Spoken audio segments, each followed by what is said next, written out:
Drop the beat. I'm a never Trump guy. I'm a never Trump guy. I'm a never Trump guy. I never liked him. I'm a never Trump guy. I'm a never Trump guy. I'm a never Trump guy. I'm a never Trump guy. I'm a never Trump guy. I'm a never Trump guy. I'm a never Trump guy. I never liked him. I never liked him. I never liked racism. I'm a never Trump guy. Xenophobia. I'm a never Trump guy. Racism. I'm a never Trump guy. Xenophobia. I'm a never Trump guy. I never liked him. I never liked him. I'm a never Trump guy. I'm a never Trump guy. I'm a never Trump guy. I'm a never Trump guy. I never liked him. I'm a never Trump guy. I'm a never Trump guy. I'm a never Trump guy. I'm a never Trump guy. I'm a never Trump guy. I'm a never Trump guy. I'm a never Trump guy. I never liked it. Oh, good morning, ladies and gentlemen. How are you today? Fashion 40, Christian Valeris, Subri, Keller, Sacred Snow, Patriarch, and Conserve Liberalism. Good to see all of y'all. Are you ready to get disappointed? Are you ready to have your liberal sensibilities disappointed? Are you ready to be annoyed by your favorite streamer? It's going to be great. Christian Valeris says, time for state governors to issue orders for state police and National Guard to surveil ICE agents. Jen Winkler says, I don't know if I can handle this. Obviously, we'll be able to show reasonable fear, but still, it's just bad, man. How does an officer who shot and killed someone get in their vehicle and drive off? I don't know. We'll take a look at it. Not from Utah says, this is disturbing. Trump needs to go now. Which one? Was it the unilateral invasion and deposing of Nicolas Maduro? Was it the sweeping for the Jeffrey Epstein files?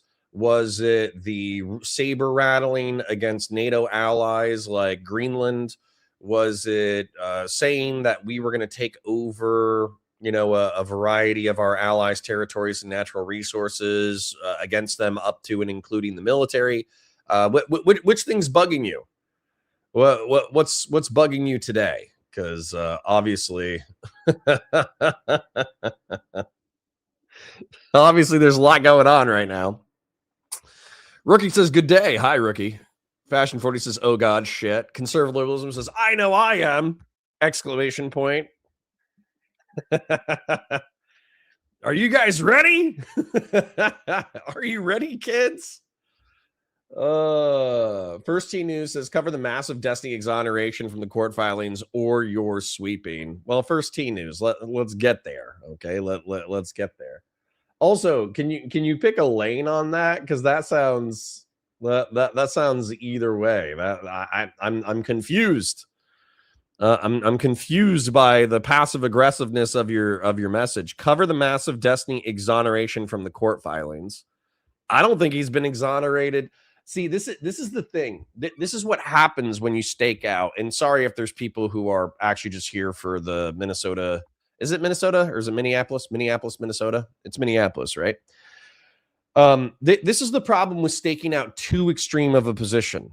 Okay, when you stake out, let's just talk about Destiny real quick as like a palate cleanser. Let's give the people who are not ready for the chud takes on the Minneapolis shooting, which they probably already know what the chud takes are. But let's give them a little bit of breathing room real quick. Let's talk about the DDW traffic helicopter real quick. The Destiny D watching drama traffic helicopter real quick. So when it comes to the Destiny sweepers, of which I've been accused, and yet I don't think that anybody's actually engaged with what I've said, the sweepers have said, oh, Destiny didn't do nothing. If she was 18, who would have cared? That this is no big deal. He should be able to do whatever he wants to do. Blah, blah, blah, blah, blah, blah, blah. That's what the sweepers said. Okay. Now, what the attacker said is that he's a criminal. He should be civilly liable. He should be criminally liable. He should be put on a list. He should do this. He should do that. And I got to say, there's something particularly rich. There's something particularly rich about seeing a clip Conservative liberalism says if she was 18, who would have cared? Well, she was 17 in 4 months. So let's just say that people are sweeping a little bit too hard right there, right? Right? I think they're sweeping too hard. But sorry, let me think about how to articulate the richness. J-Stock, because the perception, the exterior perception from watching Rao Kittenhouse was that Destiny was going down, the civil suit was going to destroy him, the criminal suit was going to destroy him, everybody else is sweeping, J-Stock's the only truth teller, he's gonna ride this thing until the bitter end, and he's gonna hold Destiny accountable, this, that, the other. Sherry is also doing stuff in the background, and everybody's going to be surprised by what's happening there. And then what's happened since then is the Sherry stuff never materialized past what I said was probably going to happen. And then this should be, regardless of whether or not you're right or wrong, this would be great content, right? Like J-Stock covering Destiny's released unredacted court transcripts and then talking about it would be probably 700 to 1,000 live viewers. It would probably be a ton of super chat donations. It would probably be a lot of critics in chat. Let's be real. A lot of people would be criticizing him in chat, but it would also probably be a lot of supporters. And the supporters would probably, enjoy him continuing to criticize Steven in spite of what happened in the court case. And so as a result, it would have been like the perfect opportunity to make a ton of cash. And then what happened when somebody asked J-Stock, hey, are you going to cover the Destiny stuff? He's like, later, when I'm bored. I spent 3 or 4 months covering this as aggressively as possible, but now that it's not really going my way, the way that I initially articulated it, it's boring. It's not interesting. I'm not going to cover it as aggressively. And it's like, okay, well that feels like cope. That feels like a walk back. And then same thing with what was it, Queeman? Like I know you guys don't believe me, but I actually do routinely watch Nicholas Diorio, Chud Logic, and Queeman. I actually rotate between the three of them for whoever they're making fun of. And typically I enjoy their content.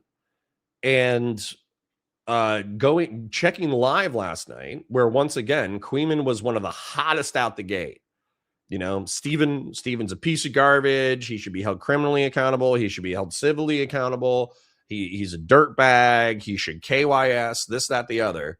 And then last night, when, once again, huge opportunity to make money, huge opportunity for viewership, huge opportunity to fight people. And he was like, nah, I'm going to cover 2-year-old Mizkiff drama. And it's like, where's this heat? Where's this heat? Where's the anger? Where's your rage? Where's your rage over the past 6 months? Where's your why can't, even if you thought that Steven was getting off light, even if you thought that the court case wasn't going your way, couldn't you use this as an opportunity to be like, well, this is why Steven's such a bad guy, because he's been doing a doxing and online harassment campaign in order to intimidate his detractors out of participating in the court case. Like, couldn't you at least self-sweep a little bit?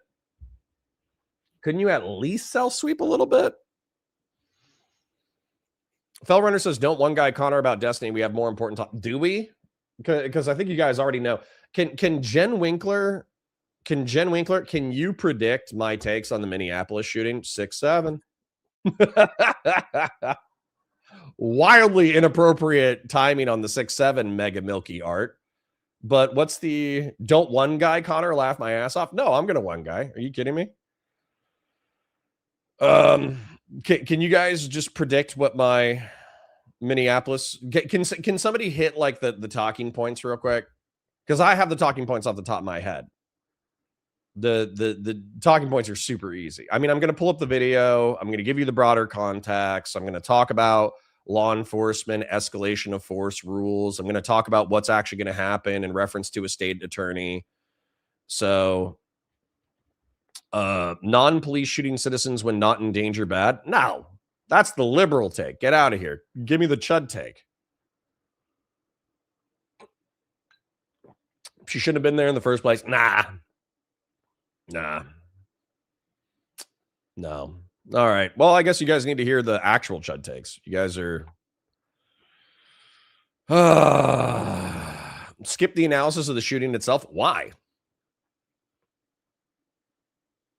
She did not run. Fuck you, Sen Patriarch. In my opinion, you'll say shot one went through the windshield was arguably self-defense, but shot two when the car was clear, the officer that went through the window was murder. No, lib takes. This is how I know you guys are libs. You guys are libs. Lib. I think Chort probably got the closest, like morally wrong, but that's for a different reason, legally justified. That's probably the closest that anybody in chat has already gotten. My take is she shouldn't have been parked sideways in the street. We should just leave that there. Like, I don't want to read the rest of conservative liberalism's take because it might get more sane. I think it would be funny if conservative liberalism's take is like, if you don't want to get shot, don't park sideways in the street. Brutal.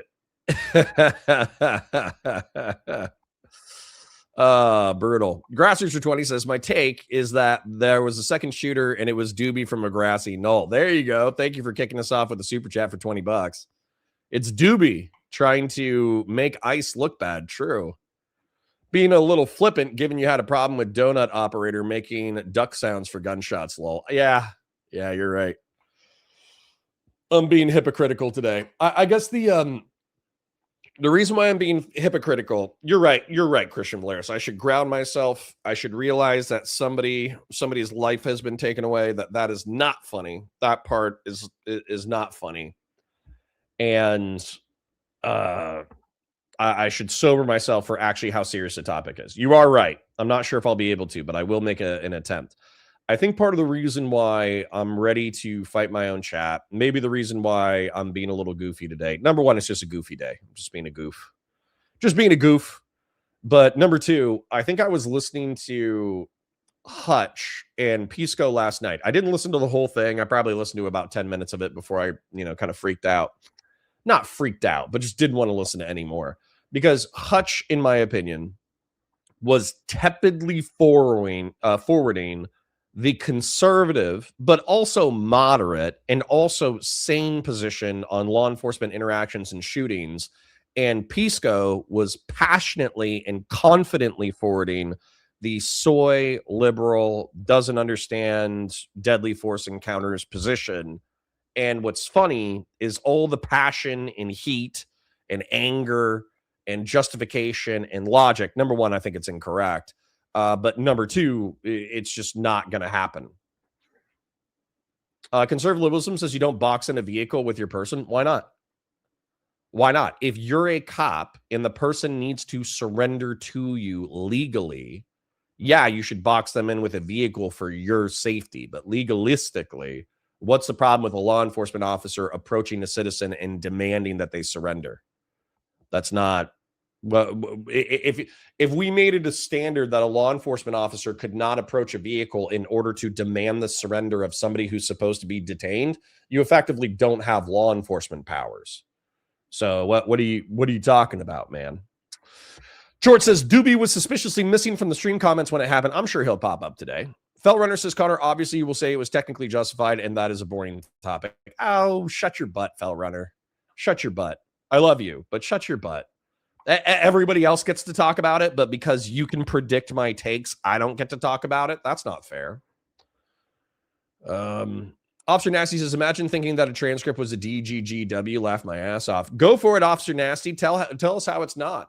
Because the argument from, again, the detractors was that Steven was a pedo and that he was grooming a 17-year-old girl and that he was a part of a sex trafficking ring and he's going to prison and this, that, the other. Whereas Rose saying, no, I've never spoken to this. I've never met this man before in my life. Like imagine the Loki scene, that clip between him and Thor, where it's like, do you guys know each other? And he's like, I've never seen this man before in my life. That's what Rose did under oath. And so as a result, that kind of moves the moral responsibility, true or not, maybe not moral, it moves the legal responsibility away from Steven and away from Rose into Solo, who was effectively sex trafficking his girlfriend. So what do you want, man? Like, you can still say Steven's a bad guy. I think Steven did plenty wrong. We'll discuss that. But if you don't see that as a shift away from the anti-fan narrative, I think you're coping. TS Phantom says, you think ICE would have been there if the whole neighborhood lined up peacefully in protest with rifles? Lol. Yeah, probably, actually. We can talk about that. Please address Gnome's response specifically. Okay. Jen Winkler says, I said it several times already. I know for sure, despite Peace Cope, this is a bar exam question where you get the points either way. You decide as long as you say it was reasonable, argue both sides. Okay. Mega Milky Arc says, do you think she tried to run him over? No. The video is a little bit unclear, but the law does not require you to understand the intent of somebody's hostile action. So the justification for deadly force is imminent threat of death or great bodily harm to yourself or others. That threshold was met. Therefore, the shooting is going to be justified. Hitting somebody with a 3,000-pound car is instantaneously deadly force. George Washington 7076 first says, so much for freedom in America. Well, I mean, we got plenty of freedom still. Not sure what you need the freedom to hit a cop with your car. Is that the free? You need the freedom to flee and elude law enforcement detention. That's the freedom you need. We'll talk about it. I promise. Not from Utah says, if it was me in the car, we wouldn't be having this conversation. It would be the polar opposite. What do you mean? I don't know what you mean. We have not watched the video. We haven't done anything yet. I'm just interacting with chat because I know it's going to get spicy today. Conservatives blame the feds. For me, all roads lead to Doobie. I agree. Yeah, but donut operators cringe. True. But ultimately, a reasonable person could fear for his life, and he will subjectively say he did. Yep. The agent wasn't in front of the car when he leaned forward and shot through the windshield. It doesn't matter. Adrenaline's a hell of a drug. Everything unfolding under 2 or 3 seconds, he's not getting convicted. I'm just telling you right now. Anonymous Chatter for 10 says, did you see Christy Gnome's take? That was wild. Connor, do you think they should have boxed a lady in with their cars instead of their bodies? Absolutely. Yeah, of course. We can talk about it from like a more tactical perspective. I think we could talk about it from a tactical perspective. My Twitter got nuked. Let me see if I can pull up it's Minneapolis, right? I'm going to keep saying that over and over again. I'll pull up the Minneapolis ICE shooting. For real? Now they're not even letting me do read-only mode. I was having such a good time not having Twitter because I didn't feel like I had an angry bee's nest in the corner of my brain all day, saying like, hey, Connor, come kick the hornet's nest, come kick the bee's nest, come kick the hornet's nest, come kick the bee's nest. Like I felt like so much psychologically better, but there's actually so much information on Twitter that is kind of like, that's where it's the easiest to find information that I might need to create a new Twitter. Frustrating. Can I sign in with my Google? And will that create a different account? Or is that the same? Did I put in my same account? Oh, okay. Uh-oh. Help us keep your account safe. Why am I being... Verify your identity by entering the username associated with your X account. Your username starts with an @ symbol. Well, what if I want to create a new one? Is the old one associated with my old email? All right, fuck it. We'll find it somewhere else. We'll just go to Google. Minneapolis ICE shooting. The problem with the CNN stuff is they always block it. So do I need to create a new Twitter real quick? Also, while I'm doing this, I wanted to talk to you about something that I think is excuse me. I'm going to see if I can do this already. I'm not sharing my date of birth, am I? Yeah, let me talk about what I was thinking about in reference to Christian Valeris the other day. So Christian Valeris did this thing, which I think is interesting because I think we were thinking the same thing almost at the same time, but I don't know how he feels, and I don't know how the chat feels. But I wanted to, I kind of wanted to float this guy or float this your way, okay? While I'm creating this thing. So obviously, there's different kinds of stand-up comedians like Matt Rife, for instance, okay? And Matt Rife, for those of you who don't know, is the really handsome guy that every woman wanted to sleep with like 6 months ago until they realized he was kind of cringe. And oh, maybe I can do this. Usernames have letters, digits, and underscores and must be 3 to 15 characters long. So I can't do Counter Connor because that one was already taken. Can I just do Counterpoints? Is Counterpoints available? That username has been taken. Ooh, Counter Con. Neo Connor. That could be fun. No? Neo Counter.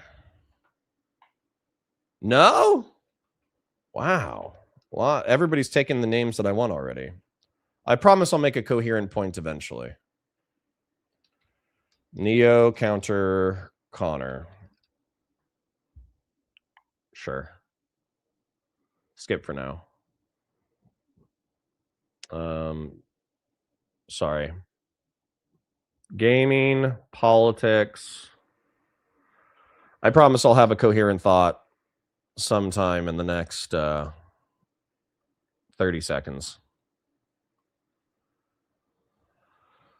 I'm just suffering logging into a new Twitter. You know what's so funny? You think that if I would put the if I would put my birth date and information into the same Twitter thing, you think they would auto flag me? Yeah, here we go. Yeah, we got a conservative with 2 videos. Anyways, all right. So let me actually have a coherent thought. Let me finish the Christian Valeris point real quick.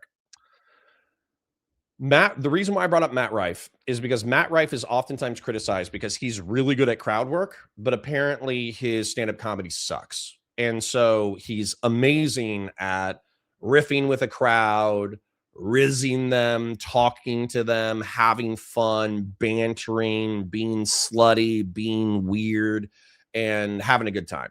And so as a result, Matt Rife is considered really, really, really good at crowd work. He's considered kind of a shitty comedian. And the reason why is because his delivery is awkward. He kind of like sets up predictably shitty jokes. Some of the jokes are good, some of the jokes are bad. And it doesn't seem like he works enough on his craft. But obviously, he's still been able to turn his stand-up comedy career into a 100,000, maybe multi-million-dollar career. But he's still considered kind of like bad at his craft. And so I was wondering if that was analogous to the way that I live stream, because obviously, you know, we've created a live stream of 100 to 150 people. We have fun, we banter, we fight.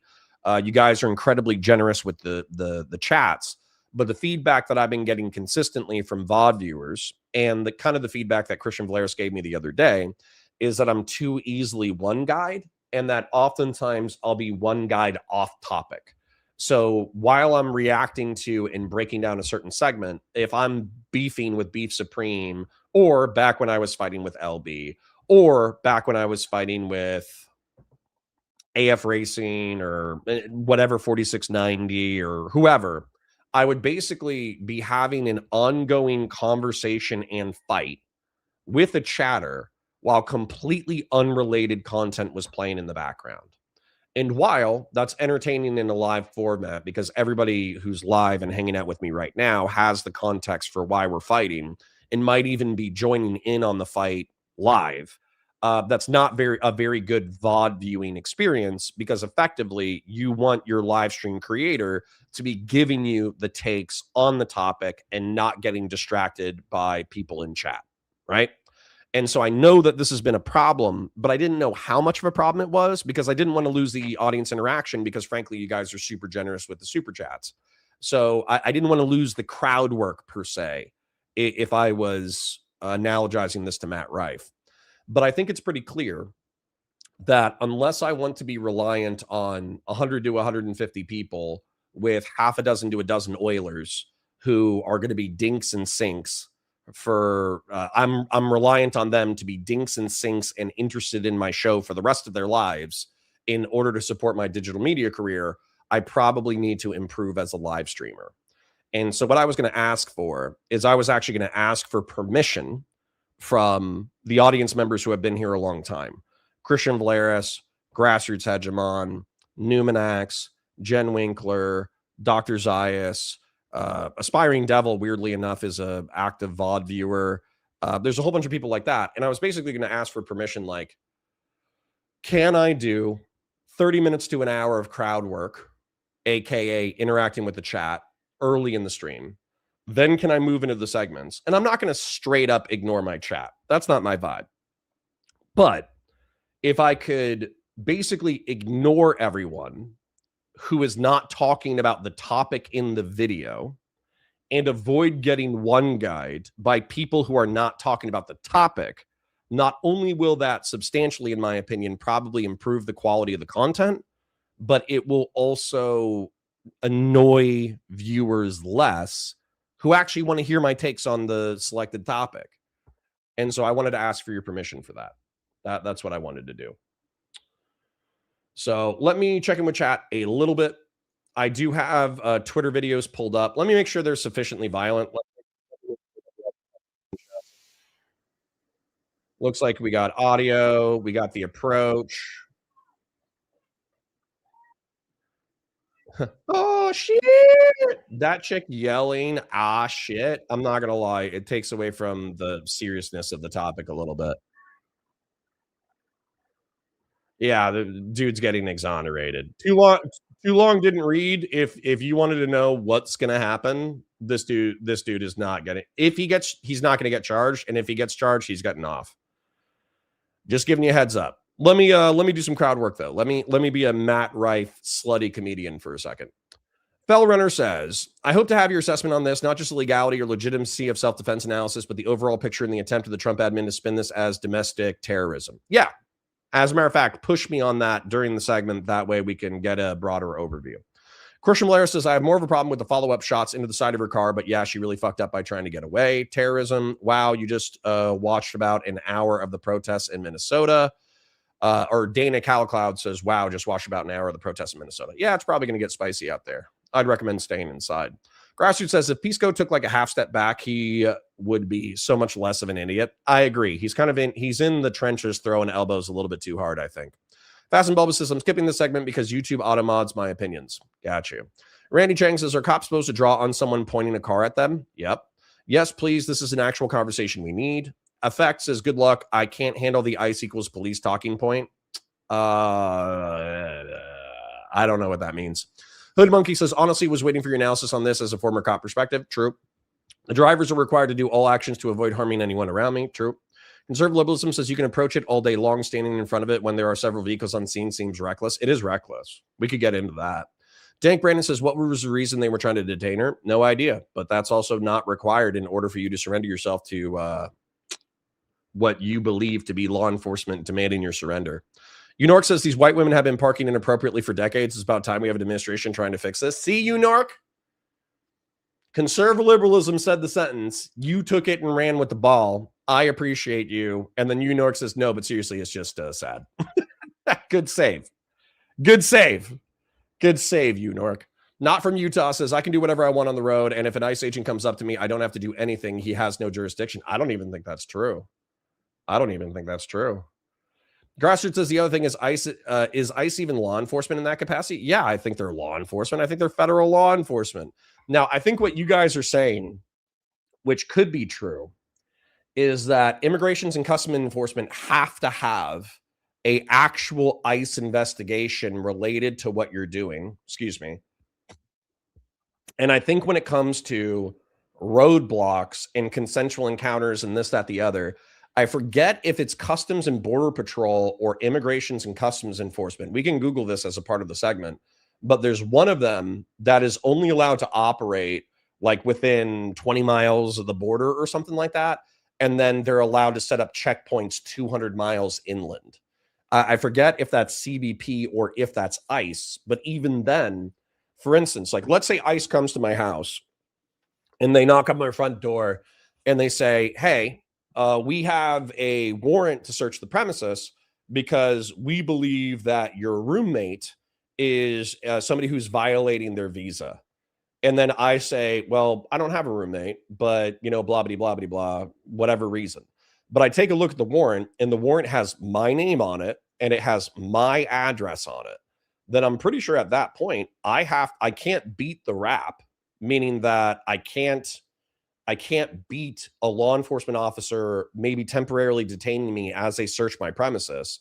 Wait, I can't beat the ride. Excuse me. I can't beat the ride, which means that I could get detained, my premises could be searched, et cetera, like that. But I could beat the rap, meaning that once I go to court and I say, I haven't had roommates in 10 years. As a matter of fact, I had a roommate named Kevin Tengoku from Africa. So let's say ICE shows up to my house and they say, hey, we're looking for Kevin Tengoku. We think he's staying here and he's violated his visa. And we have a warrant to search the premises.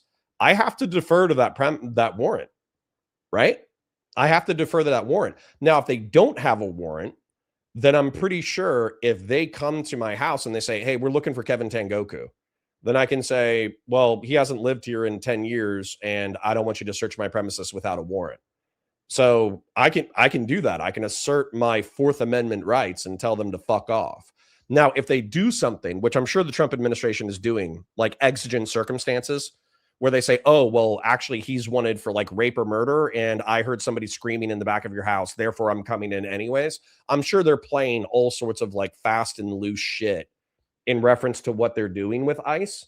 But you need to know where you're at, and you need to defer to, in my opinion, if you want to not get shot by cops, you have to take the you can beat the rap, but not the ride mentality, and you need to inject that into your veins. Because when Hassan Piker says like, no, you should be able to flee law enforcement, they have no jurisdiction. Great way to get shot. When Pisco says, oh, you know, law enforcement shouldn't be able to do this, therefore these cops should be incarcerated. Well, maybe there's some law that he can appeal to, but I'm pretty sure that I can appeal to other laws. And I think that consistently over the history of the United States, it has been decided the way that I would argue it. So once again, like you need to be careful about who you listen to, and you need to be careful about when you tell cops to fuck off. Like you can tell a cop to fuck off. You can. And you might be totally legally correct. But if a cop says, hey, you are detained, and you drive a car towards a cop, there's a high chance you're going to get shot, and there's a high chance that that cop is not going to jail. Fashion 40 says, giving J-Stock alt more attention. Not sure what that means, but that's okay. Jen Winkler says, I'm with Fell Runner. Well, sorry, this is the content. We're going to dig into it. Politics JK says, this is one of the things that the left knows is wrong in their gut. The right will say it's justified, which unfortunately I agree, but I shouldn't have been there. Trump is R-slurred. We can get into the broader context. We can get into the broader context of the situation, but I think that the nitty gritty is where it's going to be decided. First, he says, I mean, didn't he think he was sexing with an 18-year-old with reasons to suspect even younger? You could say with reasons to suspect even younger, but her profile said 18, and she was going to college, and she was getting her associate's degree, and she was doing this, and she was doing that. And by the way, I don't think a late 30-year-old man should be sexting an 18-year-old. It's you fucks that think that that's okay behavior. That's not something that I think is good. I don't think it's cool. I don't think that even if she's 18 in one day, I don't think it's cool for a late 30-year-old man to be texting a girl who's 18 in one day. And it's not because she's not an adult who's capable of making her own decisions. It's because she's very young. She's probably not mature. She's probably figuring her life out. And as an almost 40-year-old, you should probably have figured out your life by then. So if you want to date somebody who's younger, date somebody who's 24 or 25, somebody who kind of has their shit figured out. Sen Patriarch says, guys, if you're going to talk about effing around, you must, of course, know you're going to find out. Shooting bad, but if you're going to play hero, you should know you're putting yourself in danger. True. True. Fashion 40 says, laugh my ass off. Dude is really crying. Rose got the info from someone that he did, and he had the info to try to him in court. You're definitely a Riri. Fashion 40, I don't know if that's a coherent sentence. Johnny Blaze says, fuck ICE. That has nothing to do with the topic, but that's okay. Not from Utah says, just another channel to undermine us. Buy traders. God, what a pusillanimous person. I'm sorry the truth hurts your feelings. Officer Nasty says, Valor Media Network, you mean how Rose said under testimony that I don't content to talking to Steve, but Solo forced me to do things against my will? Yeah. Yep. Horse God says, I don't see how anyone can see JD Vance as a moderate after all the divisiveness he spews online every day to sweep for authoritarianism. He's further to the top of the political horseshoe than people think. I mean, I agree with that. Not from Utah says, FTT, he didn't hit him. You're a liar. Well, number one, the driver's a she. Number two, it doesn't matter if they hit him. So, damn, Utah. Spurgin hard. It doesn't matter if he got physically hit. Yeah, that's kind of dumb. First Team News says, Connor, you might want to cover President Sunday's new video on the ICE shooting. I think you'll have a lot of disagreement. Okay, could be fun. I'll do a little bit. It's 36 minutes into the stream. I'll force myself on a hard stop at 45 minutes. I might even start earlier, just because we have that Utah guy spurging, so we might need to get into it a little bit faster. Short says, I was listening to Pisco and Hutch talk about the shooting, and the fact that Pisco either didn't know or was deliberately ignoring the supremacy clause of the Constitution pisses me off. There you go. Doobie can't keep getting away with this. True. Dana Calcloud says, video played frame by frame is clear that she was trying to turn away. That F word Gestapo shot her inside her car. 6-year-old boy has no mother today. That has nothing to do with what we're talking about.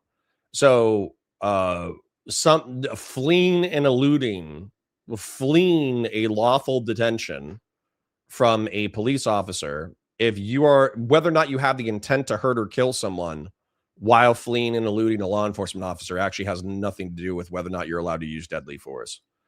Fast and Bulba says, whatever happens to ICE in the future because of this skill issue. Okay. That's a little spicy, don't you think? AK Batu Sai says, Connor, please explain what civil disobedience allows citizens to do. They can block roads and trespass, can't resist arrest and fight cops. Even blocking roads and trespassing are illegal actions, and you can still be detained and incarcerated. But if you start resisting law enforcement, there's different degrees of resistance that you can engage in, and you can be charged for each one. Bellrunner says, I'll owe you at some point. Flight to pretend this is a super chat. Please watch and address Gnome's response after you watch the shooting. Okay. Let me go ahead and open up Twitter and find Kristi Noem. By the way, I'm sure the Trump administration has been totally sociopathic about it. Okay. But here we go. Mayor Zoran Kwame Madani. This morning, an ICE agent murdered a woman in Minneapolis. Only the latest horror in a year full of cruelty. As ICE stands our neighborhoods across America, it is an attack on us all. New York stands with immigrants today and every day that follows. 240K likes. He's a moderate, guys. He's a moderate. He actually loves law enforcement. He loves capitalism. Zoran Mamdani loves capitalism. He loves the police. He's basically Joe Biden in a, is he from Uruguay? A Indian Uruguayan outfit. He's basically Joe Biden, guys. Let me find Kristi Noem, because I think Fellrunner has asked a few times. Let me go to... She then proceeded to weaponize her vehicle. The ICE officer, fearing for his life and the other officers around him, fired defensive shots. He used his training to save his own life and that of his colleagues. Yeah. Yep. I could watch this. I could see how she's lying. We can split the difference on that. We can definitely split the difference on the Trump administration weaponizing this in order to call any protester or civil disobedience a terrorist. We can absolutely cover that. Whit Quipster says, banned twice on Elon's Twitter. Damn, dude, not even Destiny can boast that. Bro, I've been banned twice by Elon, and I wasn't even banned by the progressives and the libs.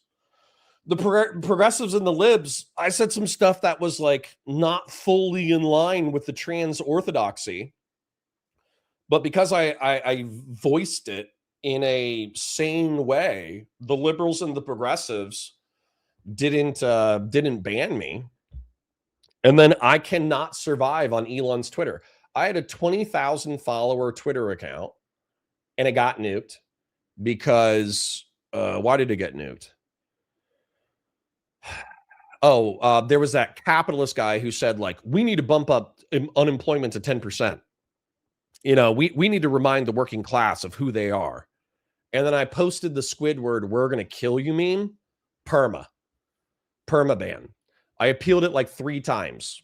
Couldn't get that one back. And then I had a 10K account that I just had, and I ratioed Megyn Kelly by calling her a child pedophile rape apologist. And I got like 60,000 likes in 48 hours. And then I got perma'd. And then I asked, like, what's the offending tweet? And they told me to go fuck myself. Horse God says, I've never been pulled over and had the officer walk in front of my vehicle. Then ICE officers couldn't get hired as corrections officers. It's a wonder how we haven't had more fatal incidents. That has nothing to do. Guys, tactics have nothing to do with what a citizen is supposed to do and what a cop is allowed to do within the scenario. Even if a cop puts themselves into a dangerous situation, but the citizen is doing something illegal that then escalates the danger to the point of deadly force, it doesn't matter. It doesn't matter. You guys are talking about like morality versus legality versus tactical efficiency. You're blending like 3 different topics. Christian Blair says, fuck, Connor got to create a new X just to stream events. Lol. Well, I mean, I just did. Yeah. Gary says, page 12 of the Border and Customs Handbook specifically prohibits deadly force with fleeing suspects. What are you talking about? What are you talking about? If you're talking about page 12 of the Borders and Customs Handbook specifically prohibits deadly force with fleeing suspects, probably not when there's imminent threat of death or great bodily harm to other people. So I almost guarantee you that you're wrong and you're misusing it. MILF and cookies was good. True. Jen Winkler says the problem is the heat of the moment. He will be able to say he didn't know she was trying to flee. He thought she was trying to run him over. I know that she wasn't, but that isn't blah, blah, blah. A small wiper says Somalis get torched in the media for fraud, but Donald Trump gets sweepers. Valor Media owe the humanity. Good to see you again, AWS. My most pain in the ass reply guy. Officer Nasty says, are we doing tech support points right now? What's happening? Is there something going on? My volume's still working. What are you talking about? Matt Rife is not even that cute, in my opinion. That's cope. Tagring says, ICE are pointing targets on their own backs. Legal does not equal moral or optically good. True. You can also do different variations of the O, like Nordic or Germanic. Use Omni-Burkean. That would be funny. Ulcer. Ooh. My boy had a ulcer in his mouth, unfortunately. Probably been giving him too much candy. Counterpoints, but with an A or a Z. I think I did Neo counterpoints, or I did Neo counter Connor.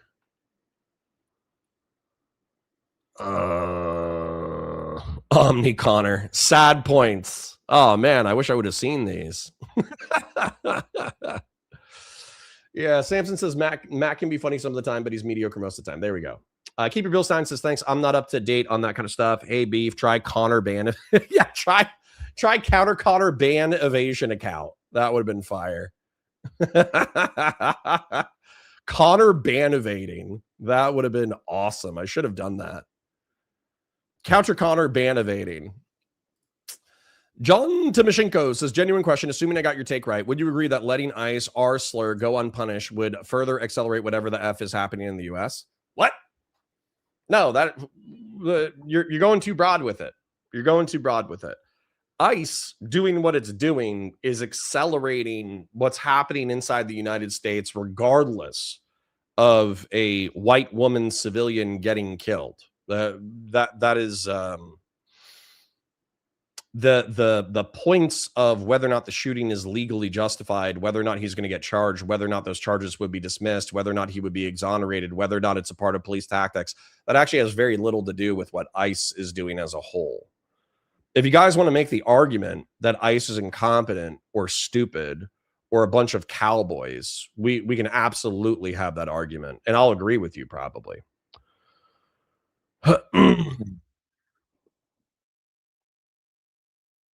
Beef Supreme says, at least I one guy you on the topic at hand most of the time.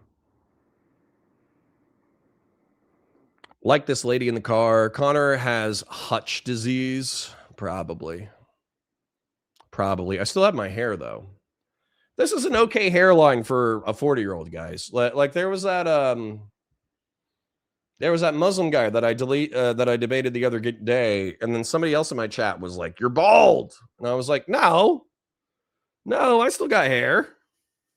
This is hair, guys. I got an okay hairline for a 40-year-old. Very rude to yell at me bald."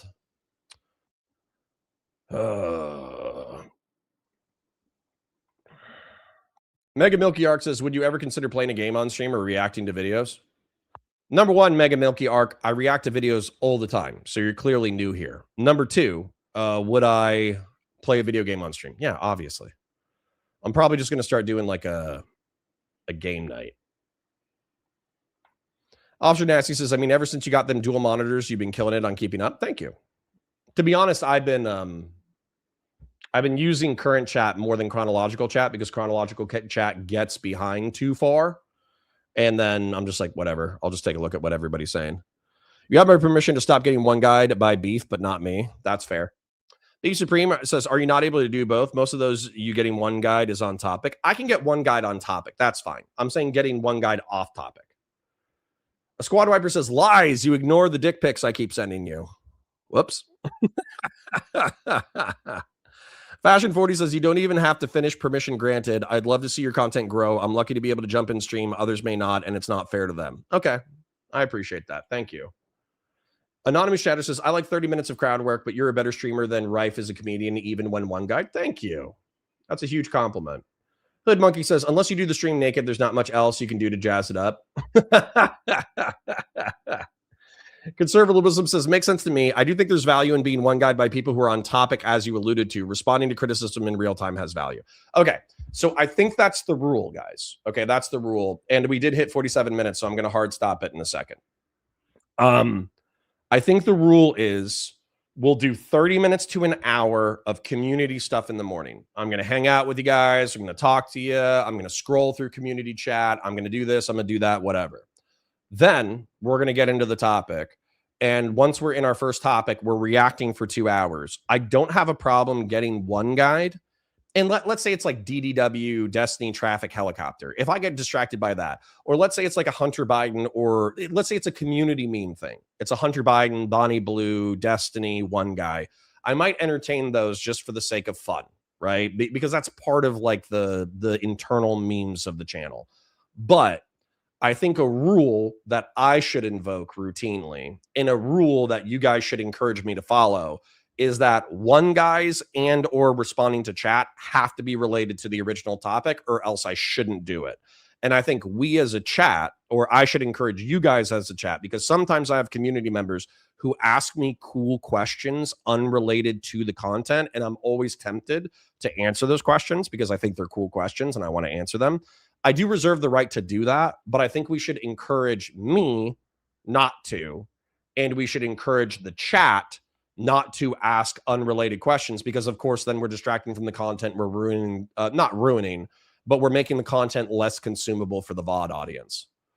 So I think we should focus on that. Xena says, I think you should remember that's what's parasocially validating isn't always good for viewership. Zenith, that's kind of what I'm saying. Fashion 45, $5 permission granted. Thank you, Fashion 40 and Christian Valeris, for granting me permission. Beef Supreme, is there this much fallout over my comments yesterday? No. This is actually is not related to you, Beef. It's not related to you at all. This was more of feedback that I was getting on VODs, where some people consistently, I've had Groypers and I've had DGGers say, hey, Connor, I like your takes. I think you're a smart and insightful guy, but you keep getting distracted by chat and you keep interacting with chat too much. As a result, I can't watch the VODs because you're so often off topic and or engaging with chat for prolonged periods of time when it has nothing to do with the original topic.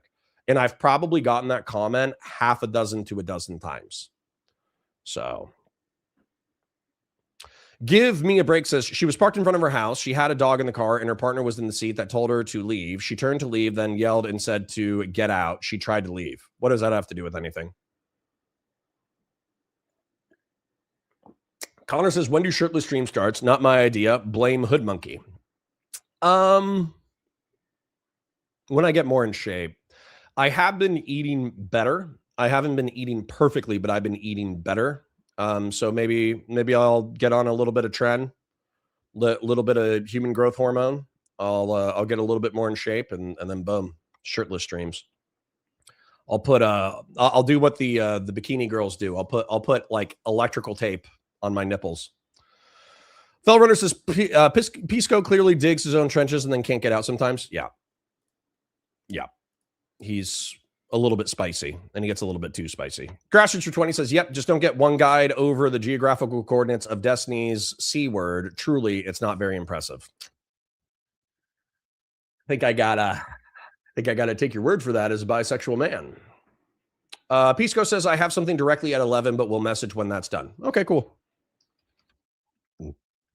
So Pisco and me might catch up later on. The police are not supposed to shoot in a moving vehicle, they say. Where are they saying that? I love shooting in moving vehicles. It's my favorite. Andre Sondelescu says, hey, Connor, I'm not sure what your opinion on the Venezuela op ended up being, but I think we can say it's generally bad to execute ops without Congress, with exceptions. If you bypass Congress to stop a genocide or terrorist attack, that's understandable. Current op is not that, though. That's kind of where we landed, Andre Sondelescu. So I was originally, on my first day, I wanted to be like, Trump is a unilateral piece of shit. He should be impeached. He should be removed from office. That was my take on Friday.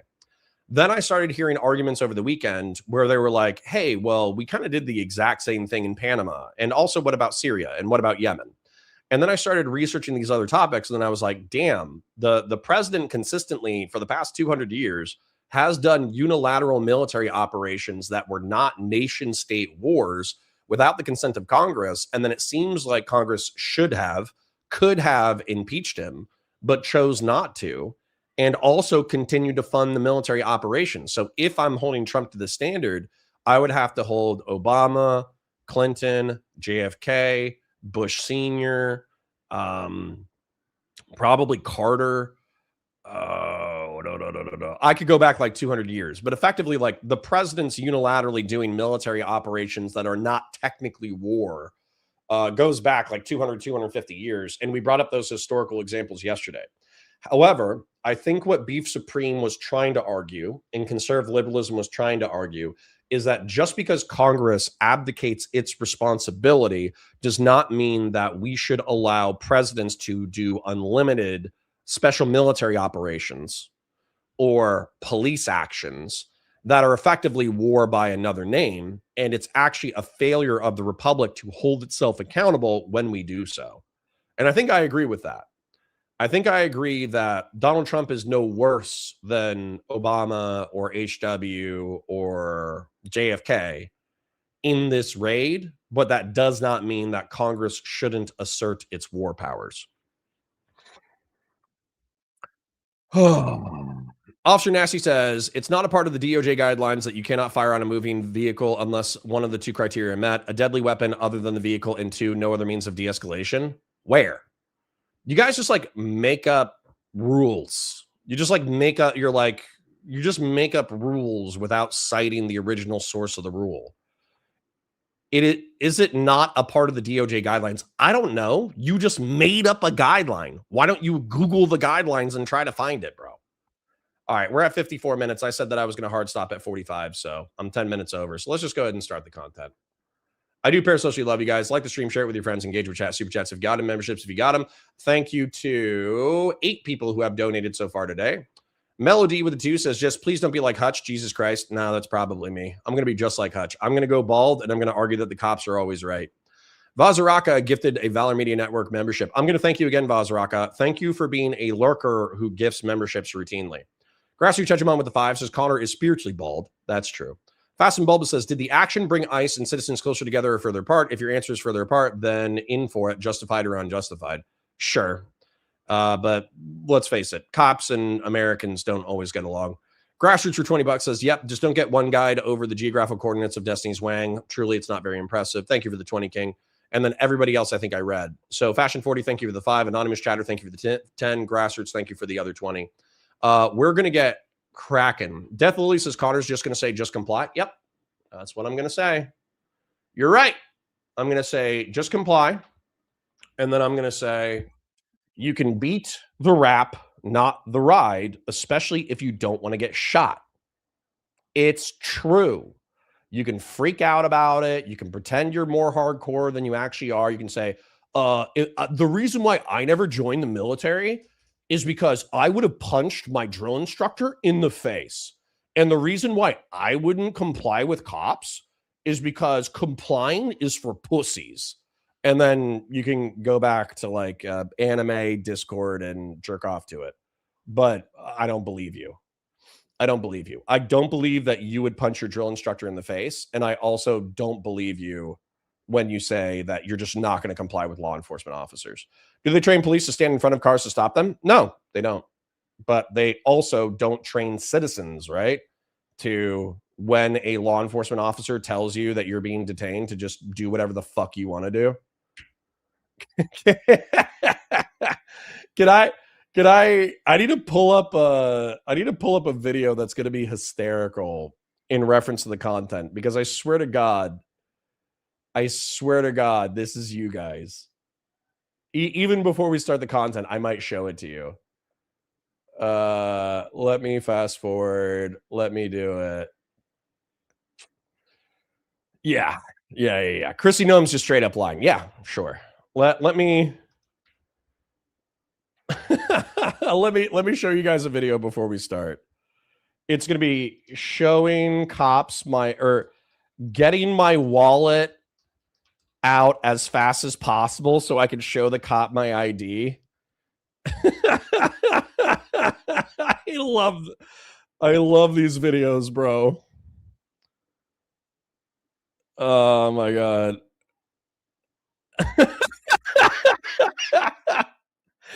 I need to show you guys this, because this is you guys. This is you guys. You're like, what? I'm not supposed to comply. I'm supposed to obey lawful orders from law enforcement officers. Well, it was just pussy shit, dude. This isn't even the good one. But well, hold on. Let me make sure that you guys can see it. You guys can see it, right? But this is y'all. Okay, this is y'all pulling my wallet out. I'm pulling my wallet out as quickly as possible. Hold on. There's one from Luhan that I think is really funny. Is it Luhan? She's the PSYOP girl. Where is it? I'll do this one. Me telling the cop meme compilation. Yeah, here's all of you guys. Me telling the cop I can't go out like this. It's supposed to rain later.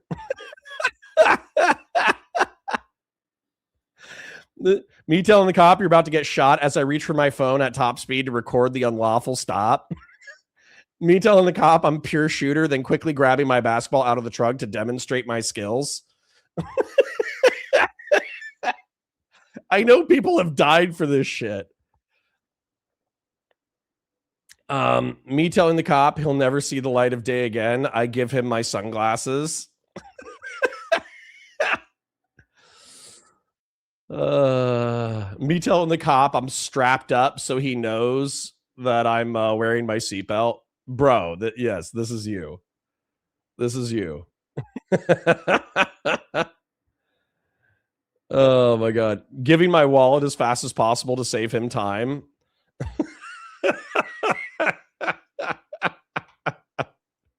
All right, I'm good. Y'all get the point, right? You get the point? Oh my God. All right, let me Let me drink this real quick.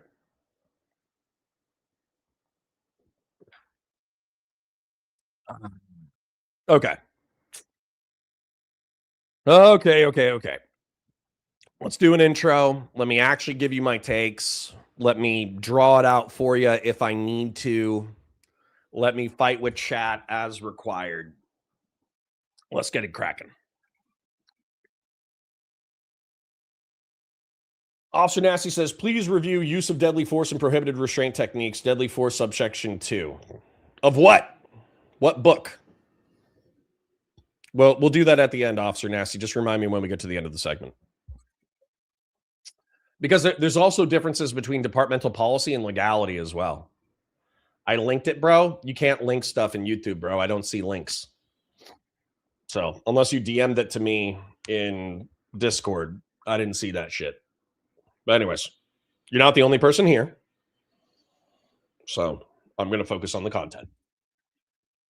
Hi, guys. Welcome to Counterpoints. My name is Connor. I'm a science fiction, politics, and philosophy nerd and a Marine Corps and law enforcement veteran. I would argue a real Republican. And today we're going to be breaking down the Minneapolis ICE shooting.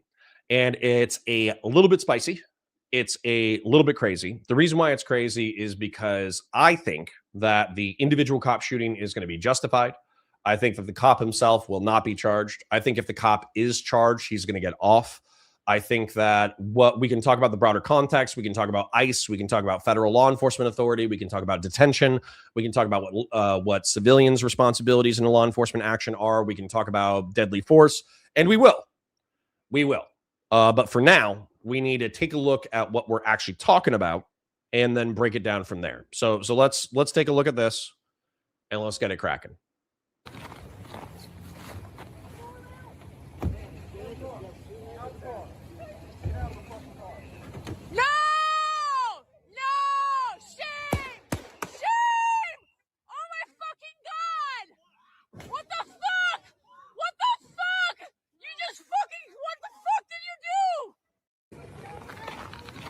All right, so that's video 1. Video 2 doesn't necessarily make it any clearer, but it does show the aftermath and the crash. So we're going to take a look at that.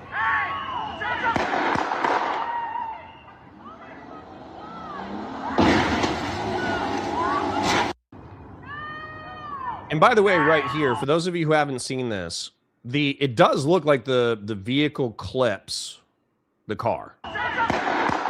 Or excuse me, the vehicle clips the agent who actually shoots the woman. So I'm going to scrub it a little bit. I understand that you might not be able to see it as clearly, but let's scrub. So we can see the silver SUV. That is probably a law enforcement vehicle. We can see the front end of the Jeep through the window. Scrubbing. The vehicle starts driving. And then the front end right here, it either hits or misses by a millimeter the law enforcement officer in front of the vehicle. The law enforcement officer shoots into the vehicle, kills the driver. Driver continues driving. You can hear the vehicle accelerate. It rams into the back of, I think, a parked vehicle. And then a utility pole, and then it keeps running. So at first, we're going to talk about legality instead of how did we lose people when we started talking about this? I don't even know how we lose people when we start talking about the actual topic, but okay, that's fine. Legality. Okay.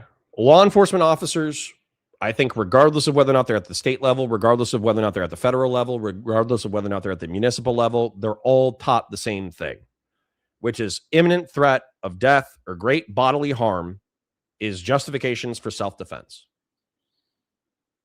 See, Gary's already wrong. Okay? Gary's already wrong. He got clipped by the vehicle and doesn't meet the requirements needed for lethal force. You think that getting clipped by a vehicle can't cause imminent threat of death or great bodily harm? Do you want to come over to my house and I can clip you with my car and we can see if you're dead or if you have great bodily harm? I think this is this is where libs, like, once again, Pisco, depending on the day, and other liberals, when we talk, it's one of two things. Connor, you're just like us. You're just another lib. You don't hate the gays. You don't hate the blacks. You don't hate the transes. You don't hate the Jews. So as a result, they'll, you should just join us. You should just vote Democrat. And then I get into, discussions like this, where I think you guys are kind of R-slurred. Like, I'm not going to lie. Officer Nasty in particular. And who was that? Was that Gary? Gary says that getting hit by a car is not deadly force. That's just like the most R-slurred thing that you could possibly take. Same thing with Officer Nasty. So we're just going off vibes and not the law. What law? All laws say that imminent threat of death or great bodily harm is deadly force. I quoted the DOJ verbatim. I can't help you that you're scared to look at it. I'm not scared to look at it. I'll look at it if you want to. Matter of fact, go ahead and type in the keyword search that you use in order to find it. Number two, you understand that there's a difference between policy and law. Okay? Policy and law. Okay? Departmental policy. Yeah, you guys are just arslers. I don't know what to tell you. John Timoshenko says, lol, no, car going the speed of 10 miles an hour is not a deadly threat. Okay, come over. I'll hit you with my car at 10 miles an hour. We'll see if it causes grievous bodily harm, or we'll see if it causes death. Is velocity calculated in this? No, you idiots. Sorry, I'm getting so spicy. I should probably ignore chat in order to articulate this. You understand that a vehicle, Connor, that's cope. You have more in common with liberals and conservatives now, but of course it's a deadly threat. Well, fight with your fellow chatters then. Fight with your fellow chatters, because we have half a dozen to a dozen arslers in our chat right now who are fighting me on this. DOJ policy on firing into moving vehicles, and it pops right up. DOJ policy on firing into moving vehicles. Department of Justice policy. And then even before we discuss this, Officer Nasty, your name, you are betraying your name. Okay? You are betraying your name. Because policy is not law. All right? I'm going to explain this to you. I was under two things when I was working in law enforcement. I was under the Florida state law, and I was under departmental policy. Departmental policy is how I perform my job, and can I perform my job to the standard that my department set? And by the way, different policies exist for different municipalities. Okay? And so if let's say that Lake County Sheriff's Office, which was not my people, but let's just say it was my people. Let's say that they had a policy that says that I can't fire into a moving vehicle no matter what. There could be a hostage situation. There could be like a jihadist terrorist with a bomb and nobody else around. I am prohibited by policy in order to fire into a moving vehicle because they just wrote the policy in a dumb way, right? Then there's the law of the state of Florida that states that imminent threat of death or great bodily harm is justification for the use of deadly force by a law enforcement officer. And it's actually justified. I think that's even justification for civilians to use. I'm glad you're not on the force anymore. Johnny Blaze, that's your one and only statement. I'm going to tell you right now, you can suck a fat fucking dick. I was an excellent law enforcement officer. That's your last spicy comment about my law enforcement service. Next one is a ban. How's that, Johnny Blaze? Okay. So the law is the law. The policy is the policy. So as a matter of fact, give him a day. Send Patriarch. Give him a day. Thank you. So even if you violate departmental policy, but if you don't violate the law, you're fine. You could get fired, but you're not going to prison. Okay? Hold on. Let me get through the content first before Ball Twist Johnny Blaze.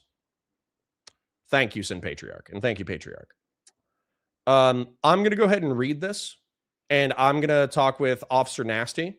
But I'm telling you right now, Officer Nasty, regardless of whether or not I could read in the next 30 seconds, DOJ personnel are prohibited from using deadly force on any moving vehicle, regardless of circumstance, which is probably not going to be the way the policy is written, by the way. And yet, by the law, he's still not going to be incarcerated. He's still not going to be charged. Almost guaranteed. So let's read this. I'm not going to read all that because that's the intro. Let's go to use of deadly force and prohibited restraint techniques. Deadly force. Law enforcement and correctional officers of the Department of Justice may use deadly force only when necessary. That is when the officer has reasonable belief that the subject of such force poses an imminent threat of death or serious physical injury to the officer or to another person.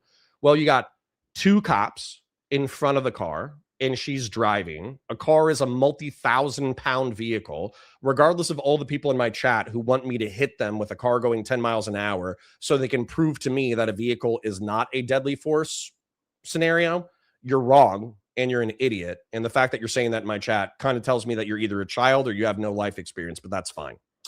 Let's continue to read, though. Deadly force may not be used solely to prevent the escape of a fleeing suspect. That's not going to be the argument from the cop. Okay. That's not going to be the argument from the cop. The argument is going to be that I wasn't trying to prevent the person from fleeing. I was trying to prevent the person from striking me with their vehicle and striking the other officer who was behind me. Plus, he shot 3 times. What does shooting 3 times have to do with anything? I swear to God, you guys are children. All right. Anyways, let's keep reading.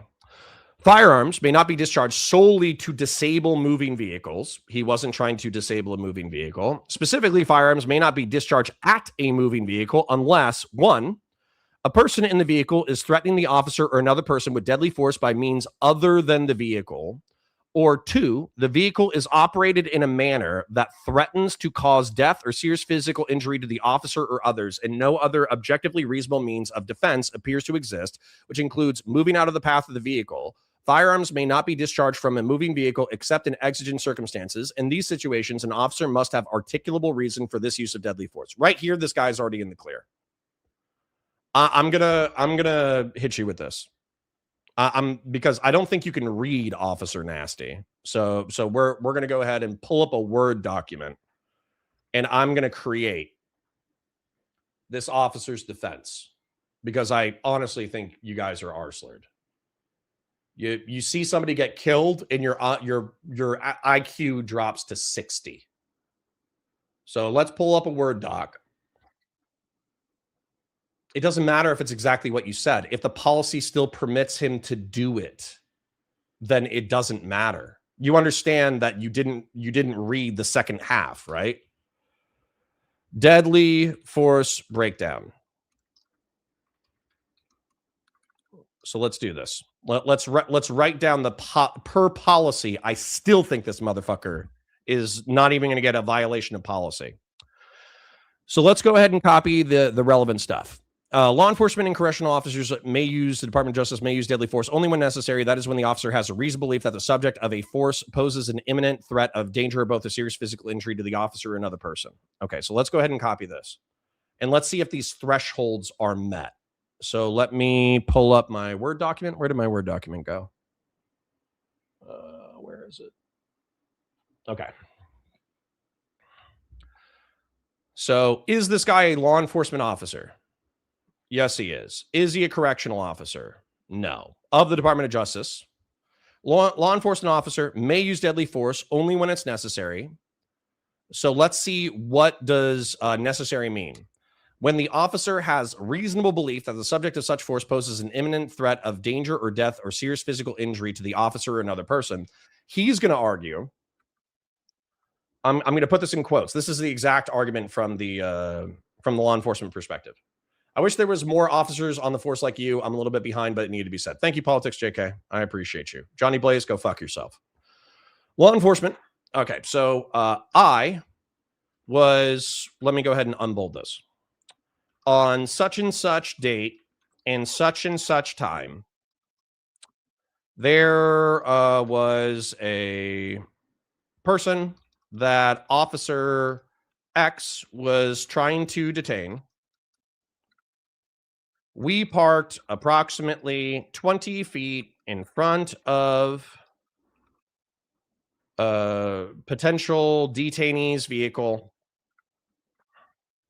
at a 45-degree angle to prevent her from moving forward, and then exited the vehicle to help Officer X detain X person.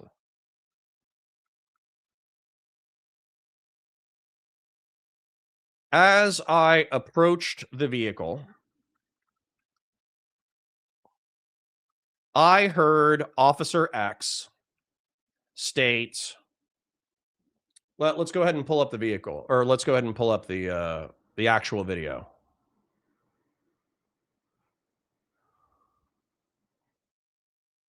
Let's go to video 1.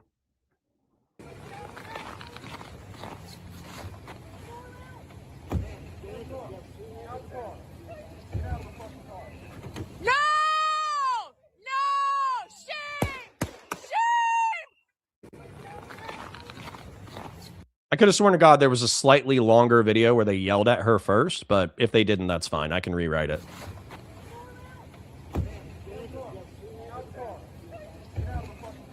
Oh, get out of the car. There we go. As I approached the vehicle, I heard Officer X give a lawful order for detainee X to get out of the vehicle. We were wearing our bulletproof vests with, let's just say police, clearly marked. Officer X exited his patrol vehicle with lights activated, notifying detainee X that we were law enforcement officers conducting justified law enforcement operations. There's a better way to phrase this that is more legalistic, but I will just go with this for now. As I was approaching the vehicle with Officer, let's change it to Y behind me, I heard detainee X shift their vehicle into drive and turn their wheels towards me. It was at this moment that I believed that I and Officer Y were in threat of either death or great bodily harm as a result of the actions of detainee X. I pulled my service pistol, serial number XXXX, and fired several shots into the driver, attempting to stop the threat. The driver was incapacitated and crashed approximately 50 yards south of our location. At that point, we detained XYZ person Y, Z, and X for, for questioning. Boom. Now, bear in mind that this argument, and by the way, I'm going to pull up the departmental policy as well, and we're going to find the other thing. So deadly force may not be used to prevent the escaping of a fleeing subject. Guess why this doesn't matter? I'm going to copy this in here real quick, and I'm going to show you why it doesn't matter. Deadly force may not be used to solely prevent the escape of a fleeing suspect. Guess what? This guy is not going to argue that he was trying to stop her from fleeing, he's going to argue that he was in fear of imminent threat of death or great bodily harm to himself and another person. So that's already gone. Okay, that's done. You can bring this talking point up. It's irrelevant to the defense that this guy is going to have.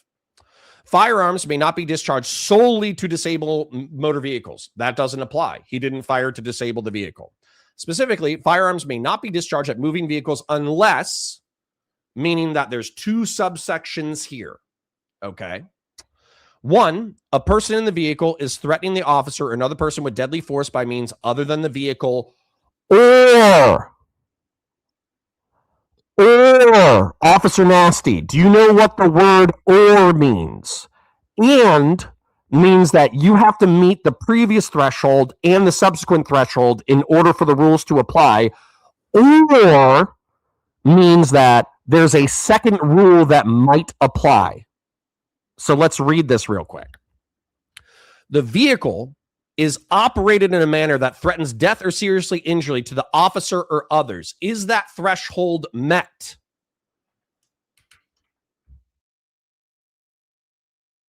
So let's go ahead and put or, because I think you don't know what or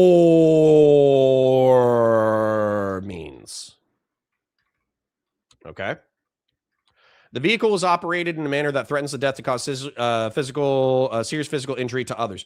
You keep saying it's not. Why is my 0 button going off? You keep saying it's not. Come over.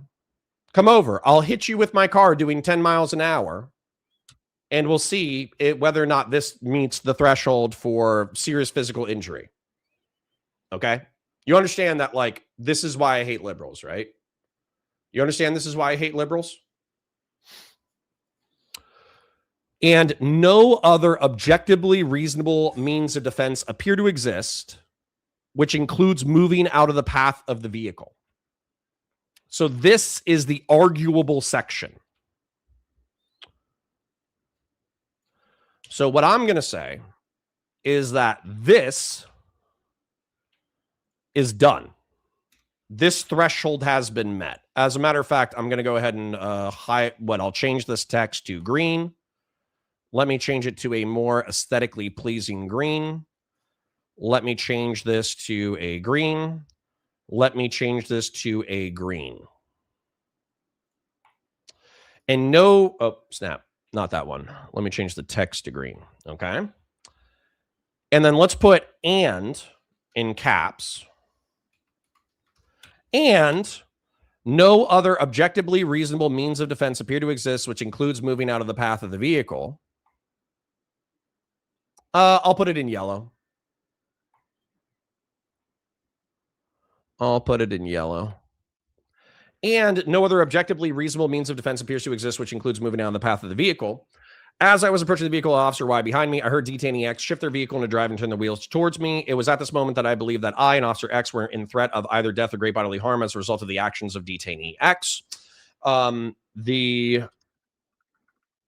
The incident unfolded in a matter of seconds, and I believed that even if I were to move out of the way of the vehicle, Officer Y was still in immediate danger of death or great bodily harm as a result of the actions of detainee X.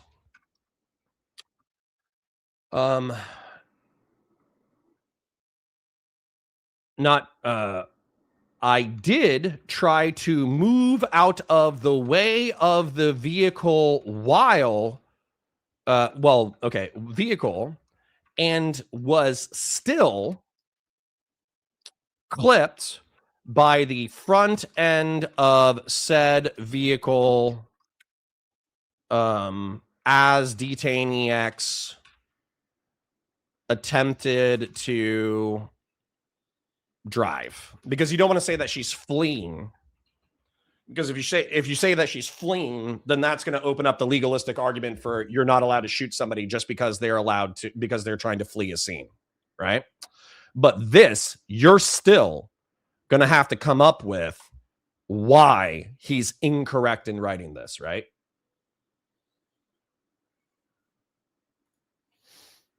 Whoa, Connor does not just sit here and reconfirm his bias. I have seen Connor change his position on things after chatting it out. Dude, I'm telling, number one, not only am I telling you that I'm correct on this, number two, I'm telling you this guy 99% will not get charged. And if he does get charged, he's not going to see the inside of a jail cell. Dice, you could say I was clipped and trying to get out of the way. Do you want to watch the video real quick? Let's watch the video again real quick. Let's watch it from vehicle 1 and let's watch it from vehicle 2. Or let's watch camera 1, camera 2. Camera 1. Let's slow it down to half speed. No!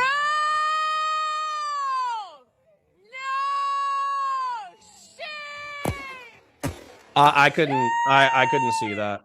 So basically right here, let's go down to 0.25. Because I think this officer is in the way. So 0.25, trying to open the vehicle, trying to detain the person, threw it in reverse, which is already dangerous as hell. Puts it into drive. There's 2 cops in front of it. He pulls his vehicle. He's stepping out of the way. I can't tell if he got hit, but it's so close, it's almost inarguable. So let me go ahead and check out camera angle 2, because you understand this isn't even relevant, right? It's not even relevant whether or not he got hit, because he can say if he did get hit, then he can say, oh yeah, I was in imminent threat of death or great bodily harm or whatever. And if he didn't get hit, then he could say, I stepped out of the path of the vehicle. Even with me stepping out of the path of the direction of the vehicle, I was almost struck by detainee X. But dude, yeah, and right here, this looks like he gets hit.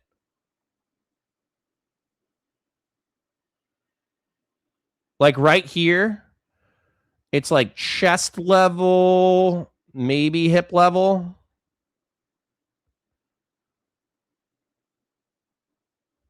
It's not going to matter for the legal case. It's not going to matter for whether or not this is a rule of justified shoot. As a matter of fact, I'll go ahead and make the case weaker. I did try to move out of the way of the vehicle and was almost struck by the front end of said vehicle as detainee attempted to drive forward. And by the way, somebody says 1 cop in front. No. No.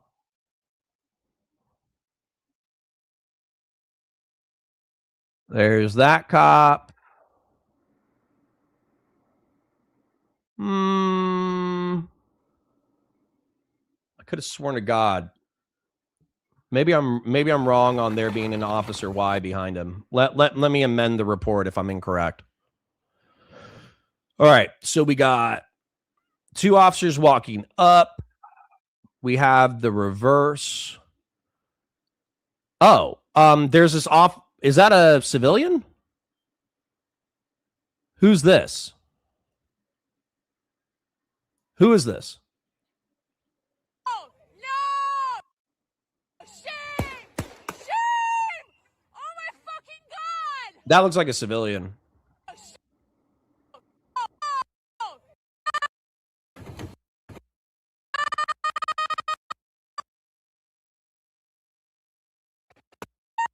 I'll have to amend it because I don't think there's a 4th officer. So let me amend the report. And we can get into tactics in a second. No! Okay, so that's the shooting cop. I don't see a 4th cop. I see 4 cops total, but it looks like 3 of them approached from the left-hand side. Let's just make sure real quick. Let's watch it all in its totality. So we got 2. We got 1 in front. We got the shot. There's 3 cops on the north side. So it all looks like on the left side of the vehicle. So I actually have to amend the report. I thought there was an officer behind him. Apparently not. So let's do it. Let's rewrite the report real quick. On such and such date, such and such time, there was a person that Officer X was trying to detain. We parked approximately 20 feet, or because I didn't see a second officer. I parked approximately 20 feet in front of potential detainees at a 45-degree angle to prevent her from moving forward, or them, I guess. The driver.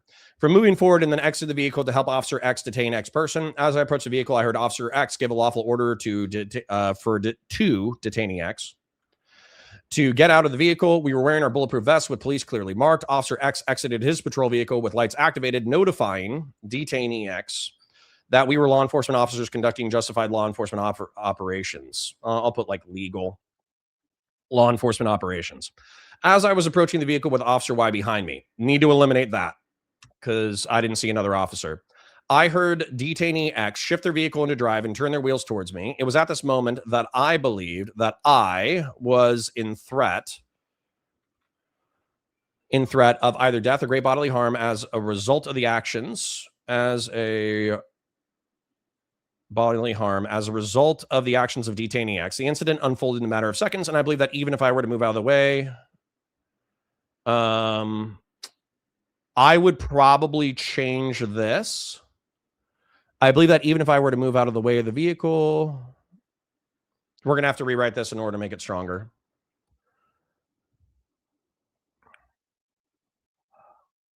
And I had no other means. I had no other objective, reasonable means of defense. I did try to, and let's put this in caps. I did try to move out of the way of the vehicle defensively and was almost struck by the front end of said vehicle as detainee X attempted to drive forward.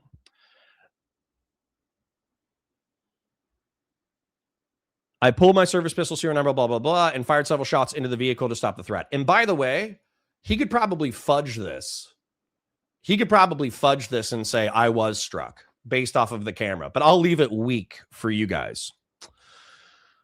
Means of defense appear to exist, which includes moving out of the path of the vehicle. Firearms may not be discharged from a moving vehicle except in exigent circumstances. That's firing from your vehicle. That doesn't apply. In these situations, an officer must have articulable reason for this use of deadly force.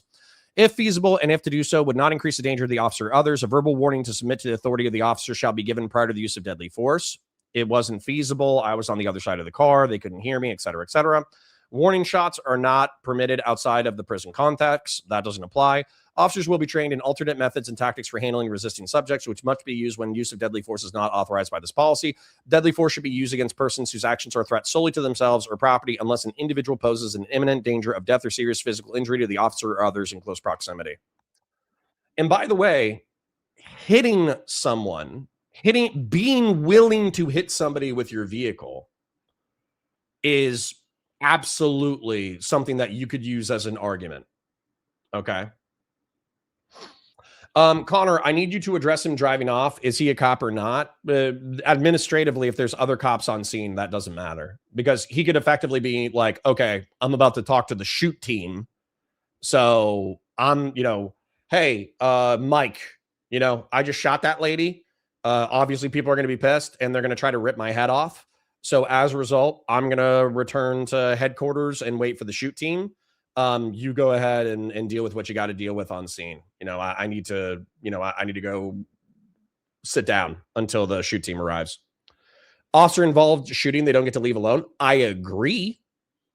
But at the same time, like, he's probably thinking ahead. And also bear in mind, adrenaline's through the fucking roof. I'm not saying it's good. I'm saying that's not going to change anything. What is that going to change? Yeah. Let's address tactics. Okay. Cise Puede says, I feel like your whole statement may work for the first shot in the other car, but how does that justify the second and the third shots? Firing multiple shots has nothing to do with anything.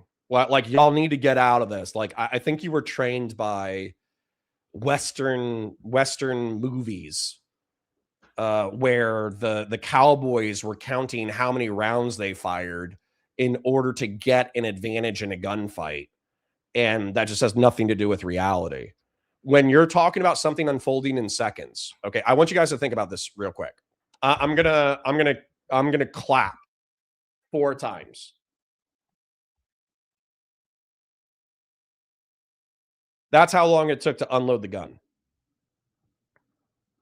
So, have you had a conscious thought since I told you that I was going to clap 4 times? Well, I probably have a really good mic thing. So it doesn't matter. You do not know. You don't have to explain every bullet discharged. They don't. Alexander Williams says, why do cops have to explain every bullet discharge? Have you ever seen the report on an actual cop shooting? An actual cop shooting is like 96 rounds were discharged over the course of 20 seconds. 17 of them hit. Alexander Williams,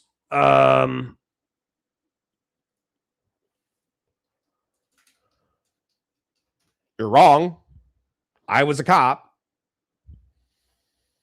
Kind of stupid for you to argue this, but that's okay. LA cops shoot reckless driver like 96 times. I forget what the actual situation was. But there's this video. It's been a few years, so I might not be able to find it. Also, YouTube cracked down on violent content, but I'll describe it for you. There was this situation. I'll describe it for you. It 100% exists. And matter of fact, we're going to go on to Pepperbox TV and we're going to create a liberal gun channel and I'll do law enforcement fucking breakdowns. But anyways, there's a reckless driver. He's driving crazy. I think he already robbed the bank or something like that. He's in the middle of a highway, and not a highway, but it's like a 6-lane road, and he gets pitted. And there's like traffic all over the place.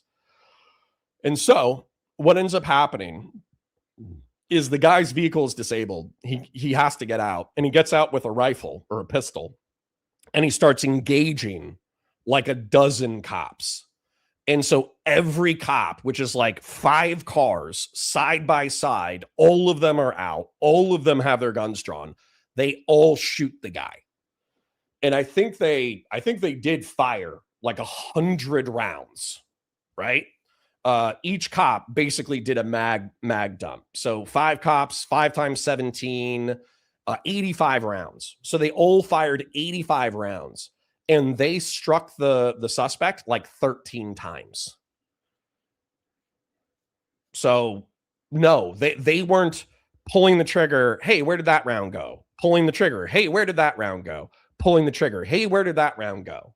That's never happened in the history of fucking law enforcement. Yeah, Alexander said he had a gun, so he continued to shoot as long as he was working. Okay, you want to check how many seconds this guy unloaded his firearm? What was it, like 3 shots? 3 shots in 2 seconds? Let's take a look. Let's see if we can listen to it. No! Shit! So pop, pop, pop.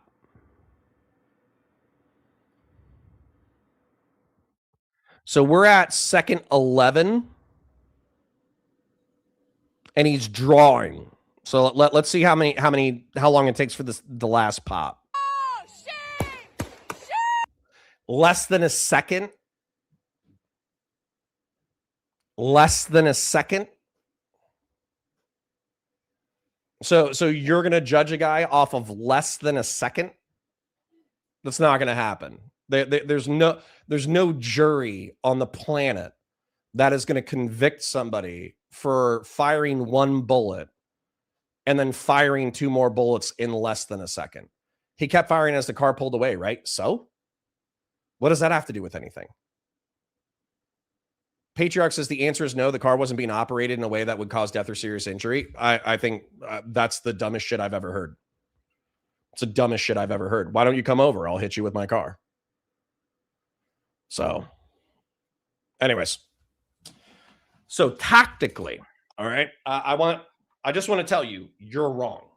Okay. I'm just going to tell you right now, anybody who does not think that a motor vehicle driving slowly is a will in a court of law say for the last 15, if any chatters were talking to me. Okay. The fact that in a court of law, you think anybody is going to rule that a vehicle is not an imminent threat of death or great bodily harm, I think you're an arsler. Okay. It's just not true. Okay.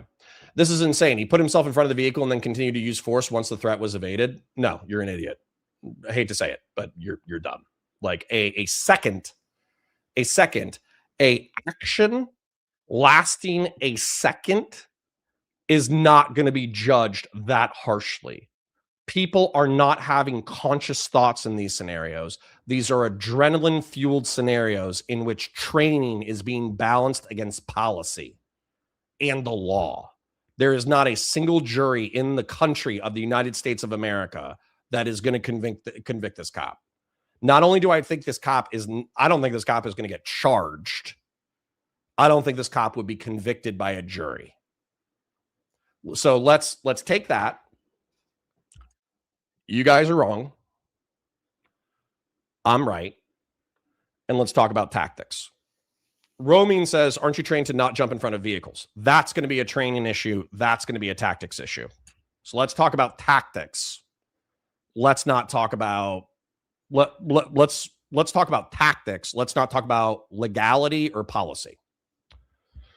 John Timoshenko says, Cotter, is it possible for you to change your mind on this, specifically that the agent should be charged and convicted? Yeah, it's impossible for you to change my mind on this. It's impossible for you to change my mind on this. I was in the military for 4 years. I got out. I got a 4-year degree. I did 4 years in law enforcement. We probably did monthly or quarterly deadly force training. Deadly force was probably the most emphasized topic in the law enforcement academy. And then also we had deadly force encounters while I was on the job, and people got smoked while I was on the job. And I know how those shootings unfolded. So Doobie said something. Wasn't he already out of the car's path when he started shooting? Nope. First shot, he's still in the car's path. And even then, if it unfolds in less than a second, they're going to have broad latitude. No! Shame! So if you want to say what he was out of the path of the car, if he was struck by that vehicle, which by the way, we've already watched this on quarter speed. Let's watch it on quarter speed again.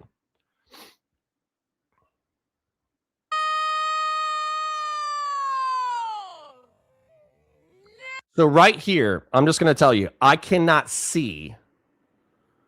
No, you can't. This is the other officer's legs. This is the other officer's legs. There's a guy in front of you wearing a balaclava, and there's a guy wearing a half mask. You are looking at somebody else's legs. His leg is right here, and he's already drawing. At this point, whatever is going to happen is going to happen.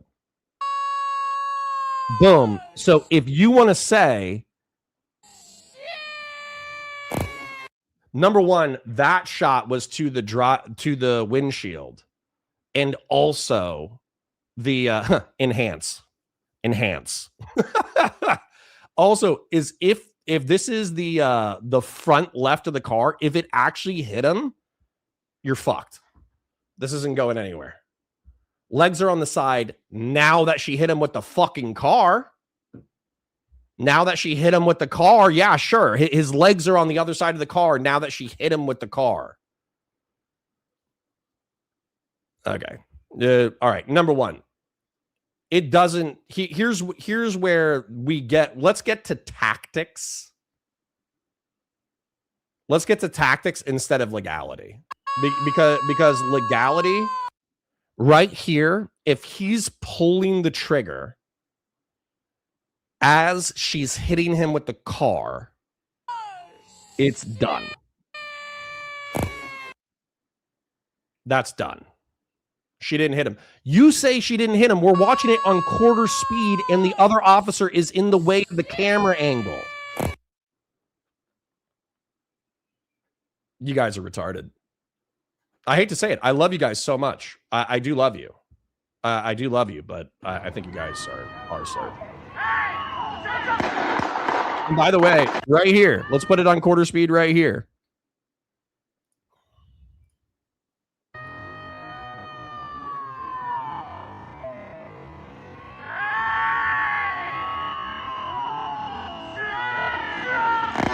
See, how is that not his body moving quickly as a result of being struck by the vehicle? Right here, look at this.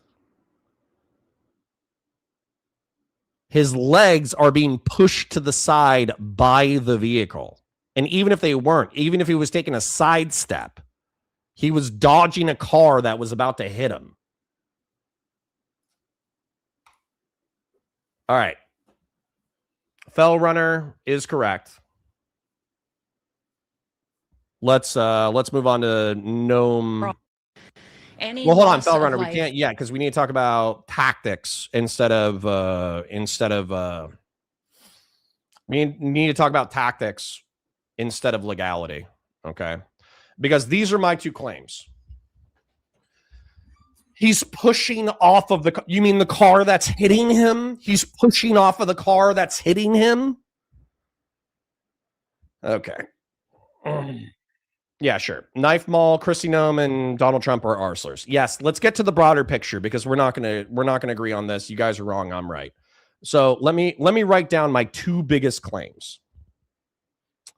One, there is a 99% chance that the officer involved will not even be charged with a crime or violating department policy. That's my claim one. Okay, we read the policy. Officer Nasty provided it. Okay, that's claim one. Here's claim two.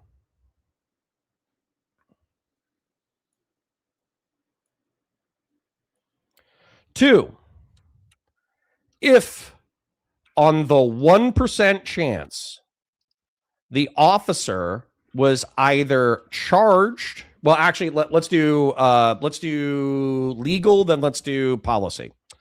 If on the 1% chance the officer was put in for administrative action for violating department policy, there is a 1% chance he will be dismissed from law enforcement.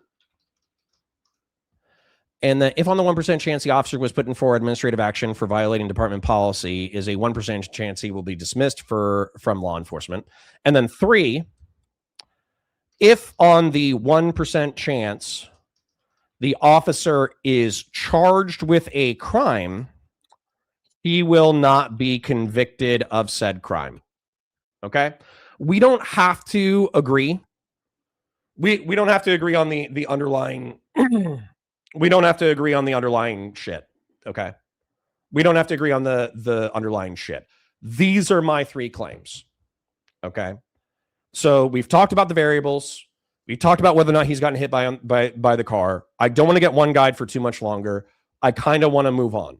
These are my three claims that I am making that I'm sticking with, and I do not believe they will be altered at all.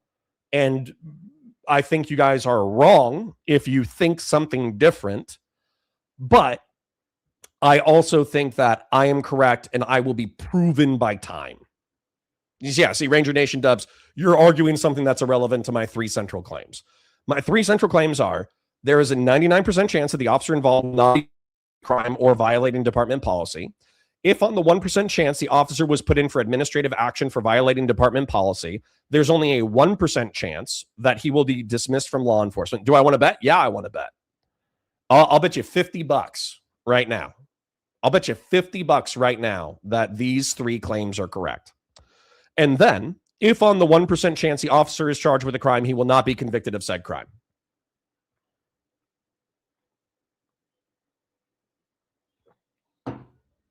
Okay, so let's talk about tactics.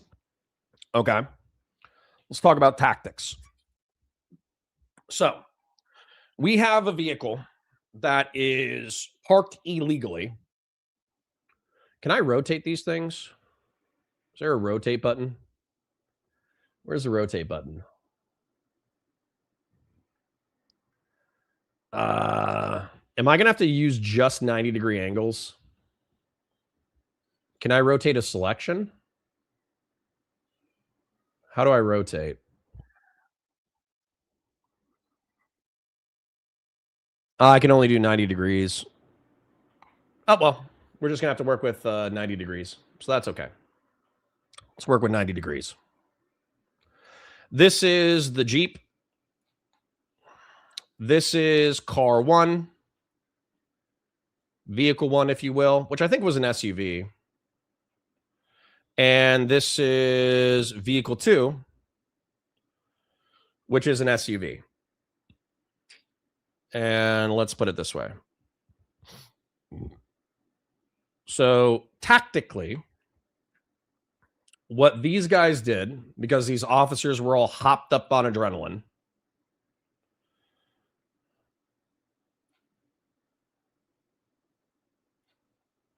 is they approached the vehicle and the driver's side in particular and effectively said that you are being detained, get out of the car, whatever.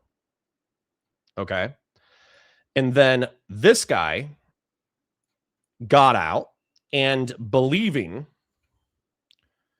that he was assisting with the lawful detention of the of said person, he approached the front of the vehicle. Matter of fact, I'm going to do a red line because this is dumb as hell.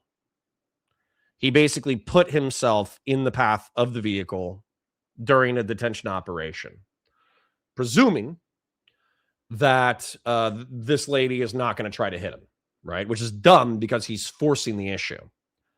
Now, she decides, I'm going to leave. And yes, I understand that the angles are incorrect. So don't hate on me for the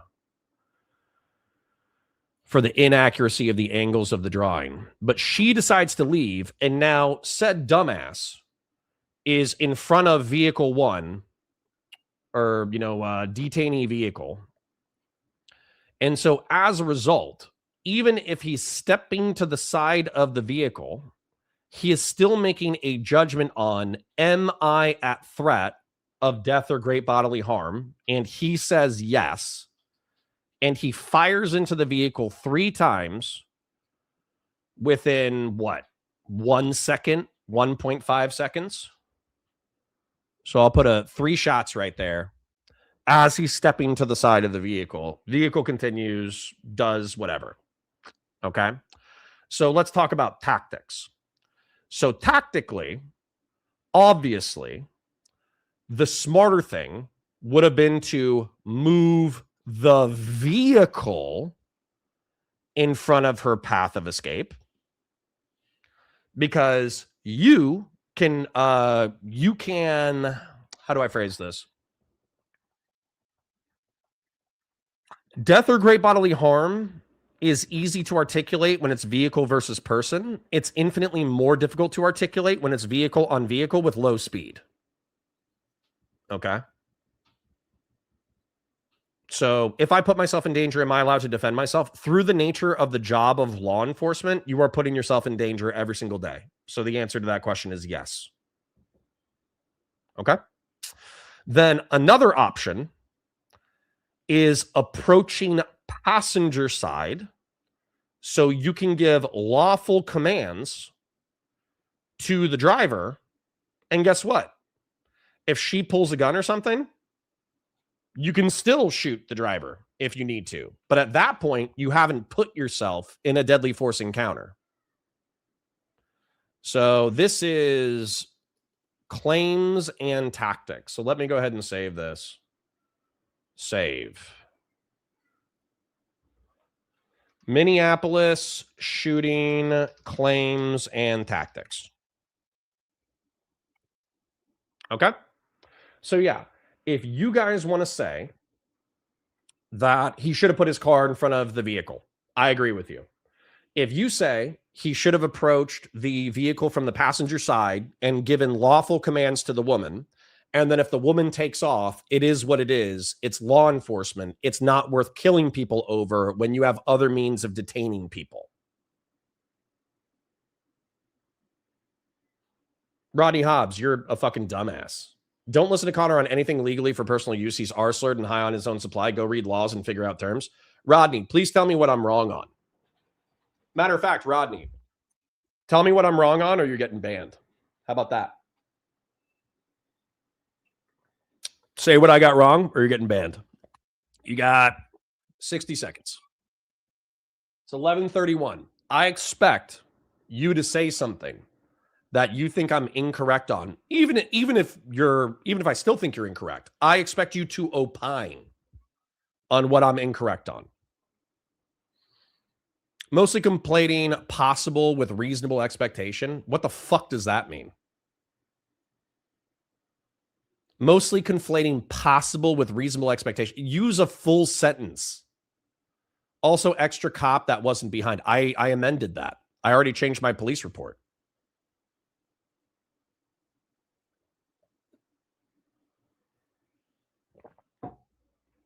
I said he shouldn't be there to begin with because his allies were taking care of the situation. That's not smart. Law enforcement officers shouldn't back each other up in detention scenarios because there's a law enforcement officer already on scene. That makes no sense, Atarka. Also, extra cop that wasn't behind. I already amended that. Could doesn't equate with reasonable expectation. What does reasonable expectation mean, Rodney? It's a one guy, but it's on topic. What do you think is a reasonable expectation? I think it's a reasonable expectation that when a law enforcement officer sees a scenario in which there's imminent threat of death or great bodily harm to himself or others, he is allowed to use deadly force in order to resolve that situation. I think that's reasonable. Not only do I think that's reasonable, I think that cops high on adrenaline and overconfident in their position do stupid shit all the time. And it is a dual responsibility between law enforcement officers and members of the public in order to make sure that everyone is safe. Officer Nasty, you're an arsler. Yeah, bro, that 2 mile per hour car was going to kill himself, obviously. You're an idiot. The reason why you're an idiot was, I'll use a personal anecdote, but I am sure that we could go look up BLM protest footage right now. BLM protest footage shows cop cars driving 5 miles an hour through crowds and people being pushed under the vehicle and getting their legs snapped and getting crushed by the vehicle, resulting in serious injury. So that's number one. Like, yeah, it caused serious injury to the BLM protesters. Do you want to watch cop cars running over BLM protesters for the next 5 minutes and tell me that slow vehicles are not dangerous? And then also, not only that, I'll bring up a personal anecdote. There was a kid who was in my little brother's class who was holding on to a vehicle, probably doing 5 miles an hour through a parking lot. He was holding on to a SUV up by the driver's side window. And then he fell out of the shopping cart and he got run over probably at 5 miles an hour. His head was crushed and he was killed. Show me that with just a single dude and I'll believe you. What do you mean a single dude? I'll just show you BLM protesters getting run over at 5 miles an hour.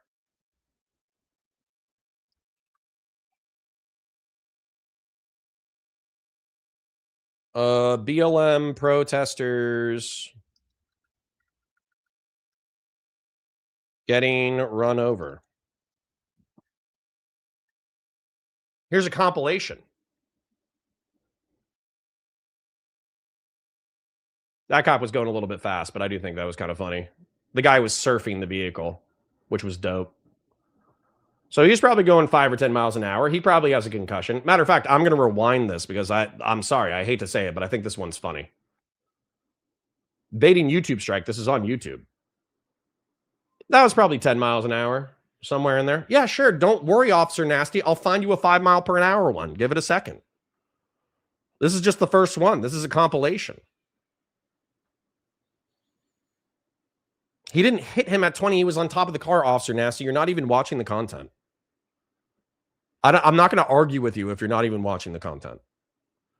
So truck, this is a truck at like 3 miles an hour. They're pushing against the front of it. He drives through anyways. You're telling me this truck couldn't cause serious injury or death?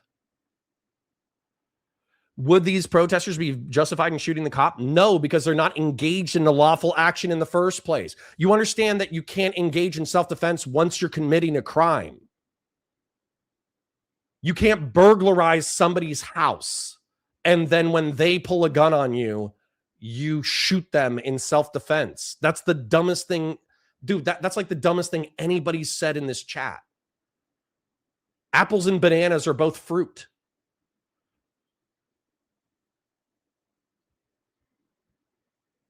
What crime do they commit? They're probably obstructing a public road is probably a crime. Here we go. Dude, that guy hit him at like 2 miles an hour. And you're telling me that could not have fucked up that guy's shin? You're crazy. You're crazy. And this is one event. Case dismissed against man previously accused of running over BLM protester in Johnson City. Let's take a look. We're still going. And I don't think Peace goes live yet. Do they have clear footage? I want clear footage.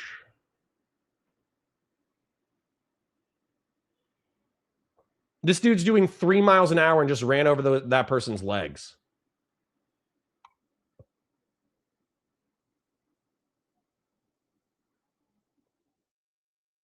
Watch this. This is like what? They're going 0 miles an hour. They're doing 2 miles an hour. This guy crumples under the wheel, and then the SUV goes over his legs. That was less than 5 miles an hour, and that guy's legs just got crushed by an SUV.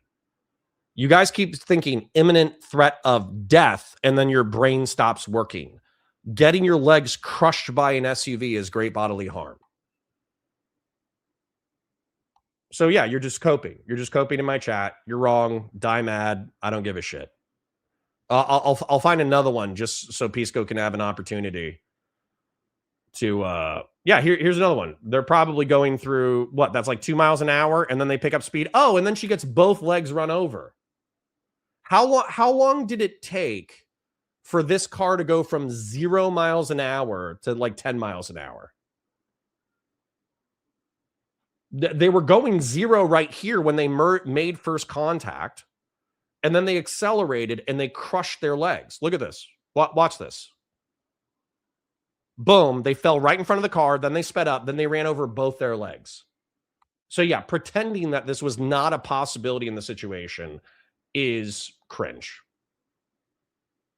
The argument should be, why is ICE there? Not about the shooting. Please, God, look at the bigger picture. Well, then you're just ignoring what I'm saying. You're just ignoring what I'm saying. You understand that I think that ICE should exist, right?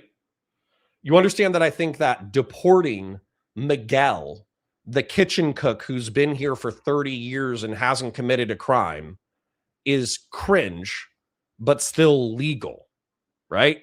It's probably bad, still a lawful law enforcement operation. And then running around like cowboys, shit like this is going to happen.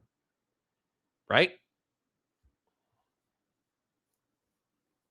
Yeah. That's a valid concern. Sen Patriarch says, I agree with you, buddy. I'm more concerned about how this is going to be used to justify the boot being laid on our necks. Okay. Ronin says, wouldn't this video disprove actual imminent threat of death or great bodily harm if she got back up walking? Have you ever seen somebody hit by a car? Oftentimes adrenaline carries them around for a bit until they go to the hospital, and then they have seriously fractured and broken fucking bones. Tell me you've never seen anything serious in your life without telling me you've never seen anything serious in your life. Rodney says, who cares if possible laws don't say word possible? They say reasonable expectation. Reasonable expectation means a thing. It's reasonable to think that if somebody hits you with a car, you're an imminent threat of death or great bodily harm. What's wrong with you?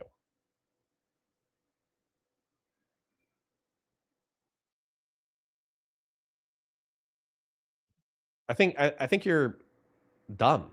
My foot has been run over by a car and it was fine. Good for you. Okay. You guys are dumb as fuck. It's fine. It's fine. Let's watch Kristi Noem use this to justify a federal law enforcement crackdown. Patriarch says read the rules again. No, I'm gonna go to Fell Runner real quick. We can go back to the rules. I wrote you an entire document. Is a tragedy. Do you believe he was hit with a car? Do you think that it was reasonable for him to believe that he was about to be hit with a car? And I think all of us can agree that in this situation, it was preventable. I've spoken to the president today on the situation here on the ground. I also just got off the phone a little while ago with Governor Walz and spoke to him as well. I want to reiterate first with all of you the facts of what happened today. At 10:25 a.m. Central Time, Immigration and Customs Enforcement were carrying out lawful operations here in Minneapolis. Because of the adverse weather that Minneapolis has seen in recent Pisco, give me 5 minutes, just because I'm finishing up this segment for Fell Runner. Fell Runner asked for this a dozen times, and I was too busy fighting my chat to actually do it. I need to see Kristi Noem's thing. John Timoshenko. Then he probably should have moved, right? He did. snow, one of the vehicles became stuck and ensnared in the snow. Law enforcement were attempting to push out this vehicle, and when a mob of agitators that were harassing them all day began blocking them in, shouting at them, and impeding law enforcement operations. ICE officers and agents approached the vehicle of the individual in question, who was blocking the officers in with her vehicle, and she had been stalking and impeding their work all throughout the day. ICE agents repeatedly ordered her to get out of the car and to stop obstructing law enforcement, but she refused to obey their commands. She then proceeded to weaponize her vehicle, and she attempted to run a law enforcement officer over.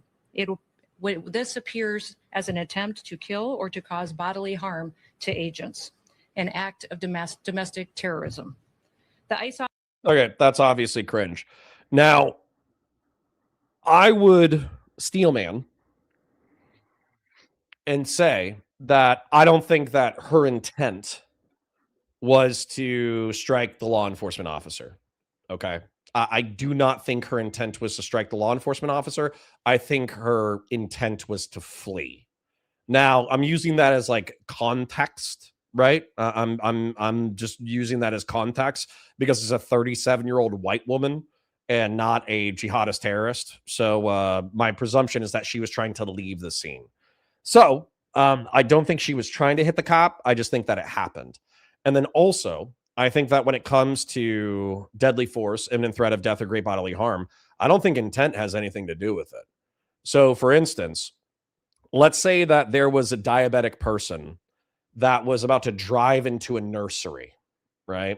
And it looks like they're kind of like loopy, but they're like doing 80 miles an hour right towards a nursery, okay? Do you have the right to shoot that person if you think that it's reasonable that there's no other means to stop them, and that by shooting said person who's having a medical emergency, you're going to save the lives of dozens of other people? The answer is yeah, of course you could. Okay.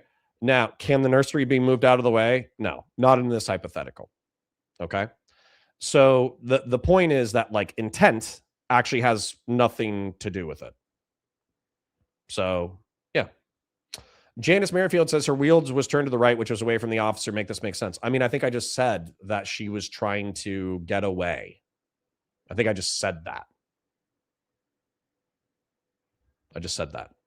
Patriarch, you understand that I'm not trying to do a direct one-to-one analogy. I'm trying to illustrate to you that the intent of the person who may cause imminent death or great bodily harm is not necessarily consequential to whether or not you're authorized to use deadly force.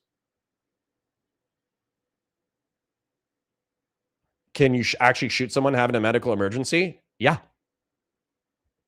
Absolutely. Do you know how many people have type 1 diabetes who get into fights with law enforcement officer? Do you know how many people what's another one? Do you know how many schizophrenics get killed by law enforcement? Absolutely. If a schizophrenic or a type 1 diabetic is doing something that puts other people in threat of death or great bodily harm, then yeah, 100% you can kill them. Yeah. Dude, one of my this is a funny story that the guy didn't die, but a guy at a house had type 1 diabetes. Yeah, but it's still a medical emergency, John Timoshenko. Do you think a type 1 diabetic knows that they're fighting their family and fighting their cops? They're delirious.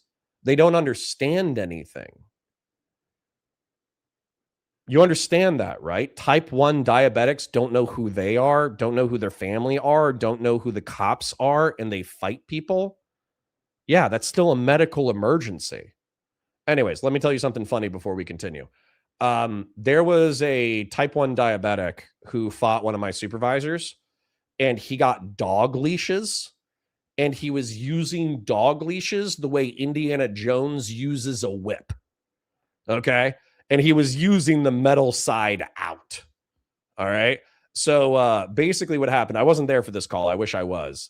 But effectively, this guy was throwing around a dog leash and then whipping people with the metal end of the dog leash. And he was type 1 diabetic. And so he was doing that. Just like hitting family members, hitting cops with the metal end of a dog leash. And so what my supervisor had to do was charge past a dog leash whip that was thrown his way, wrap himself into the dog leash, and then tackle the guy who was using dog leashes as a Indiana Jones style whip. So, yeah, it's pretty crazy. And your analogies of victims are intentionally fighting people versus trying to flee. You understand people stab people when they're trying to flee?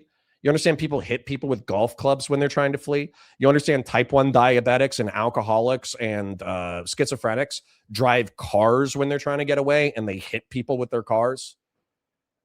You understand this shit happens? This is why, for me, dude, I don't even know. I like arguing with you guys because it's fun. But, like, honestly, I don't even know why I'm taking what you guys are saying seriously. Because you guys are like, I've never heard of any of this before. And it's like, yeah, no shit. It's because you haven't worked in the industry. Anyways, let's let Kristi Noem use the shooting as a issue to declare all anti-ICE protesters terrorists and then start a Gestapo-style Fed crackdown in the United States. Let's listen to that real quick. Officer, fearing for his life and the other officers around him and the safety of the public, fired defensive shots. He used his training to save his own life and that of his colleagues. He was treated at a local hospital, has been released, and is now with family. I encourage the American people at this point in time to pray for him, but also to pray for the deceased's family and her loved ones.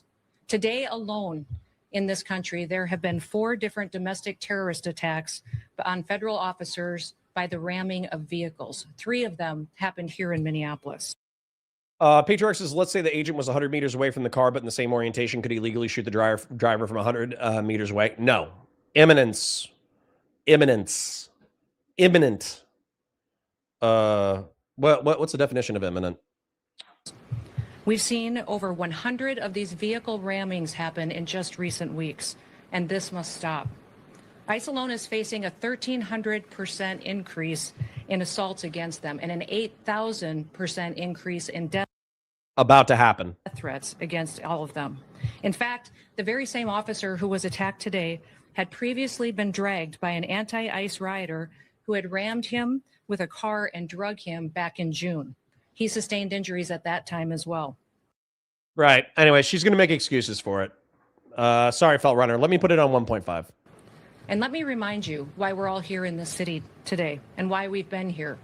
In communities across this country and here in Minneapolis, we're just enforcing the laws that we have in this country. For years under President Biden, tens of millions of dangerous criminal illegal aliens, terrorists, and suspected terrorists were allowed to invade our country over our southern border. They were allowed to steal, to defraud, and to perpetuate. Connor, why do you believe that ICE should exist? Immigrations and custom enforcement. Because deporting illegal immigrants is perfectly fine. particularly if they're criminals. Violence against American citizens. Regardless of who your mayor or who your governor is, President Trump promised every single American that he would make America safe again. He promised every single American that he would work to protect them from dangerous criminals.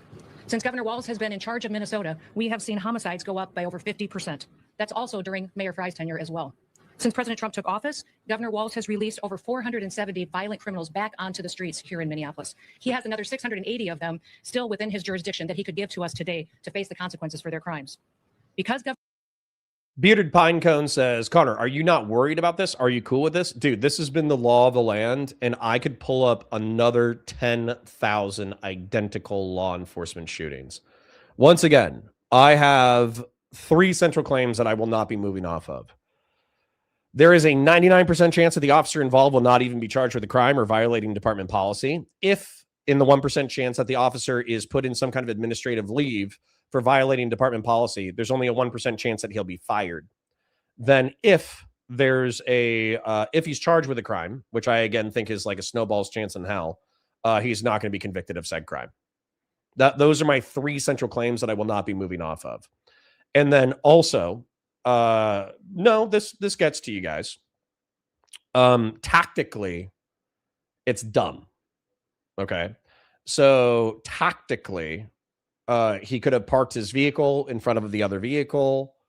And then also he could have approached the passenger side window and given the person lawful orders, at which point, if she flees, then nobody's killed, right? He put himself into a dangerous situation that allowed him to use deadly force, and his tactics were unsound and stupid. Can you give one identical? So far, you keep referencing times when the victim was actively attacking law enforcement.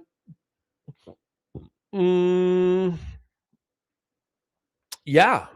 So Orlando Police Department, there was a cop, or there was a bad guy who was fleeing in a garage. You could probably check this out because the guy who was charged.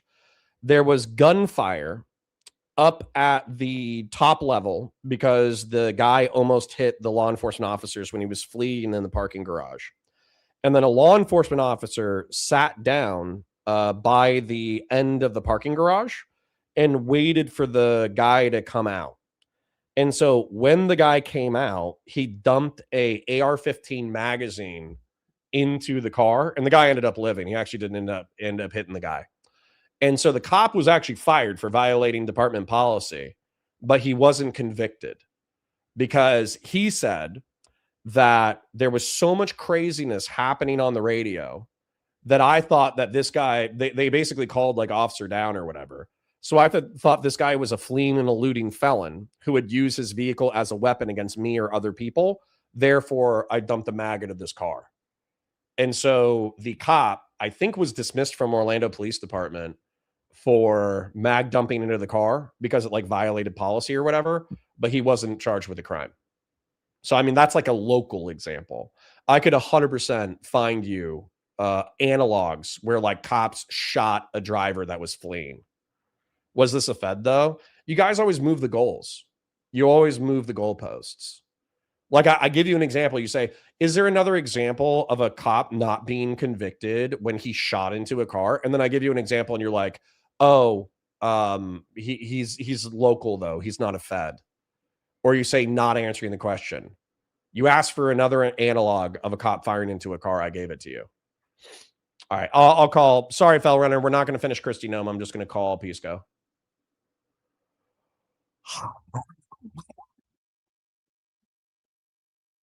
Let me call Pisco. Let's try not to get too spicy with it. And I do have a hard out at 1 p.m. I'm just telling you guys straight up. I have a hard out at 1 p.m. because I'm speaking with Ryan Geddie. And I want to talk to Ryan Geddie. Yo. Hey, what's up, buddy? What up, brother? What's up, brother? Just give me a second to get the camera looking. Okay. No, you said identical. Sorry, I'm talking to 120 people at one time, Jamestown Sassacre. Shut the fuck up. Whoa, my morning's going great. How are you? I'm going good. Is everything okay over in Counterfarts land? No, you got all your fucking libs in a fucking hornet's nest. Fucking their panties are in a twist. They're freaking the fuck out. And they got bad talking points. With bad talking points? Yeah, they have horrible talking points. And I've been fighting them for 2 or 3 hours now. Okay, 1 second. I am switching over so people can see you now. All right, Mr. before we Counterpoints. fight, I don't want to fight. I don't want to fight. Okay. But before we fight, can I show you my claims? Show me. Yeah, show Can me I drawing. show you the tactics that I think are bad? Yes. And then can I read you the police report as if I was writing it? And then can we fight? But can we be knights? Yes. You can definitely show me all this. Yes. Okay. So let me pull up my Microsoft Paint. Let me show you my Microsoft Paint, and then because this might actually assuage some of the butthurt people in your chat. It's not going to assuage my chat. They've been fighting me on it all day, but it might assuage some people in your chat. Okay. Yes. Here are my 3 claims. There is a 99% chance that the officer involved in the Minneapolis shooting will not even be charged with a crime or charged with violating department policy. My second claim is, if on the 1% chance the officer was put in for administrative action for violating departmental policy, there is a 1% chance he will actually be fired for said violation. And then number 3, if on the 1% chance the officer is charged with a crime, he will not be convicted of said crime. Can you just acknowledge that I've made these statements and these are my claims? Yes. Okay. Now, with my drawing, these are the vehicles. Okay. This is the ICE SUV. If you can see it on your share screen. Here's the Jeep. Here is the other thing. I can't really do the angles. I wish I could. I know the angles are wrong. But what happened was these 3 ICE agents approached the vehicle from the side and said, hey, you need to get the fuck out of the vehicle. Then this guy put himself in harm's way by approaching the vehicle and putting himself in front of the vehicle, which is not advisable. Then he fired 3 shots into the driver as the driver tried to pull away. I think the driver was trying to flee. I do not think the driver was intending to hit the law enforcement officer when she was doing so. Or at least that wasn't her aim. Her aim was to escape. Her aim was not to kill a law enforcement officer. Right? You with me? Can you just acknowledge what I've said so far, even if you don't agree with details?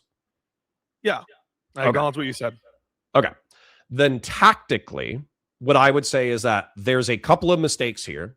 Number 1, from a tactical perspective, I'm not talking about policy. I'm not talking about law.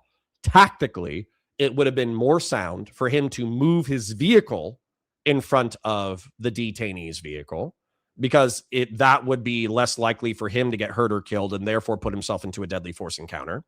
It also would have been more tactically sound for him to approach the vehicle from the passenger side window. That way, if the vehicle attempted to flee, he would not have put himself in a deadly force encounter. He could have given lawful orders to the driver, and if she flees, it's law enforcement. Sometimes people get away. You don't have to kill every single person you interact with just because they're fleeing law enforcement.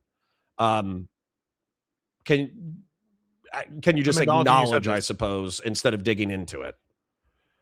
Yeah, I'm acknowledging everything that you've said. Yes. Okay. Then one more thing. It's a little bit longer, but I'll get it done, and then you can start tearing it apart as you see fit. Okay. I don't want to fight, but yes, go. Okay. So Officer Nasty, kind of a lib douche who likes to split between our communities. He likes to trigger the fuck out of me and mine, and then he likes to run back to yours. Who? Is that his Nasty. username? I've never. Gen X. I think Gen X was snitching on Officer Nasty, saying that Officer Nasty was in your chat talking all kinds of shit about me a few weeks ago, if I remember correctly. Okay, if that happened, I didn't see it. I don't X, care. She's like yeah. Jen Winkler's my spy. I'm her like third favorite streamer. So, but so what Officer Nasty brought up was the Department of Justice policy. And there's a few key elements of the policy that I think are relevant. And there's one section that's arguable. I think there's 2 sections that are not arguable. So the 2 sections that are not arguable. Law enforcement, when the officer has a reasonable belief that a subject of such force poses an imminent threat of danger of death or serious physical injury to the officer or another person, is when you can use deadly force. And then there's a subsection about vehicles. And within the subsection, it says, the vehicle, in order to justify the use of deadly force, the vehicle is operated in a manner that threatens to cause death or serious physical injury to the officers or others. I think that those 2 thresholds had been met. But in that subsection, it has an and clause that I think could be argued back and forth. And the and clause says no other objectively reasonable means of defense appears to exist, which includes moving out of the path of the vehicle. I think that's where the contention is going to be. Now, I wrote up a fake police report as if I was the shooter. And if you'll indulge me one more minute of ranting, I'm going to read it to you and then we can fight. So on such and such date and such time, there was a person that Officer X was trying to detain. I parked approximately 20 feet in front of potential detainees at a 45-degree angle to prevent the driver from moving forward, and then exited the vehicle to help Officer X detain X person. As I approached the vehicle, I heard Officer X give a lawful order to detainee X to get out of the vehicle. We were wearing our bulletproof vests with police clearly marked on our vests. Officer X exited his patrol vehicle with lights activated, notifying detainee X that they were lawful law enforcement officers conducting legal law enforcement operations. As I was approaching the vehicle, I heard detainee X shift their vehicle into drive and turn their wheels towards me. It was at this moment that I believed that I was in threat of either death or great bodily harm as a result of the actions of detainee X. The incident unfolded in a matter of seconds, and I had no other objective, reasonable means of defense. I did try to move out of the way of the vehicle defensively and was almost struck by the front end of said vehicle as detainee X attempted to drive forward. I pulled my service pistol, serial number XXX, and fired several shots into the driver, attempting to stop the threat. The driver was incapacitated and crashed approximately 50 yards south of our location. At that point, we detained person Y, Z, and X for questioning. So, I've given you a lot. Give me some feedback. Yeah. I don't know. What do you want to talk about first? Do you want to talk about policy? Do you want to talk about whether we think this is self-defense? We'll probably fight more on morality or what law enforcement officers should be authorized to do. But I would like to hear if you had any objections to my three initial claims that, number one, I don't think he's going to get charged. Number two, in the rare chance that he's going to get charged or put on some kind of disciplinary thing, he's not going to get fired and he's not going to get incarcerated or convicted. What do you think about those? You don't think he's going to be charged? Yeah, I think that they're not true.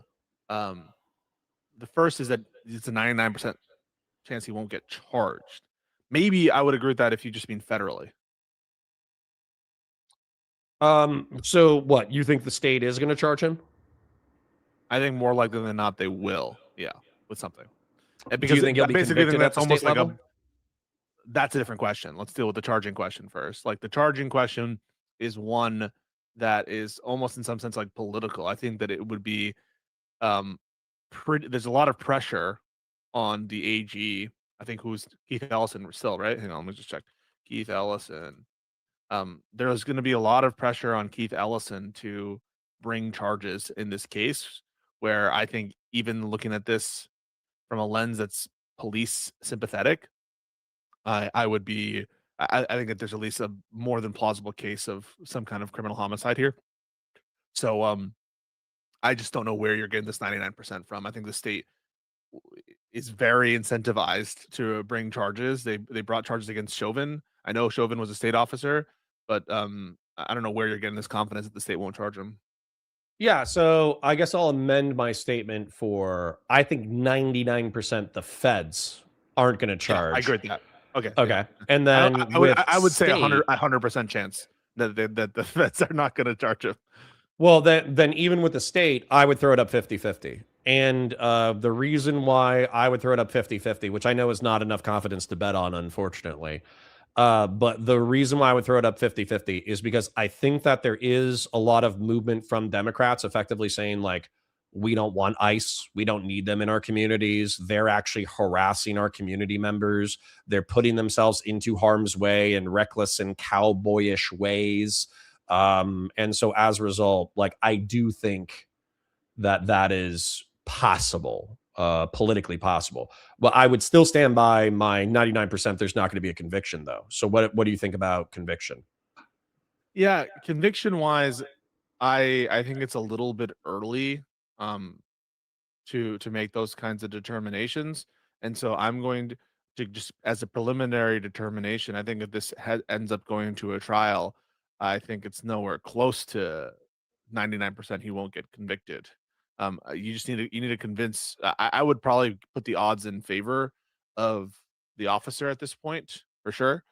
Given the burdens of the state, you need to prove beyond a reasonable doubt. I think the burden of self-defense even shifts to the state at a certain threshold of evidence in Minnesota. I think I recall that that's what was the case was in Chauvin, that they, as a matter of state law, and again, query whether or not federal self-defense common law would apply or federal self-defense principles would apply here, as opposed to state law principles. There's some weird issues of federal preemption, but ultimately this is going to have to be justified with some sort of self-defense principle or defense of others principle.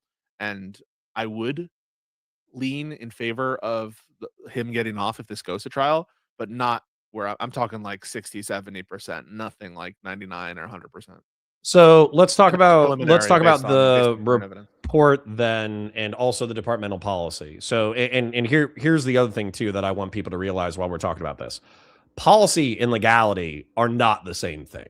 So there can be people who violate departmental policy and are either held accountable administratively or even fired from their jobs, but then are not incarcerated or convicted for violating the underlying policy.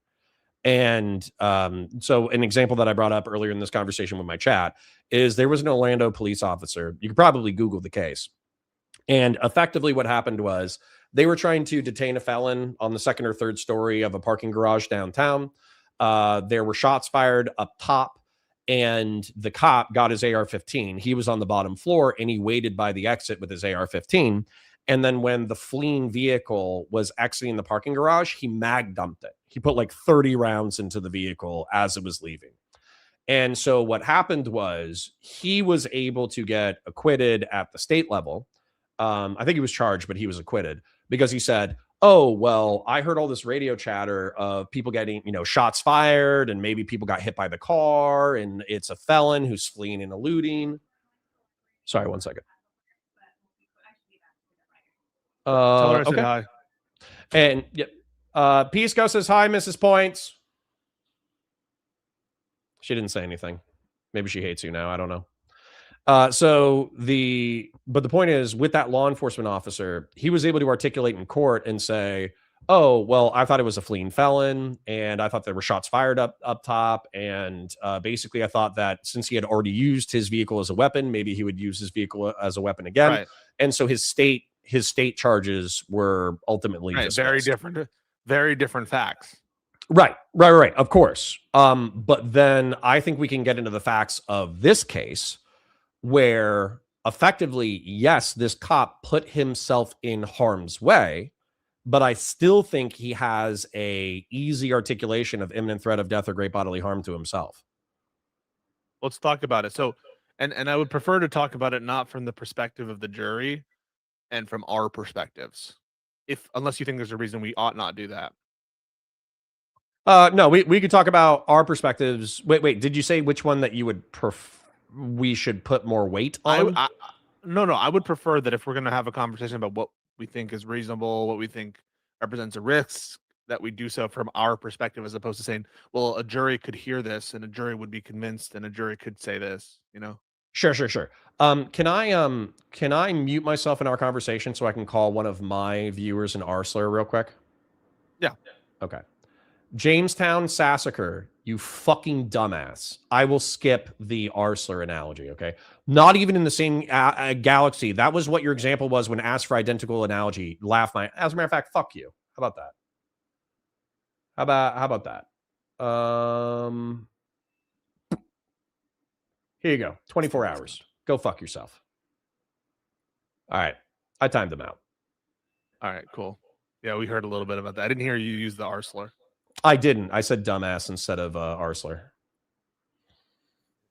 All right, cool. All right, so that's my proposal.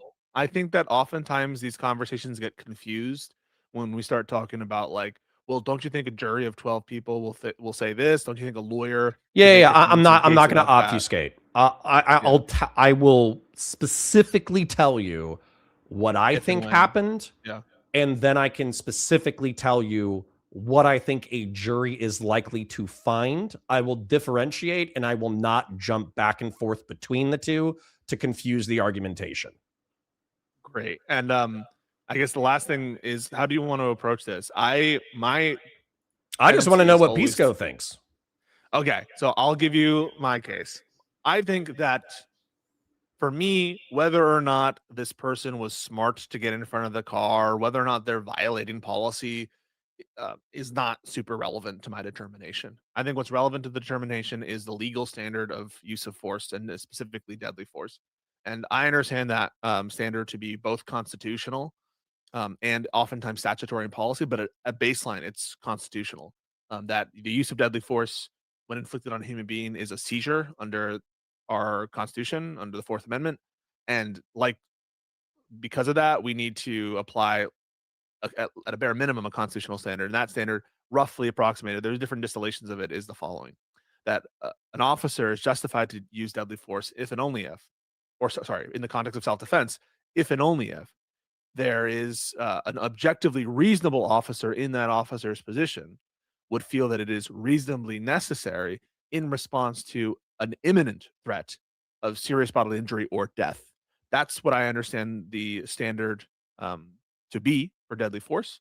And so the question is whether or not what we saw fulfills that standard such that he is justified in his use of force. You with me so far? I'm with you so far. Okay. I'm also not analyzing whether it was smart to be in that position, either from the cop perspective or from the decedent perspective, whether or not they have the authority to initiate the stop. I assume that the DHS does have the authority to make stops of crimes that they see that happen in front of them. And for whatever reason, whether this is a pretextual stop or not, I think they have authority to do this. And I don't think that she has authority to leave. So I'm not analyzing that either. The only question is whether or not deadly force is justified under the law. And I'm not assessing the morality of it at the moment. I basically think there at no point was he in a threat of serious bodily injury or death, given what the car was doing and given the direction of the car. I think that there are cases that suggest that for precedent. But also beyond that, I think that the use of the firearm is not reasonably necessary in virtue of the threat, even if it did exist. That is to say, at no point would shooting the gun and killing this person be reasonably tailored to stop the kinds of threats that people are talking about.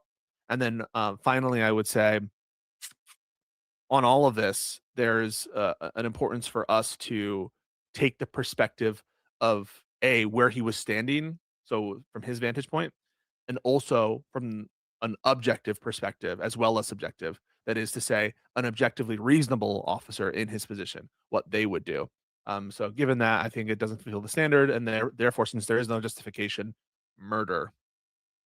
So let's break down the components then.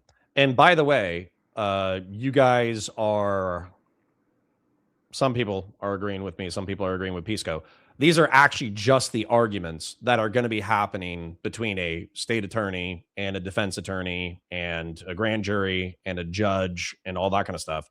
Is this specific issue, was it reasonable, or I think you used the term objectively reasonable, that there was an imminent threat of death or great bodily harm? Okay. Yep. And so now we have to get into what is one other thing. It's you need to analyze the application of force at every moment in which it's applied. And so every shot needs to be accounted for. Now, you could say, well, the shots were in such quick succession that we should consider the which I would say. Okay. But that is just to be clear. Every single moment needs to be accounted for. Every single use of force. That was true of the show. Well, and let's account for them. I actually just got done watching the videos earlier this morning. Like, I watched it last night, but I obviously I got done watching it at quarter speed this morning. So, okay. So let's break down death and great bodily harm, because I actually think that a lot of people don't understand the latitude that is given with the term great bodily harm. Okay. So death, I think we all understand death. It's like the cessation of life. It's the cessation of normal bodily functions to the point that person is not coming back. So we understand death, right? And then great bodily harm, there's a huge latitude here. And what I mean by that is that great bodily harm. I do have a knife, but I'm not going to do anything crazy with it. So if I have a knife like this, and if I was to slash my skin right here, even if it was just like a superficial slash where I just had like a very shallow 1 millimeter cut across my arm, it wasn't near an artery, it wasn't near a major part of my body or whatever, that would still be considered grievous bodily harm because I have an implement that is capable of causing great bodily harm. And not just that, I'm using it in a circumstance or potentially using it in a circumstance in which it can cause grievous bodily harm. Where there's a significant risk of it. So yeah, Right. in that case, I would agree that situation is one in which there's a serious risk. There's a risk of serious bodily injury, given the implement and how you're using it. In that, so I understand serious bodily injury to refer again, the condition of having serious bodily injury is one in which there's a high risk of death, or there's some kind of like potential for a permanent. We could focus on great bodily harm instead of death, because I think if we keep getting wrapped up into death, then what's going to happen is my chat is going to be like, he was at no risk of dying. He was at no risk of dying. He was at no risk of dying. But they're going to ignore great bodily harm. I'm just gonna no. I think that let's just get it's a lower standard for serious bodily injury. So I'm happy to go to the lower standard. This is from Josiah. Sorry, Minnesota investigators are saying they can't access evidence, and FBI won't work jointly on the probe. Noam just confirmed she doesn't think the state has jurisdiction. Both your thoughts. I mean, I think that's an insane thing for the DOJ not to cooperate with the investigation, and then for them to say that the state has no jurisdiction here. I think that's absurd. And I think that's just crazy and wrong. I don't know if you have any takes before we get into our discussion, Connor. No, I think the problem is that the conversation about what we're talking about is obviously within the further context of like mass deportation operations by ICE and the Trump administration being one of the most like authoritarian and corrupt regimes in recent American memory. So when we zoom out and people are like, well, this is within this context or whatever, I understand the context, but I think I'm focusing on the details of like effectively deadly force or imminent threat of death or great bodily harm. This has to be argued for all of law enforcement for all of time, regardless of what standards we set as a society. So even if we say cops are never allowed to use deadly force or never allowed to think about death or great bodily harm, we still need to talk about why, regardless of what's happening in the broader context. But in terms of the Chrissy Noem's jurisdiction thing of what she said there, do you have? Yeah, I mean, fuck her. Fuck the feds. They should comply with the state level investigation because the state, regardless of whether or not you think the Democrats are being too soy or the Republicans are being too barbaric, the state should have the right to investigate a crime that they think happened in their jurisdiction, and there should be cooperation between the feds and the state. It should not be one-way cooperation. Got it. Yeah, no, I agree with that. All right. So on serious bodily injury or serious risk of bodily injury. Sorry, it's risk of serious bodily injury. So my understanding, and here I'm pulling up from a federal statute, but I think it more or less maps onto I think there's one additional thing I would add here. But this is how the federal law defines it in a given statute involving the Health and Human Services, that the term serious bodily injury, it means bodily injury, which involves a substantial risk of death, A, or B, protracted and obvious disfigurement, or C, protracted loss or impairment of the function of a bodily member, organ, or mental faculty. I would add to that any injury that is likely to cause great pain. I think that there's a pain aspect to it as well that needs to be included. So I would even go broader than that.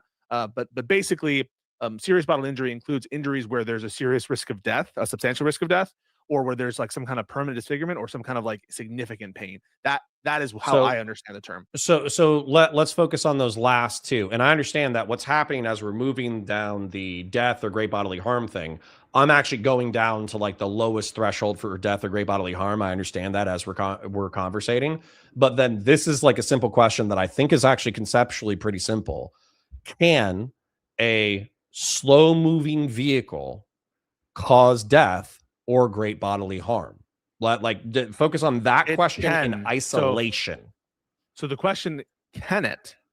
I don't think that's the question you want I to think the answer is a firm yes, right? Well, it depends on what you mean by can and what kind of vehicle you're talking about. So, I think an SUV is okay. I think a Jeep can cause serious death or great bodily harm even at a low speed. So I think that a slow-moving vehicle can cause death in that it is possible for it to cause death. I think that throwing a cup at someone or great bodily harm. It's possible for that to cause death or great bodily harm. So we have to speak not just in terms of possibility, unless we mean something else. Yeah, and we can get into the probability, right? Because it's yes, imminent threat. Threat probably has some level of possibility in like calculated into it. Something that a chatter asked me earlier was if the vehicle was 100 yards away, but it was charging the officer, would he have the right to fire? And I said no, because of imminence, like it's about to happen. And then also like proximity. Yeah, of course it's possible that the vehicle could hit you. I think that's a clear case of self-defense. If you have shooting a vehicle that's 100 yards away, if you have a good reason to think that it's going to come, that he's charging towards you, I think it's a much stronger case of self-defense. Why? Because the person who is firing the weapon, presuming that they're a good enough shot that they could like reasonably, hit the target, they're under a reasonable apprehension that the person is using the vehicle in such a way so as to intend to put them in serious bodily injury or death, and that increases the likelihood that that will actually be the case. They're moving at a high velocity of speed.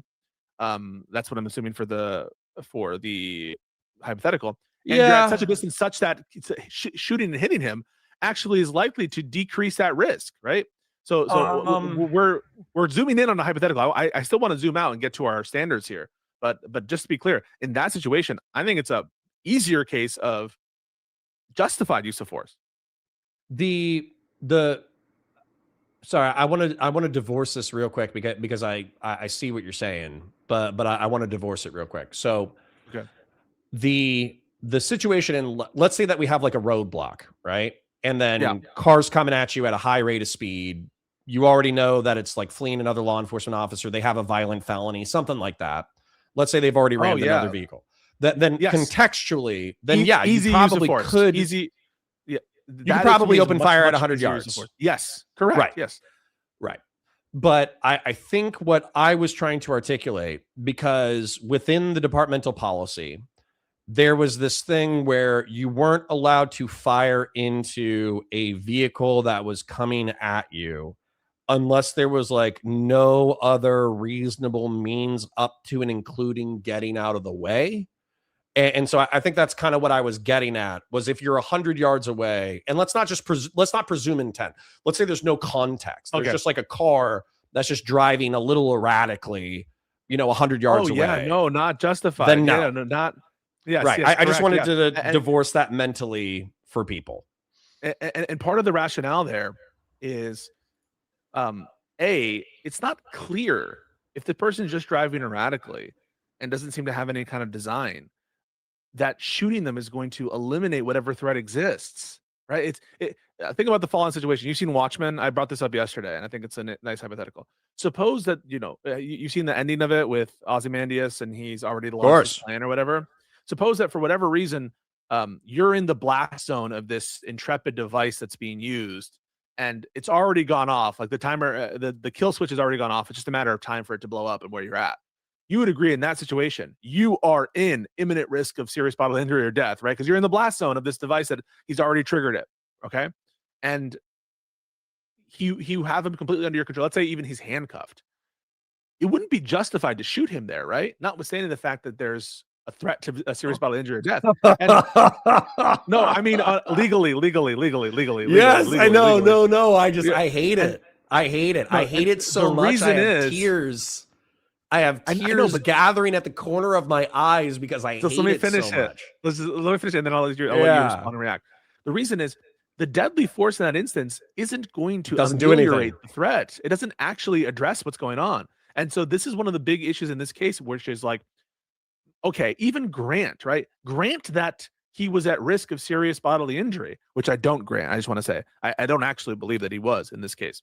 But even grant that he was, it's not clear to me that shooting the gun and killing this woman eliminates that threat as opposed to making it greater. Like, where's the intuition that that will actually lower the threat? Yeah, no, that's actually that's very well argued. And I kind of want to reemphasize that for my chat because this is actually like mad funny because we do see this with like Superman. We see this in Superman movies. We see this in law enforcement movies where for Batman, as a matter of fact, the most obvious example is actually Batman with Joker and who's going to become Two-Face? I forget his name. Harvey Dent and his girlfriend Rachel, right? So for those of you who don't remember, Joker set up 2 explosive devices with people that Batman loves on other parts of town, and so Batman says, or reasonably, his friends are in imminent threat of death or great bodily harm, and so arguably, if killing Joker would resolve those hostile situations, it would be justified. Then it would be justified. Legally. But killing Joker actually doesn't nothing to save Harvey Dent or Rachel. And as a result of the self-defense claim being necessarily a defensive measure, therefore killing the Joker is not justified, even though he's on the verge of murdering people. That's wild. Really, that's wild. It's really fucking important, and I think it applies in this case. It's different than the case of where there's actually a lot of precedent for the cases in which someone is engaging with the police in like this miles long high speed chase, 100 miles. He's hitting cars. He's showing a careless disregard. He's driving so erratically that there's a threat to the public. In those situations, obviously shooting eliminates the threat because the threat is like broader. The threat is either A, he's fleeing from one of these like inherently dangerous felonies such that the flight by itself needs to be stopped in and of itself. So like if someone is fleeing from a murder, you're allowed to shoot the murderer just on the basis of flight. Okay. And similar thing when there's a public safety rationale in the context of a high speed chase where the person is already shown a careless disregard to the public, then of course shooting that person eliminates the threat because we're talking about a broader risk. Likewise, in a situation in which there's a car charging towards you where you can reasonably apprehend the intent, then yeah, shooting and like there's nothing around you that you have to worry about. Shooting him would make sense because the threat is not just of the car, but his design upon you, and killing him will eliminate the design upon you such that it will eliminate the risk towards you. Again, all else equal.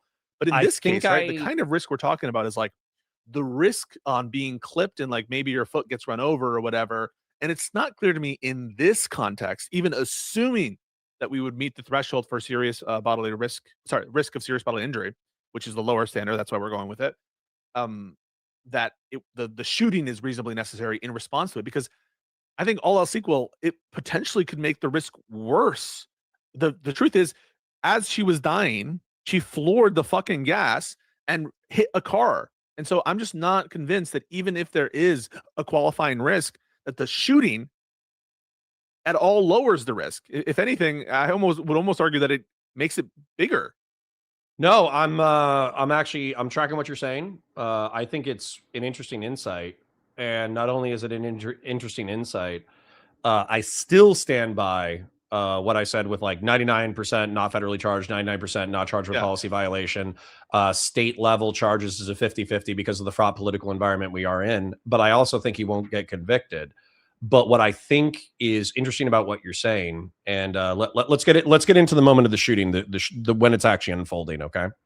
So what I think happens is, because I was in law enforcement for 4 years, and I would say we probably got deadly force training quarterly, maybe even monthly sometimes, especially if there was like a recent shooting. And then we also, deadly force was probably like 30% of the academy was like unironically deadly force because it's such a fraught topic. And so let's not bring in any analogies. Let's talk about the situation. So I think what happens is, with imminent threat of death or great bodily harm, I could pull up half a dozen to a dozen videos of slow speed vehicles running someone over slowly going over their legs, and then or going over their head, God forbid, and as a result causing serious bodily harm or maybe even death. And so also because the situation is unfolding so quickly, where the guy is effectively in front of the vehicle, he moves to the side of the vehicle, maybe he gets hit, maybe he doesn't. I wasn't able to determine that from the footage. Fires into the vehicle. I don't. I think that, I don't know for certain, but I am not convinced he gets hit at all. Well, To me, it doesn't matter that much because I think even if he's bumped or if there's contact, there's not like a per se rule that if you get contacted by a vehicle, you can fucking unload your mag because you still need to make the determination, especially because the shot at most happens simultaneously with the alleged hit. It's not like before it, and so if go for it. Well, I was just going to say, this is where the effectively, like, I mean, I've seen jury instructions for like officer involved shootings. Like the presumption that people involved in unfolding adrenaline filled detentions, arrests, shootings, and fights is bullshit. That there's no conscious thought going on in this short of a time. Okay. So there is not, because the video is what, like 15 seconds. At 9 seconds, when he's in front of the front left headlight, he's not thinking to himself, oh, if I get run over right now, this is imminent threat of death or great bodily harm, but I do have enough time to step out of the way. Therefore, department procedure dictates that I step out of the way instead of firing my firearm. Oh, wait, hold on. I'm pulling right now, and the car has driven far enough that it's about to hit me. Therefore, Yes, I no, no longer I have get deadly it. force. Like, dude, I've talked for He's working longer on than the instinct. evidence No, than the incident unfolded. I understand. Yes. No, I understand that this is what's so alien about this to a lot of people. I'm not saying for you, for a lot of people, because what you're saying is true. not. This guy, Or not alien to me. certainly, I'm sorry. I'm just trying to agree. yeah, yeah. But like when we pull apart these situations, we are doing a kind of like post hoc Sunday or Monday morning quarterback type situation where we're saying, oh, at this half second, what were you thinking at that moment? That's just like, unfortunately, though, the standard for analyzing self-defense is to break things apart in a timeline and to think what an objectively reasonable person would be thinking at that moment, not in the terms of reciting the formula of deadly self-defense and the policies as such, but what they were perceiving and whether or not we agree with the outcome afterwards, the decision afterwards. And so, yes, I agree. It's a little bit alien and weird, and it's like not at all how cops are like trained or how people think in response to different like emerging situations that happen in like literally 2 seconds. But unfortunately, like that is the task that we're called upon to do. Well, maybe you and I have different presumptions about what's reasonable. But what my reasonable thing would be, and by the way, I've already brought up the 2 training mistakes or what tactical mistakes that I think this guy made. And by the way, we're like trained on these things to like, don't step in front of fucking cars. That's how you die, dumbass. But I think that he's performing a lawful law enforcement action, which is the detention of somebody. He's assisting fellow officers in it. He sees the car go into gear and start driving towards him, and he thinks, fuck, I'm about to get hit by the car. That's deadly force. Pop, pop, pop. That's like the entire scenario. There's so many things that you can break down outside of that calculation. But for me, that's the thought process is I'm doing my job. Car's coming towards me. Oh, fuck. Pop, pop, pop. But it's not pop, pop, pop. It's pop, run alongside pop, pop. I don't think so. I think we looked at the time unfolding. It's like less than a second between all 3 shots. It's maybe a second and a half. He takes a few steps when he's clearly on the side. He's already walking. That has nothing to do with it. Would an objectively reasonable officer in his situation know that at the time he takes this shot, which I think is not justified, but even just to say I granted it, would an objectively reasonable officer in his position walking alongside the car and taking 2 shots know where his body is in relation to the car? And I think the answer But is you're yes. you're already adding more thought than was already involved. No. He's getting out of the way as he's firing. He doesn't know whether or not he's going to get hit. And again, the shots elapsed are under a second. There is a point in time at which he is perpendicular, right? Like the vehicle, if you drew a line from him to the vehicle, it would be perpendicular. That is to say that the car is on the side of him. He is in no sense in the path of the car. And he's firing into the driver's side window. Okay. And So let's move him. Hold on. I have a way to illustrate why I don't think this is going to work and why I don't think he's going to get convicted. So no, let's just talk about what you think. I don't want to talk about what the jury will say. Okay. Let's just talk about Let me tell you exactly what I think. Okay. So I've already told you that he's made 2 tactical mistakes. One of them was if he was going to pull in front of the vehicle, he should have done so in a vehicle so he didn't prompt a deadly force scenario. Okay, that's mistake number 1. Mistake number 2 is he should have approached the passenger side so he was not in front of the vehicle causing the deadly force scenario. Okay, I want you to hear those concessions before I make the next point. Okay, they're not valuable to me because I don't consider them that much in my analysis of self-defense. I know, but people like to. It's a virtue signal for moral me. fraud. I know, but it's lost on me because to me those facts aren't that relevant. I understand, but I have somebody who's like literally in my chat, like, oh, so you can jump in front of a car and cause a deadly force scenario, like that. That's the response that I'm getting. Okay. So maybe that's not for you. Maybe that's for the audience. Got it. Okay, but we're here now where we're standing in front of a Jeep that's trying to turn right, but we're in the path of the vehicle. And realistically, this entire thing elapses in under 3 seconds, right? So let's say that instead of stepping to the side of the vehicle and firing, which elapses in under 2 seconds, right? Let's say that instead, the taillight, because we are talking about a matter of inches, maybe less than a foot. Let's say that the front taillight actually clips the officer. The front wheel goes over his foot or tail light ankles. or the front light. Or sorry, I don't know what cars the headlight, excuse me. Okay, got it. Yeah. So let's say that the headlight actually clips the officer on the hip and his foot actually goes underneath, or foot and or shin goes underneath the front wheel. And then as a result, his foot, ankle, shin gets crushed. And by the way, you do have arteries that run down the entirety of your leg. And so as a result, is it statistically... If that thing happened, what would I say about that? That would be serious bodily injury. Yes. Right. And so my point to you though, hold on, I want to affirm this point before you counter argue, is if we're talking about seconds and if we're talking about inches, then the jury typically defers to the cop. And I'm saying the jury is right to do so, and that's what I think. Yeah, I think that as well. I think that deference is appropriate. Okay, so you're at the time the shot is taken. I will argue to you, and I think it's true, that he's clear of the vehicle's path at the time he takes a shot. The first shot. Sorry, what do you want me to understand about that? Yeah, so given that if you believe my representation, that at the time he takes the shot, he is not in the vehicle's path. That is to say, the vehicle is not about to hit him. On what view would the firing be justified? I think that we need to, in order to fight this, we would need to pull up the camera.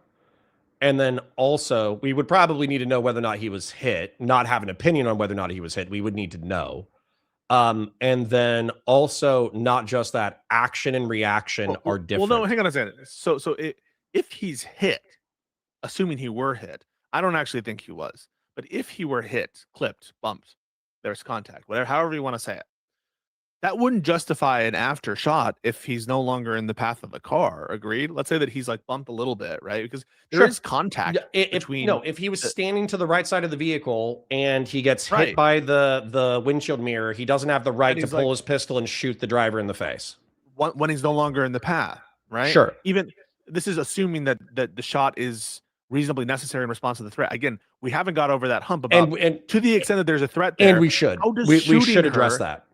Yeah. So how does shooting her alleviate the threat that you just said? Well, hold on. You're skipping a step ahead. I want to go back one Okay. step. So action reaction. Okay. So let's say that you and I are standing in front of each other. And then, as a matter of fact, we could probably do this. So I'm going to like slap in front of the camera. I want you to try to slap me before I slap you. Okay. But you cannot move until you see me move. Okay. Okay. And this is over Discord, over internet. But yes, go ahead. Okay. Okay. It's over Discord and it's over internet. But this is pretty well documented that reaction time is about a half second to 1.5 seconds behind what's actually happening. Okay.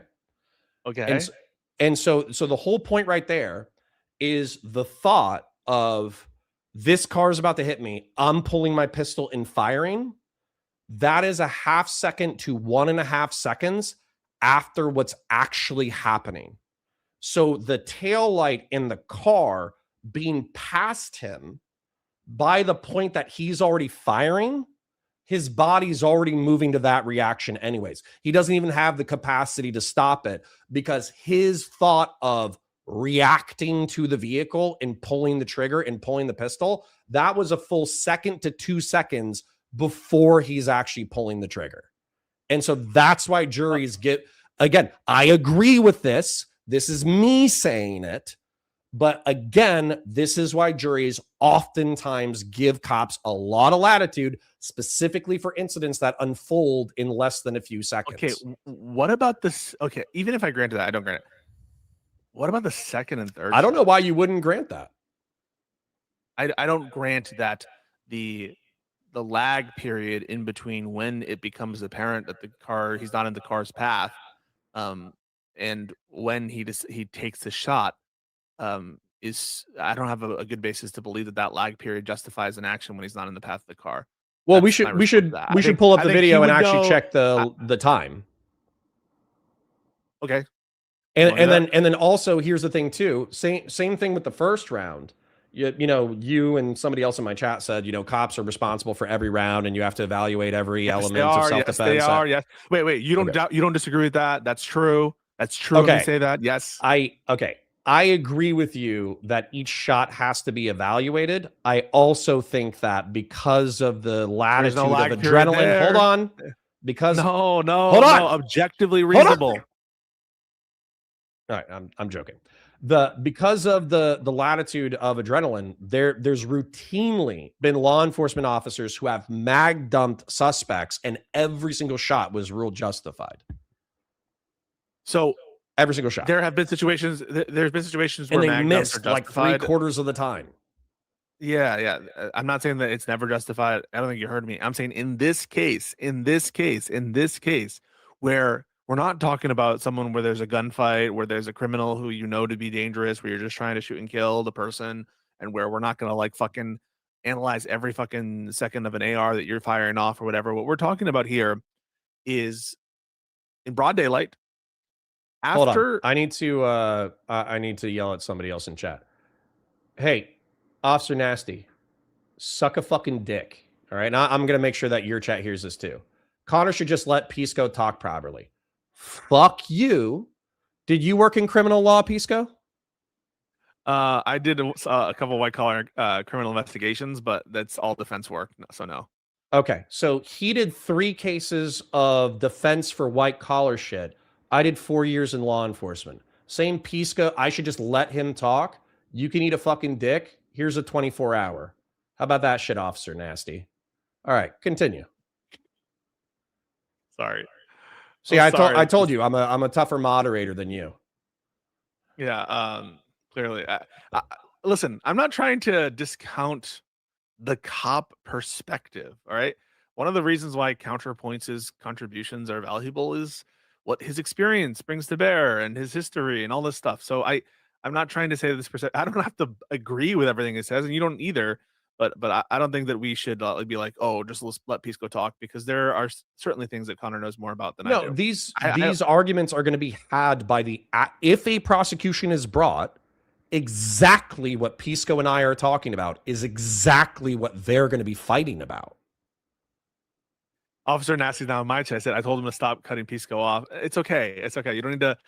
We don't need you guys to moderate the discussion. Okay. Officer but Nasty, eat a dick. How about that? All right. So hold on.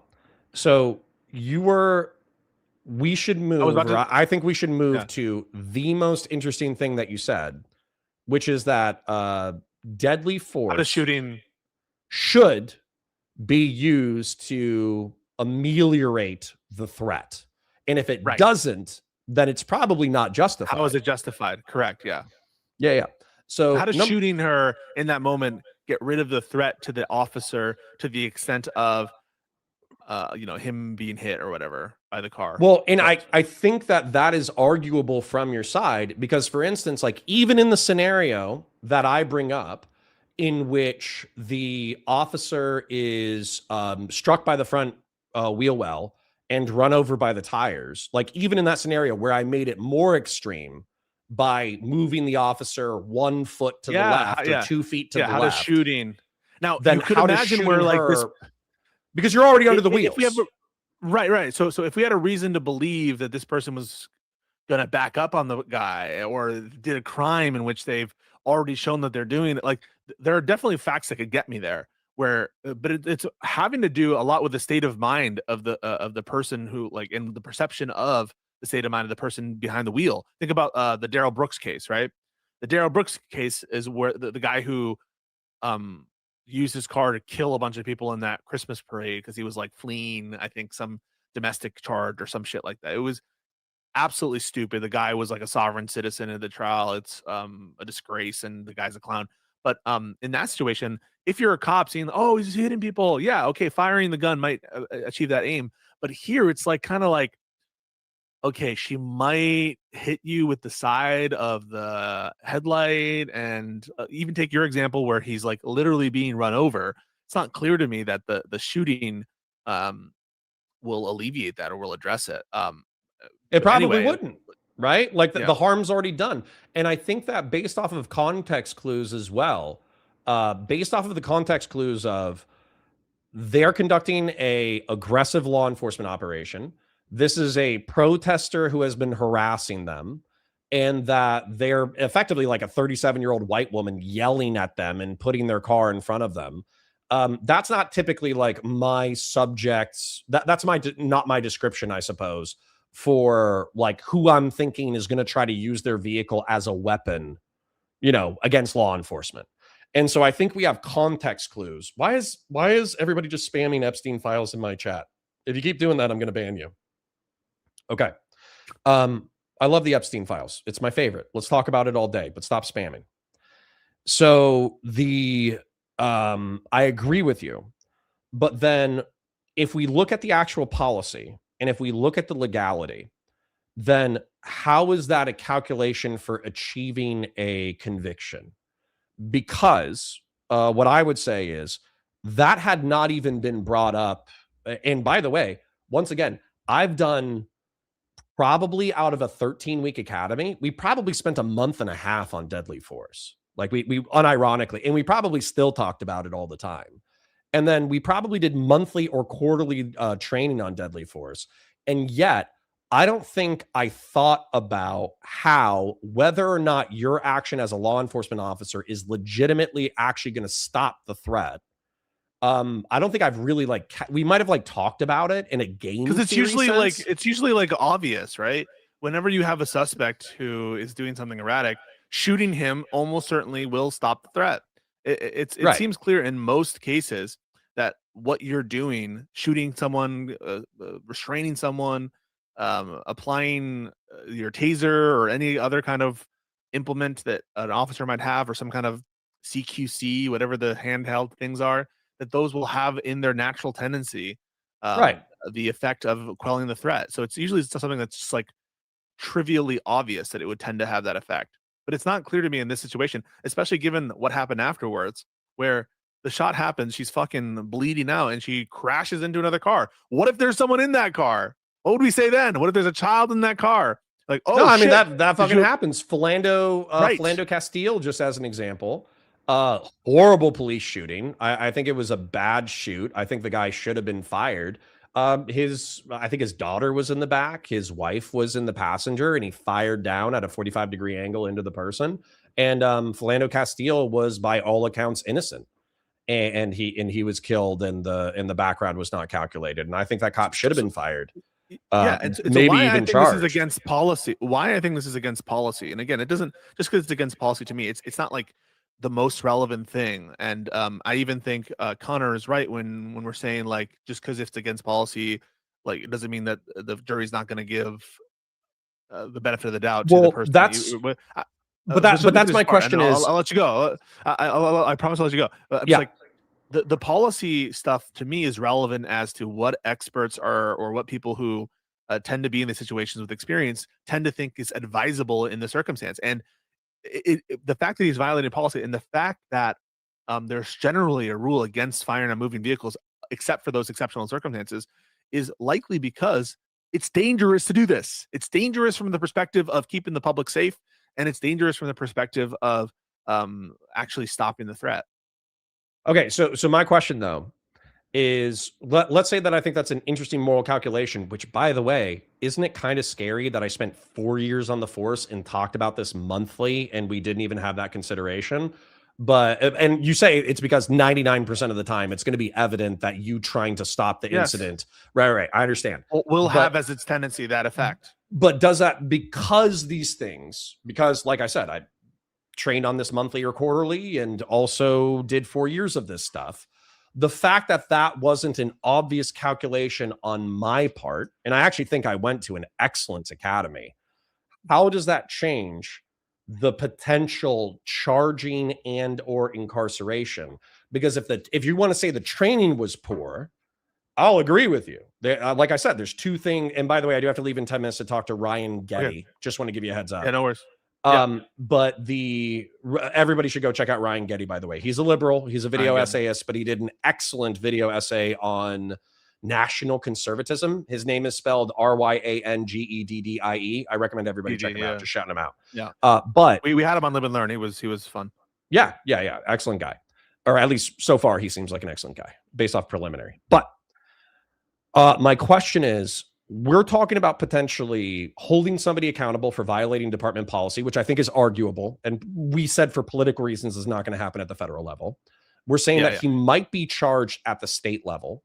And so my question to you is, how does him not necessarily eliminating the threat and the elimination of the threat improving his circumstances, why does that increase or decrease or leave neutral his chances of being charged?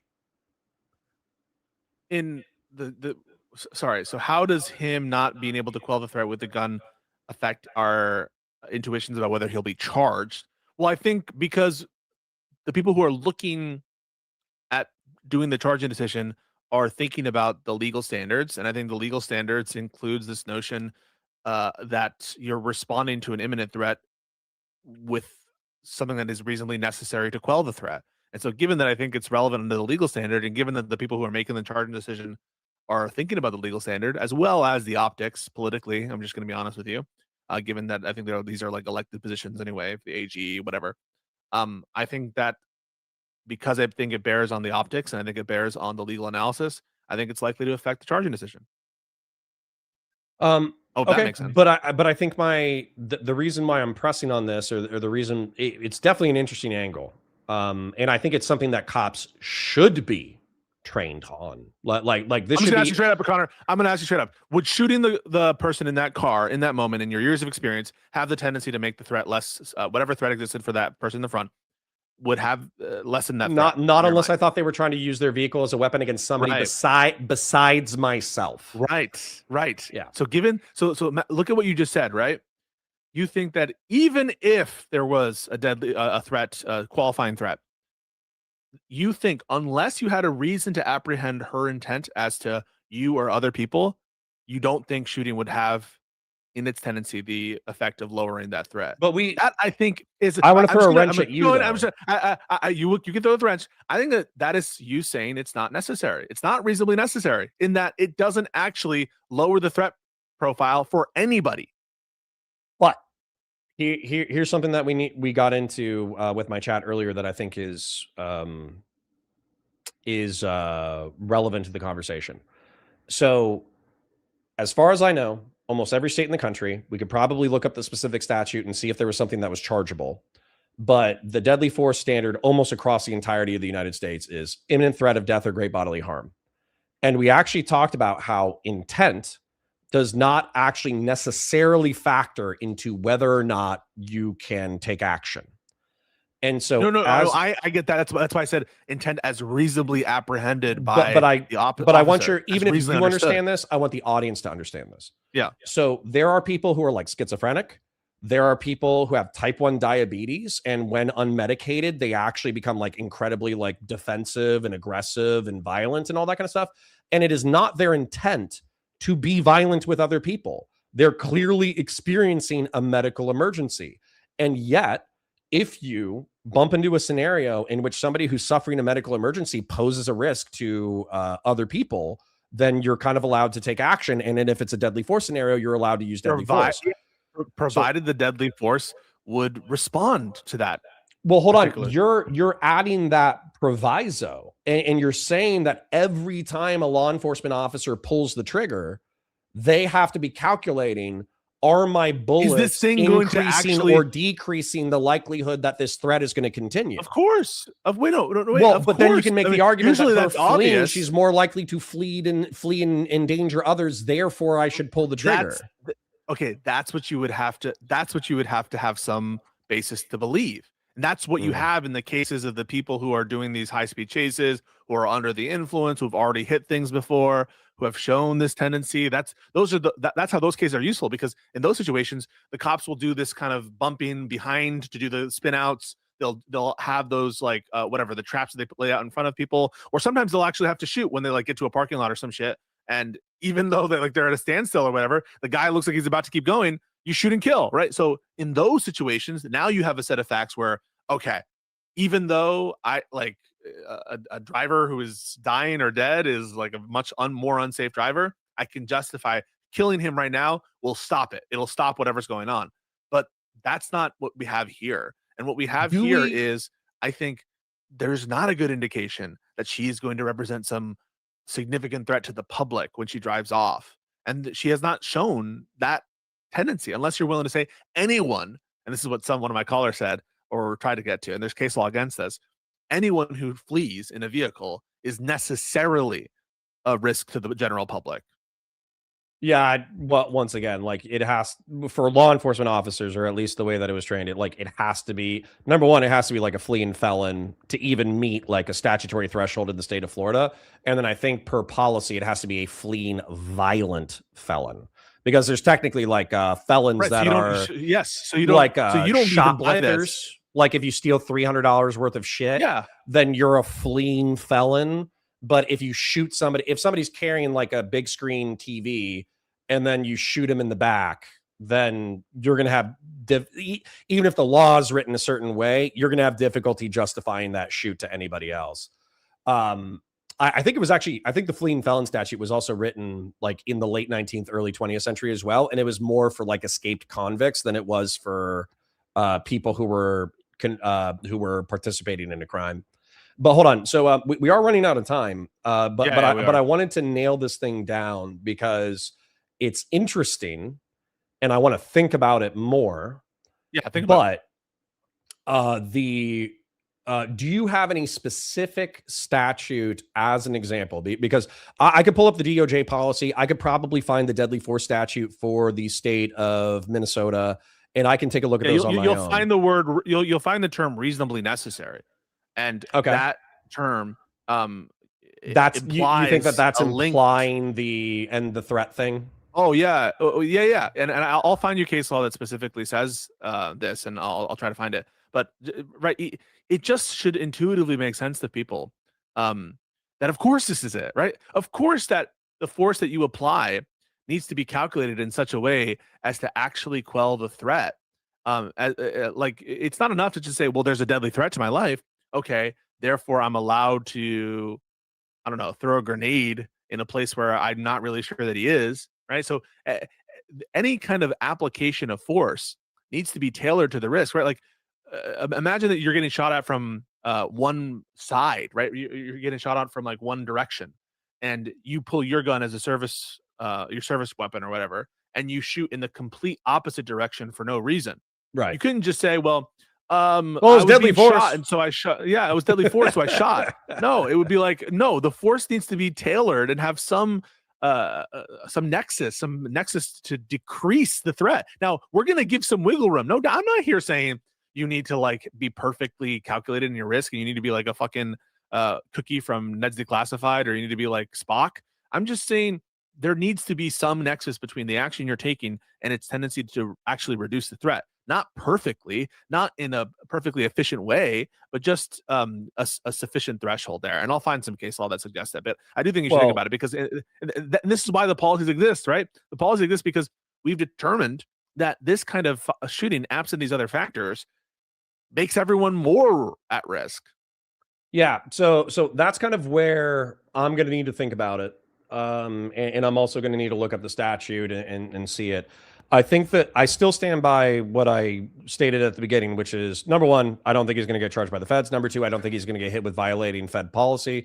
Number three, I do think that there's maybe a 50-50 chance that the state would charge him based off of the political circumstances, not based off of what's actually going on. And I still think there's a 99% chance that he's not going to be convicted for actually exactly what Pisco just said, which is that you don't need to be perfectly reasonable in these scenarios. You just need to be reasonable enough. And I think that juries, which I agree with, to be clear, I'm not trying to weasel out of it.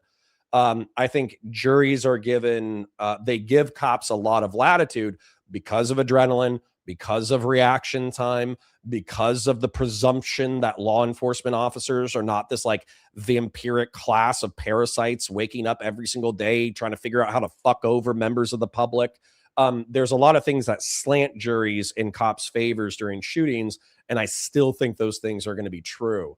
That being said, as far as what you and I think, I think you gave me a meaty morsel to consider. Chew on it. Yeah, I got to chew on it. I got a little bit. I got to digest it. I got to think about how it actually affects the case and if it affects the moral calculation and this, that, the other. And real briefly, I'll try to be as fast as I can.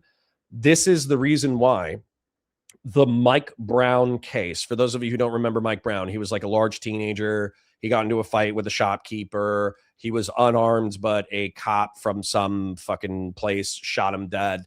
And allegedly he punched the cop in the face through the driver's side window of the police officer's car before they got into their fight. The lack of training, I think, leads to homicide is just defined as people killing each other. There's a moral weight to it with us, but homicide is actually, even justified homicides are still homicide, right? Homicide, yeah. So I think law enforcement officers can be so reckless that they contribute to homicides, and that is immoral. And that can be lack of training, that can be recklessness from the law enforcement officers, et cetera, et cetera. I think that the recklessness, they did a bad thing. Yeah, no, I think what you're saying. What you're saying is he contributed inappropriately to the unjustified situation, risk, and therefore contributed to some respect to the homicide negligently or recklessly. And in some ways, indirectly or directly caused the homicide. And I would make that same argument with Mike Brown, that if you have somebody who just robbed the store, then it's negligence to drive up to the suspect, roll your window down and say, hey, did you just rob a store? Because you're basically, you're forcing a confrontation when you're not ready for the confrontation.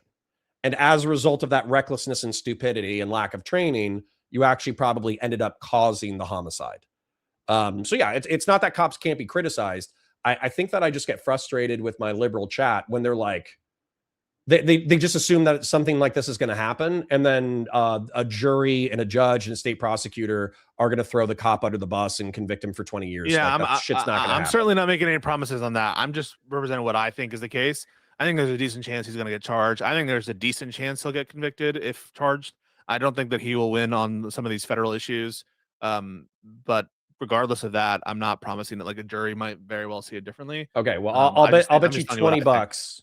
I'll bet you $20 that he doesn't get convicted if he's charged. Okay, I'll take that bet. Okay, I'm gonna call Ryan Geddie. Wait. Is this a moral bet? I'll think about whether or not it's a moral bet before I do it. But just thank you so much for having a conversation. It won't be the last one, and we'll talk soon. All right, thanks, buddy. I'll catch you soon. Later, bro. Later. Right, bye now. Hey guys, I'm about to call Ryan Geddie. We peaked out at like 150, 175, somewhere in there. Like the stream, share it with your friends, engage with chat, super chats if you got them, memberships if you got them. My parasocial love you. Thank you for being here. And thank you to all the people who already donated. I'm going to call Ryan Geddie right now, and hopefully we'll have another really interesting conversation. Mr. Ryan, can you hear me? Hi, how's it going? Pretty good. I'm going to have to mute myself in order to not get an echo, and I'm going to bump you up to 200% because you're a little bit low. If you could just speak directly into the mic, I would appreciate it. Yeah, for sure. Do you want me on camera or no? That's up to you, man. Honestly, I could just tell my chat that you're based in GigaChad, and they would probably appreciate it. But if you wanted to associate your face with your content, then maybe a camera is a good idea. I'll put it on. Hi, Ryan. How's it going? Oh, it's going great. So I'm excited for this conversation. And I'll do a little bit of an intro for the people who might not know who you are. Ryan Geddie is content. We do a lot of drama slop. As a matter of fact, we missed out on drama slop on today's channel. We should be talking about Destiny's sex life today, but instead we talked to Pisco about the Minneapolis shooting, and instead we're talking to you about actual politics.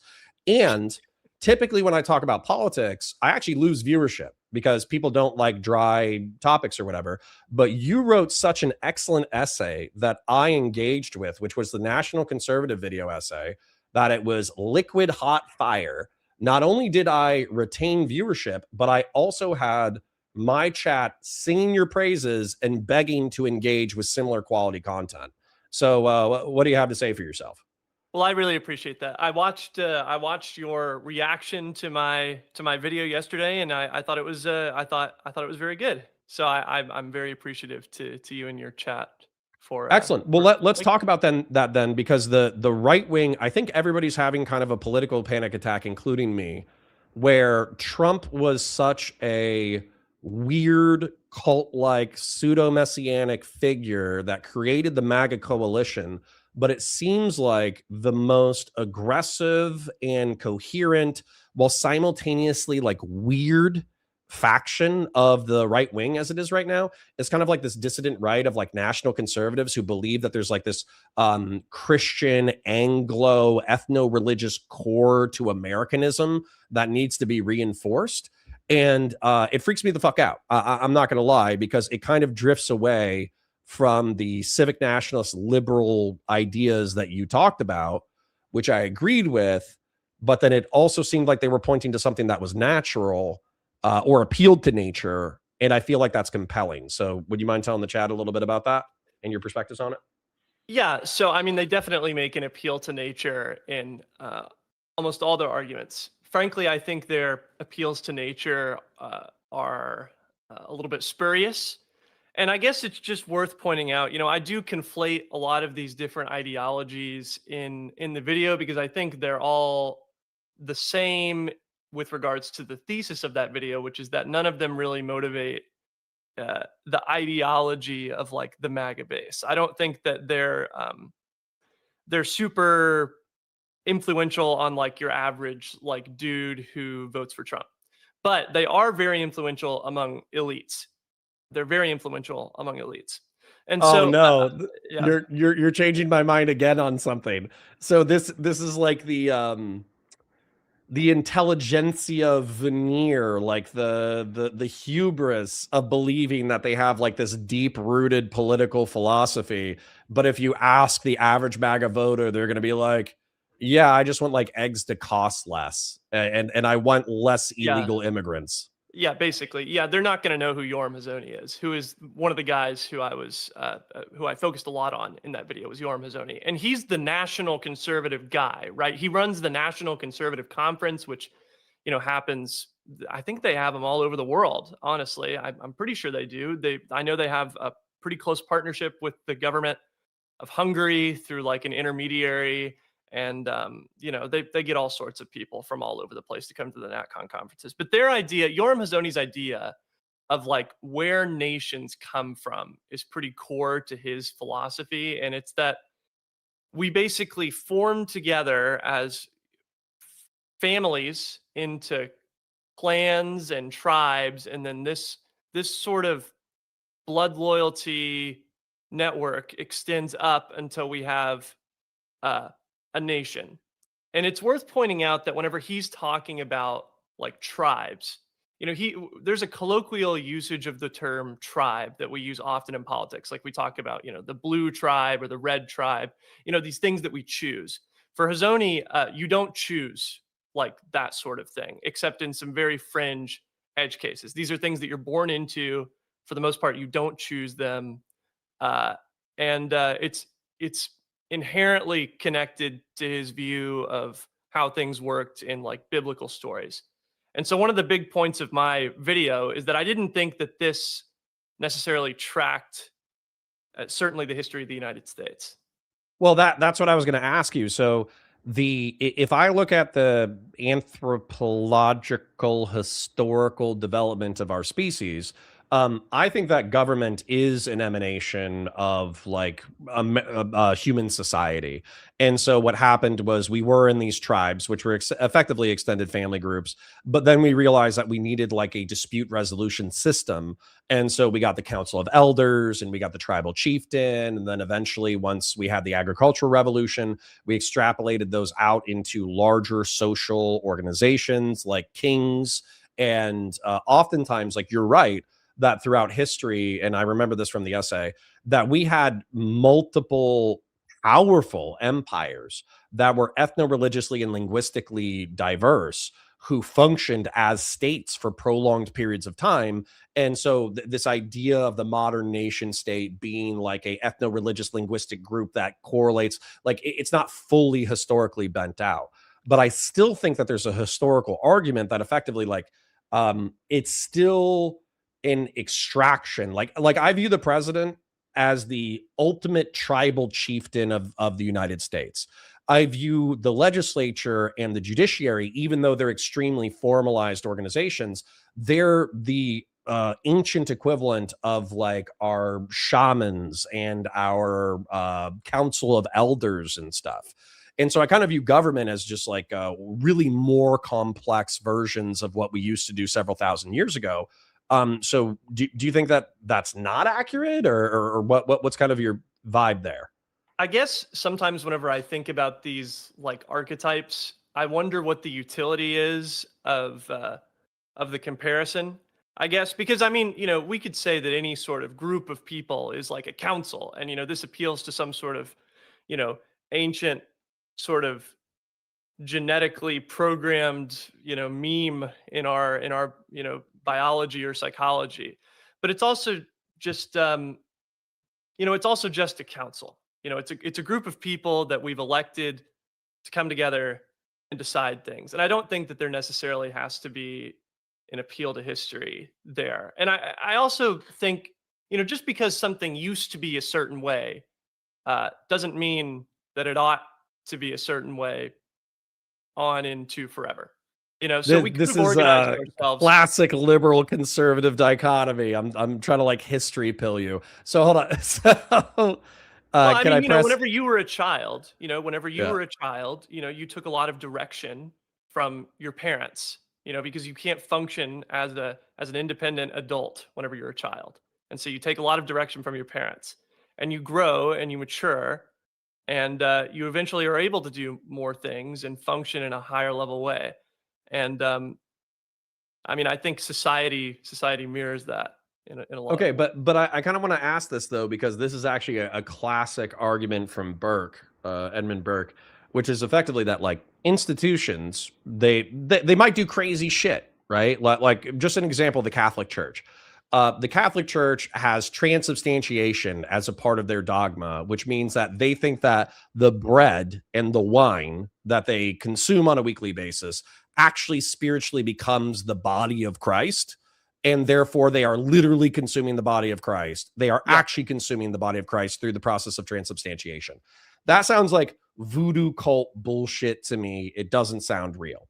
Yeah. However, if you look at the function of the Catholic Church, it has its bishops and it has its leadership and it has its function, and it's a socially coherent organization that brings together people on a weekly basis to participate in ritual. Based off of these like accumulated rituals, they have the Catholic Charities that engage in hospice and they engage in orphanages because of this thing. And so like the Burkean in me, because effectively Edmund Burke says, you don't have to hold on to every belief and institution that currently exists, but you need to fight for the ones that make sense. And so instead of throwing the baby out with the bathwater, I think like a modern conscientious Christian, which I'm not, I'm a deist, I'm not a Christian. They would say, hey, this is all like voodoo, hoodoo bullshit, but we should keep going with like the weekly meetings where we talk about morality. We should keep going with the orphanages and the hospice. But oftentimes I find with liberals, they're like, no, let's throw the baby out with the bathwater and start from scratch because we're wise enough to figure it all out.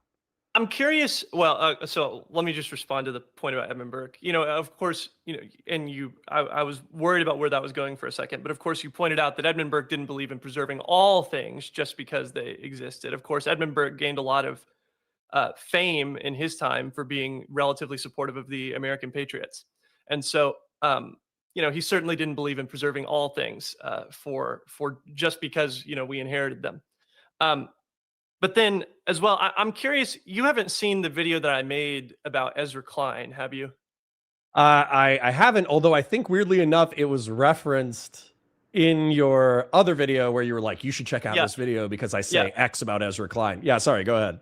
No, I just think a lot of the criticisms that you have of liberals, I probably share. And I go over a lot of those criticisms in that video about Ezra Klein. So I was curious if you had seen it, but it's neither here nor there. Not yet, but I will bully my chat and I'll say, oh, we're tired of talking about Destiny's sex life. Let's watch something real. I'll be like, okay, we're just pulling up a Ryan Geddie video, so deal with it. But I'm pretty sympathetic to that kind of traditionally conservative critique of just like throwing everything out.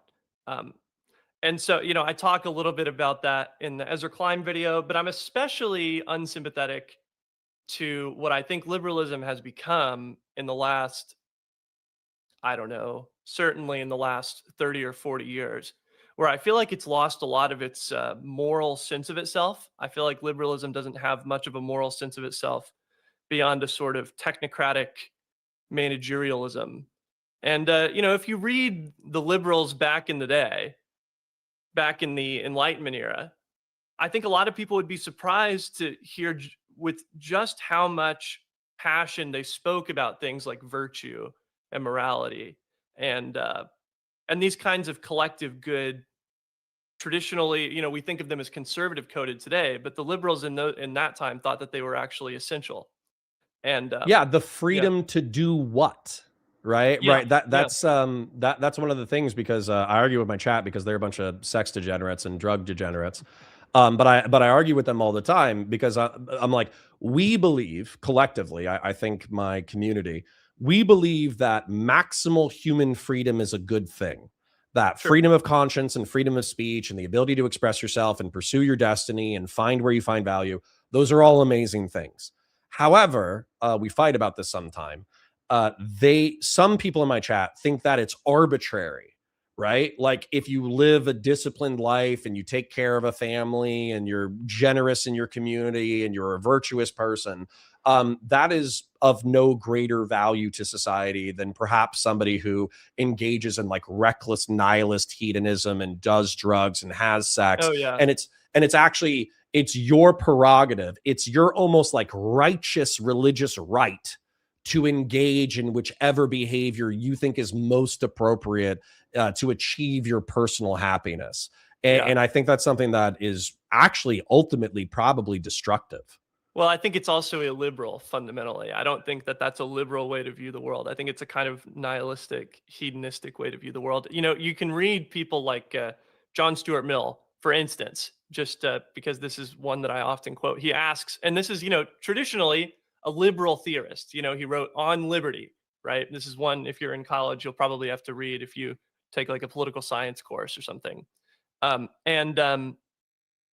can't remember if it's in On Liberty or if it's in something else, but he says, is it better to be a happy pig or a sad person? You know, the pig, you know, might have all of its physical needs fulfilled, you know, with all the infinite slop trough, right? But John Stuart Mill says that it's better to be a sad person than a happy pig. Why? Because people have the capacity to experience higher pleasures, basically. You know, the pig can't appreciate theater, for instance. The pig can't read. The pig can't, Yeah, you but know, it's funny. I have somebody saying I'll be a sad person every time, but I actually think there's people who unironically answer, I would rather be a happy pig because I get to eat slop, I get to sleep in the mud, I I think get a lot to of conservatives would y- like to be happy pigs, you know, the Andrew Tate types who just, you know, or like, you know, the that clavicular guy's blowing up lately, right? I mean, yeah. I mean, he just like does drugs and talks about like, you know, having sex with lots of different women and, you know, Conservatism, as much as I'd like to throw an elbow and be like, liberals have lost all of their moral core and they're a bunch of nihilists, hedonists, degenerate, drug addicted freaks, it's almost true of conservatism as well. I believe that, you know, I think that like Burke was considered the father of conservatism, and yeah, I would actually separate out traditionalism, like rigid traditionalism.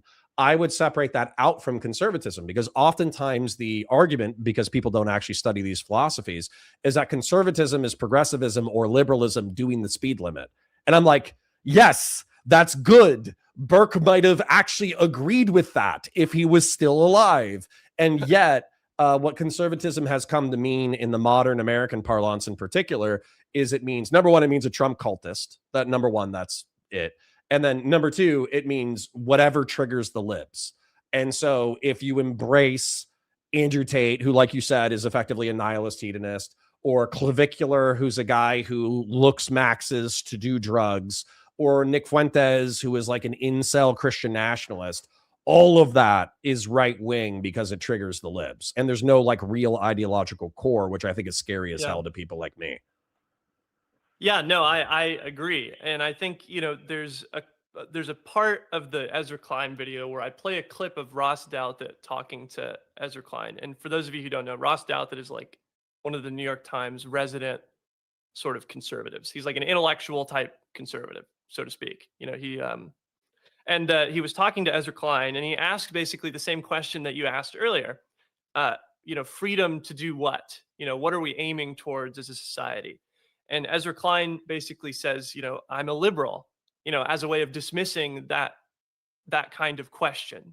But I think that that's actually really dangerous. I don't think liberals can just dismiss questions of meaning, questions of belonging, and I don't think they have historically. I think that's a development of like the last 40 or 50 years when liberalism decided that it wasn't going to have anything to say about morals or ethics. It was just going to be a purely political doctrine.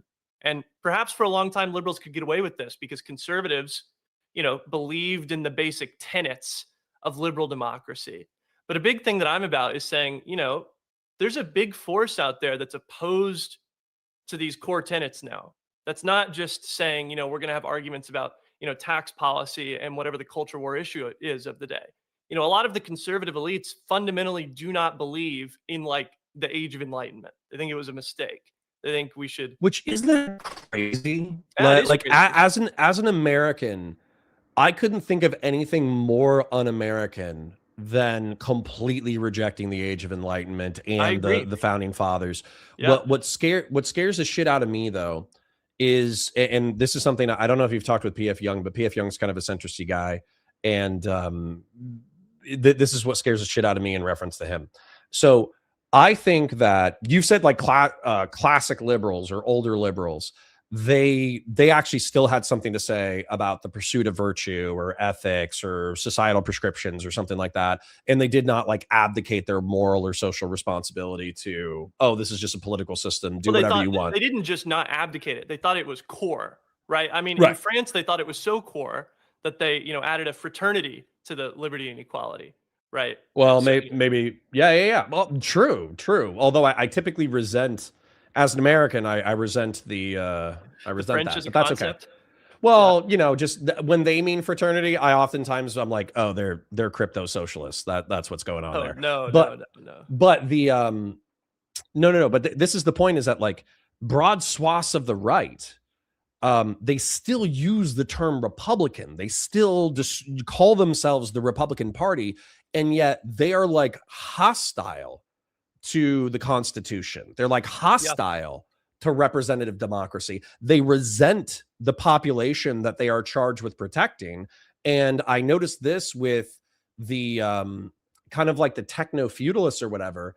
They're like, no, we need to return to the era of great men. We need to be like pre-Athenian. We need to be like pagan philosophers. We actually reject Christianity because Christianity is like the slave religion from a Jew. And we also like we want to endorse like Nietzschean strongman theory. And I was like, holy shit, like it might not be Nazism in that it is the precursor to German Hitler shit, but it's still like an appeal to all of the foundations of Nazism, which was like great man theory. And I would say borderline like crypto fascist shit. And I'm not saying that as like a pearl clutching thing. I'm trying to be descriptive.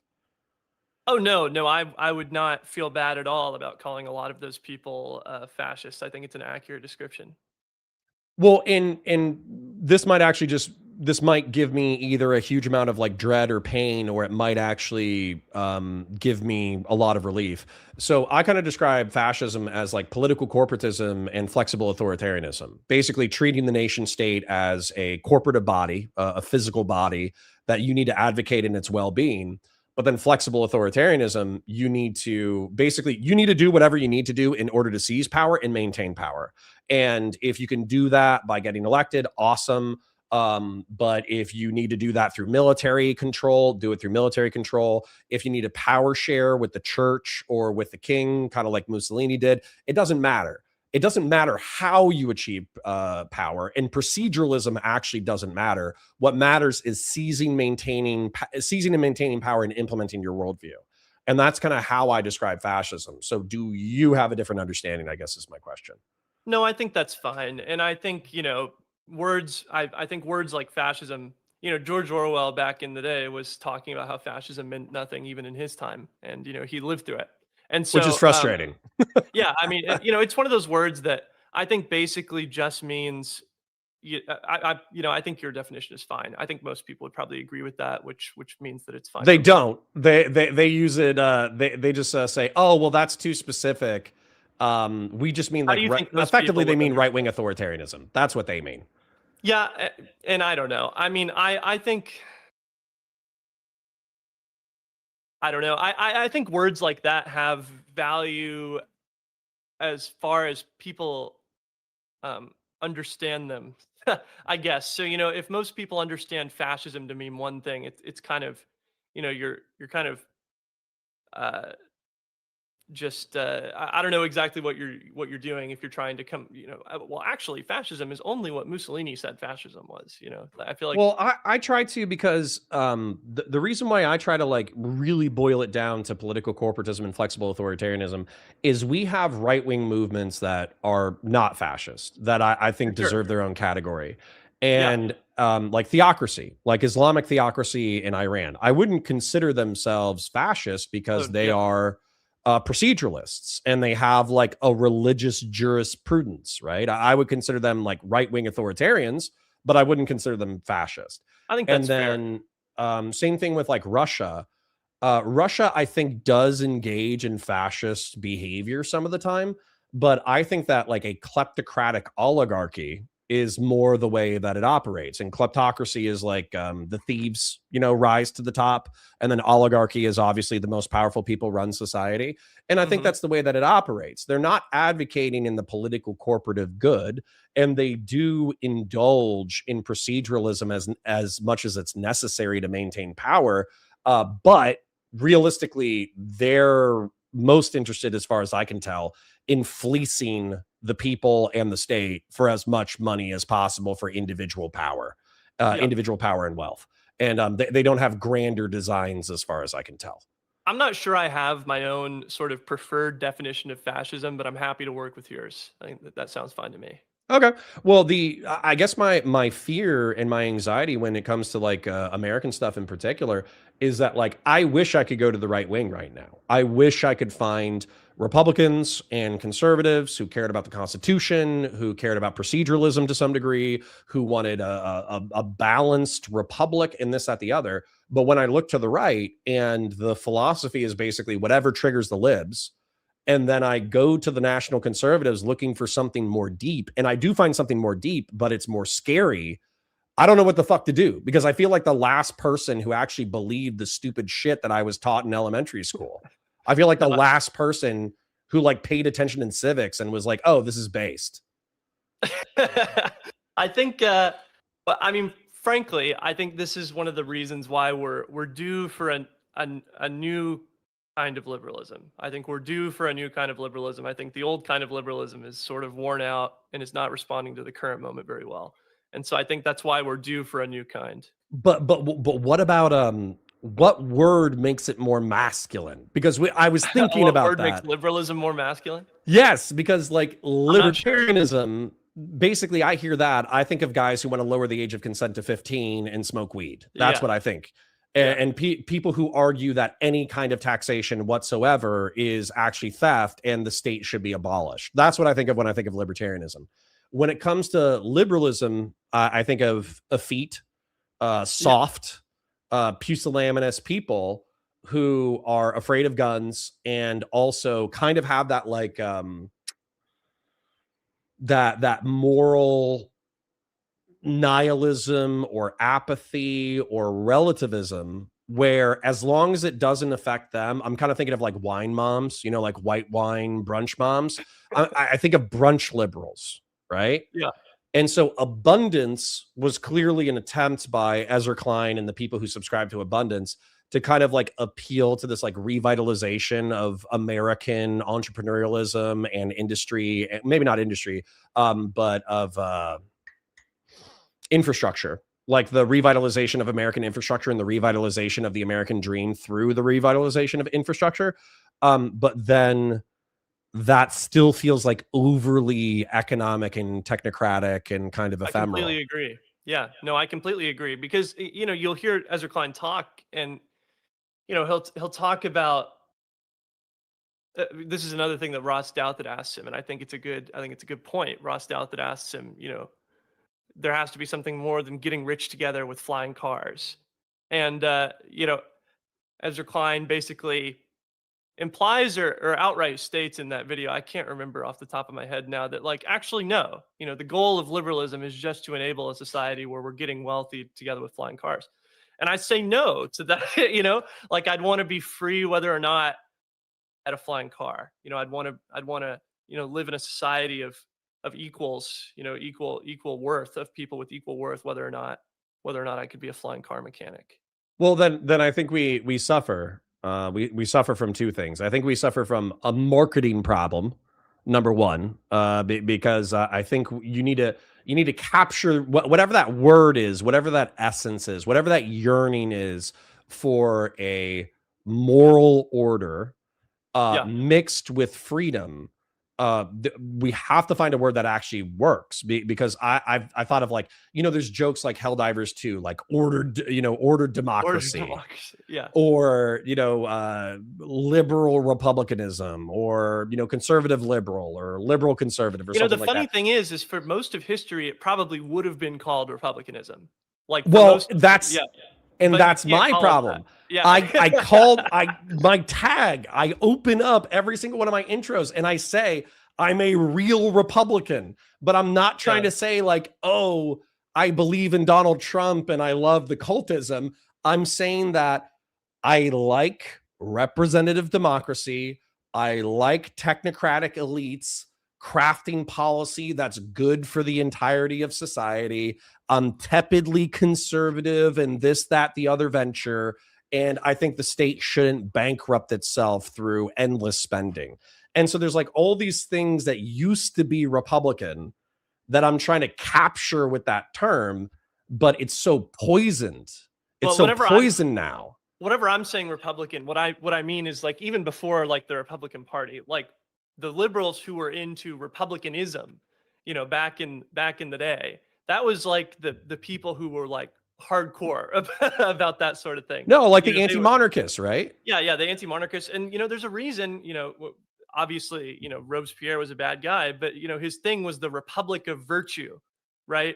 You know, he thought a lot about, you know, morals and virtues. Where, you know, obviously he was a, you know, dictator, bad guy, but you know, the Republican instinct for most of the history of liberalism was the one that was interested in those kinds of questions. Whereas and it's also worth pointing out that the first self-identified liberals only came around like, goodness, 100, 200 years after we typically consider liberalism to have started, like with like people like John Locke. You know, the first people to call themselves like liberals in like the modern sense of the word, I think were in Spain. You know, it was they called them, they were like a faction in Spanish politics that called themselves liberals. But like people in the American Revolution didn't call themselves liberals. They called themselves Whigs, you know, as opposed to Tories who wanted to stay unified with the British. You know, that so liberal as a term, I guess, has only been around so long, and it's been redefined before. It can be redefined again, I think. But okay, but that's what I'm scared of because it feels like we're suffering from a marketing issue. Number one, because I don't know how to capture this term or capture this essence. I also feel like this is relatively popular with, I would say, at least my audience is probably late 20s to 40s. And I think what's happening is the Gen X and the boomers are gone. They're just gone. They're sucked into the culture war. They did not pay attention to politics enough in order to actually understand what's going on. Gen X is incredibly apathetic about everything that's going on because they're a small generation. And then the boomers are just like holding on to power with white knuckles that are slowly getting bruised because they're holding on too tight. And it seems like we're on the verge of like a massive generational shift. Because the boomers cannot actually live forever. They can live for a long time, but they can't actually live forever. But when it comes to the millennials and the Zoomers, it seems like there's a lot of people who are looking for something new, I suppose. But when it comes to looking for the new thing, because of the way the internet is formed, it seems like the more hyperbolic you are, the more likely you are to attract attention. And I don't think that's a function of governance, of what people actually prefer in governance. I think that's a function of the internet. I don't think most people want to be Marxist, Leninist, revolutionary communists. And yet Hassan Piker is one of the most popular people on the left. And I don't think most people want to be like race realist, anti-Semitic, Christian nationalists and Christian theocrats. And yet Nick Fuentes is the most popular on the right. But I think that's a function of extremity driving the algorithm, not necessarily like a coherent political philosophy and a worldview that people actually want to implement in the real world. And I don't know how to overcome that challenge. Well, I think, well, if you want a coherent answer on how to overcome that challenge, I don't have it for you. I can't, you know, I can't explain to you how the YouTube algorithm works or how, you know, anything like that works and how to optimize for it. You know, if I knew, I would be doing it, right? Unfortunately, that's what I say too. Yeah, you know, I think what I'll say to that though is just I think for the longest time, people with sort of liberal politics, you know, broadly liberal politics, did not feel like it was necessary to engage in these spaces basically at all, because they had their redoubt in the traditional media, and this is where all the respectable people hung out. And in a world where, and this is again one of the things that I think went wrong with liberalism over the last sort of 40 or 50 years, when politics just becomes a sort of game of, well, are we going to spend more? Are we going to tax more to spend more? Are we going to, cut taxes and spend less? And, who's going to get the money, and, when are they going to get it, and how are they going to get it? When that's all politics becomes, when we separate it from, any sort of moral or ethical core, I think you become less interested in reaching that kind of mass audience. And so I think there's less, there just for a long time, and I think this is rapidly changing actually for the better, but for a long time, there was just not very much interest in people with liberal politics engaging anywhere that wasn't just like influencing the elites of the elites. Well, so I think the internet, as much as I criticize it, but the internet has given me my dream career effectively. Yeah. Is the it's given everybody a mic and everybody a webcam. That's what it's Right. done. Yeah. And so as a result, we are probably more democratic in the sense that the demos, the average person, has more of a cultural impact than they did 50 years ago, 100 years ago, whatever, because society was run by elites. We only had 3 TV channels in the 60s and Yeah. 70s. Even when cable news became a thing, we had like 200 channels, and that Yeah. was amazing. And say, even before that, we just had like a dozen newspapers nationwide. And so the ability for the average person to have an opinion that actually affected the zeitgeist is very small. Now, the challenge with that is so many people are talking all at the same time that there's a lot of noise in the system, and so you can't cut through. And then also a lot of people are being absurd for attention. And so it would be, if I told my parents in 1996 that one of the popular figures on the right was going to be a United Kingdom American dual citizen pimp who prostituted out girls to Romania. I'm talking about Andrew Tate. Oh yeah, yeah. Yeah, I got it after that. Who had after video Romania. evidence of him beating a 15-year-old girl in lingerie, and who had been accused of rape a dozen times, they probably just would have shot themselves in the face. Like they Yeah. would not be able to deal with the collapse of like morality Yeah. that has happened in the right wing, in the Republican Yeah. Party in the past 40 years. Yeah. And so for me, but this is the landscape that we have to play in. So bitching about it doesn't really help. I And so agree. do you just start playing the game, I guess? I think you make content. Yeah. I mean, I think you try and succeed with the hand you're dealt. And I have confidence that my ideas are better than some of these people. So I have confidence that, just as better ideas have been able to win out in the past, that better ideas will be able to win out in the future. It doesn't mean that we're always going to win. We certainly will lose. Things looked pretty rough for liberalism after the revolutions of 1848, and basically all of the liberal revolutions across Europe failed, or were crushed, or collapsed under their own weight, or turned into,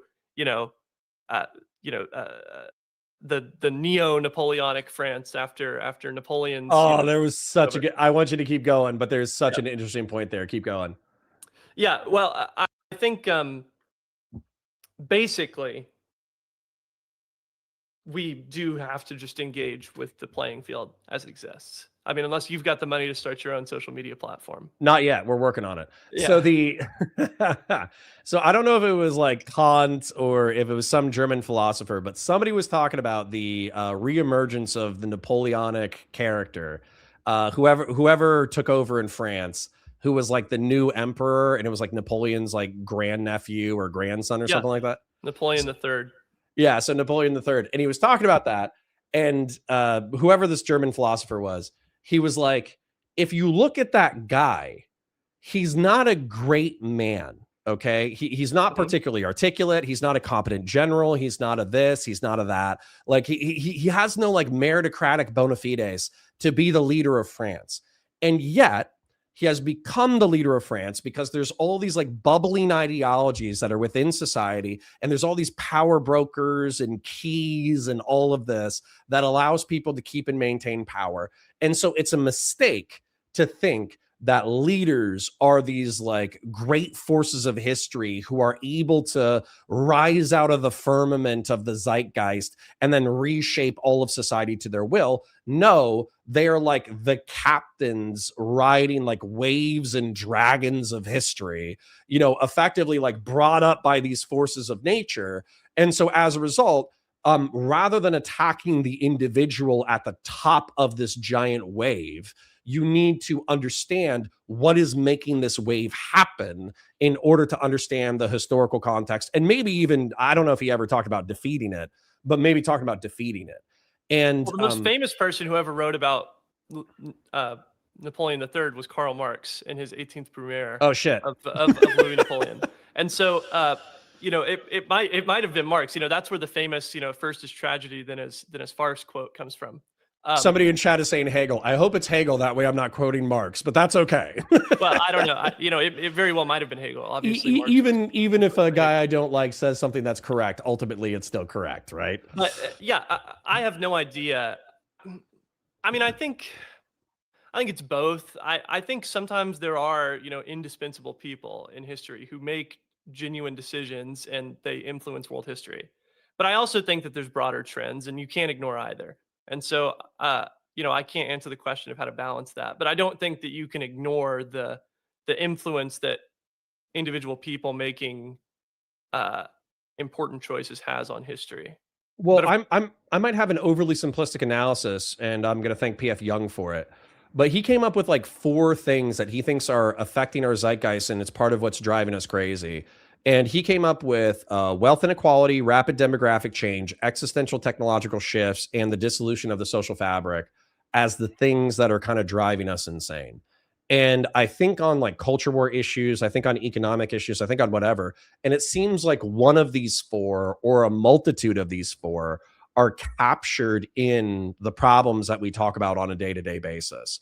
And so for me, you know, if we took this Hegelian or Marxian analysis that, and I'll concede to you because I actually agree with you too, like great men, we can't argue that Trump has no effect on the zeitgeist. You know, obviously he might have taken this historical momentum and warped it to his will, but he clearly had an impact on it. So I guess my thing is with those 4 things though, if I wanted the MAGA wave to dissipate, then we would need to address these things. And maybe so.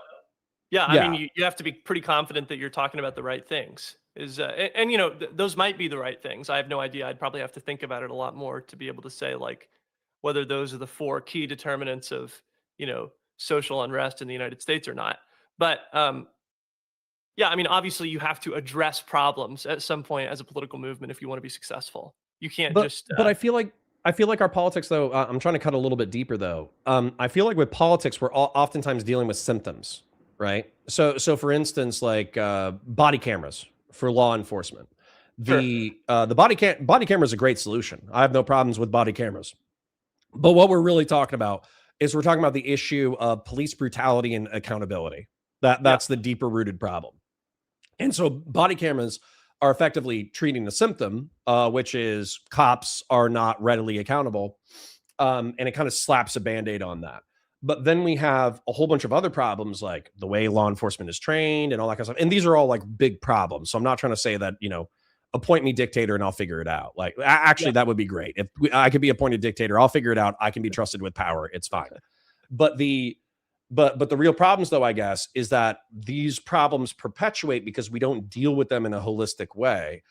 So, for instance, getting body cameras out of the BLM movement was probably a positive cultural development. And yet we still have police brutality that is going to continue because of the way that we train our law enforcement officers. And so for me, I would have liked to see Republicans and Democrats be like, holy shit, billions of dollars of damages is being caused nationwide. Tens of thousands or hundreds of thousands of people are in the streets protesting. Let's address this issue holistically. And yet it feels like the republic in which we operate is only capable of like slapping band-aids on gunshot wounds. And that's where I'm kind of worried that people's desire to see radical change is kind of what's like overturning the apple cart. That very well may be so. Yeah, I mean, I have nothing to say to that. I think that very well may be so. I mean, I think that one of the big problems that you see in American politics is that it's almost impossible for, and I think this is one of the reasons why we've seen a more and more powerful president over the last 50 years or so. I mean, even longer if you want to go back, but just pick a number, I guess. But we've seen a more and more powerful president is because it's practically impossible to get anything big through Congress anymore. You can't do it. You need 60 votes in the Senate. That is impossible. It is impossible for big change to happen when you need 60 votes to get something through the Senate. And so, yeah, so we're just perpetuating the cycle, and the cycle is stagnant. well, yeah, I mean, yeah, exactly, and it builds pressure, right? Because there's no way for there's no way for change to come in a democratic fashion, and so you have people who someone comes along and promises autocratic change, and that suddenly sounds preferable. To not But to do that change. scares the shit out of me because effectively no, I mean, it does. feel Yeah. I feel like the last dickhead in It should Rome. scare you. Well, I Yeah. feel like the last dickhead in Rome who cares about the Republic, right? Right. I feel like a contemporary of Julius Caesar, who's saying like, "Hey guys, like appointing Caesar to be dictator for life is bad, and we should not do it. But if we keep letting the Senate be stagnant and not Yeah. passing legislation and dealing with the problems of everyday Romans, then we're fucked." Because people are going to keep, crying out for a virile leader to change the system, and that's where I'm scared, because effectively, like oftentimes when we look at societies that are like this that fall apart, the cure is oftentimes worse than the disease. The dictator ushers in like an era of like bloodshed and dictatorial control and the evaporation of social institutions and tribalist warfare and all that kind of stuff. And so I feel like I'm on the precipice of the abyss, like screaming at people like, no, let's not jump in. And yet everybody around me is effectively like shoving their way past me to jump into the abyss. And I don't know how much longer or how much louder I can scream. I don't know how much louder I can scream. Well, I think maybe telling people not to jump might be unproductive. I think what you might have to do instead is give them a different direction to go. And I think that is, I think, not to bring it back again to my own sort of self-promotion, I guess, but that's what I think a new kind of liberalism can do.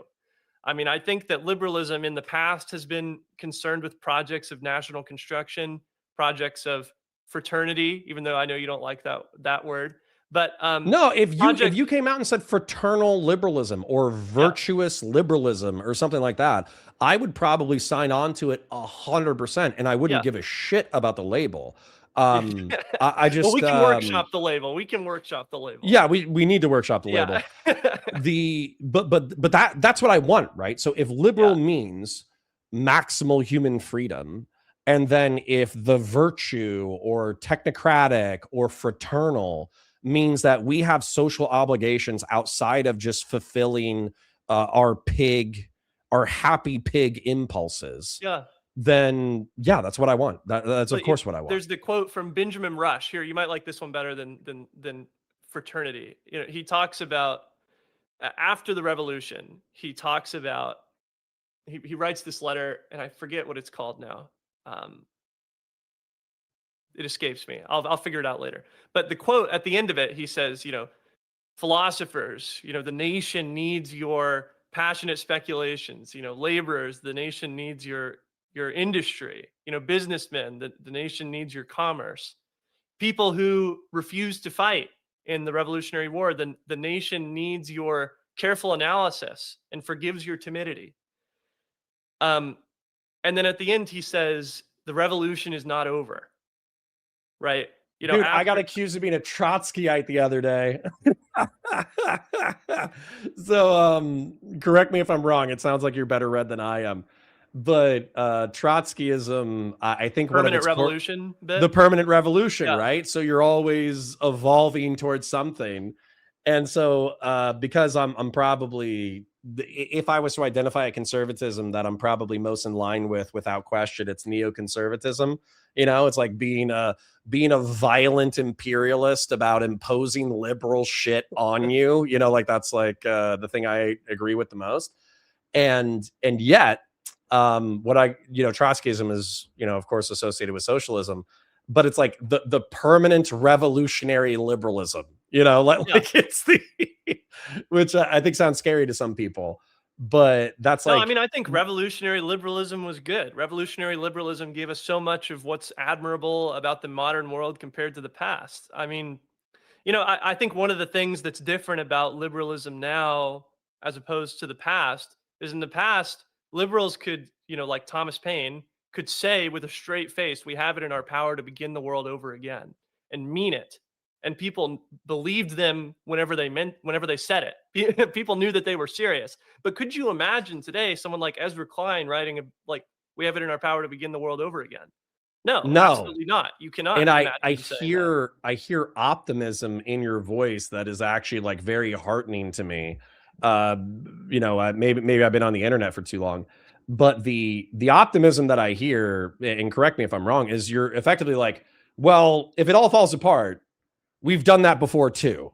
That's And true, we that's have. what that's kind of what it sounds like to me. Whereas I have tied so much of my identity to the Republic of the United States Yeah. and to the Constitution and to these icons of American patriotism that it almost instills in me an existential fear of, if I lose this thing, then what the fuck am I?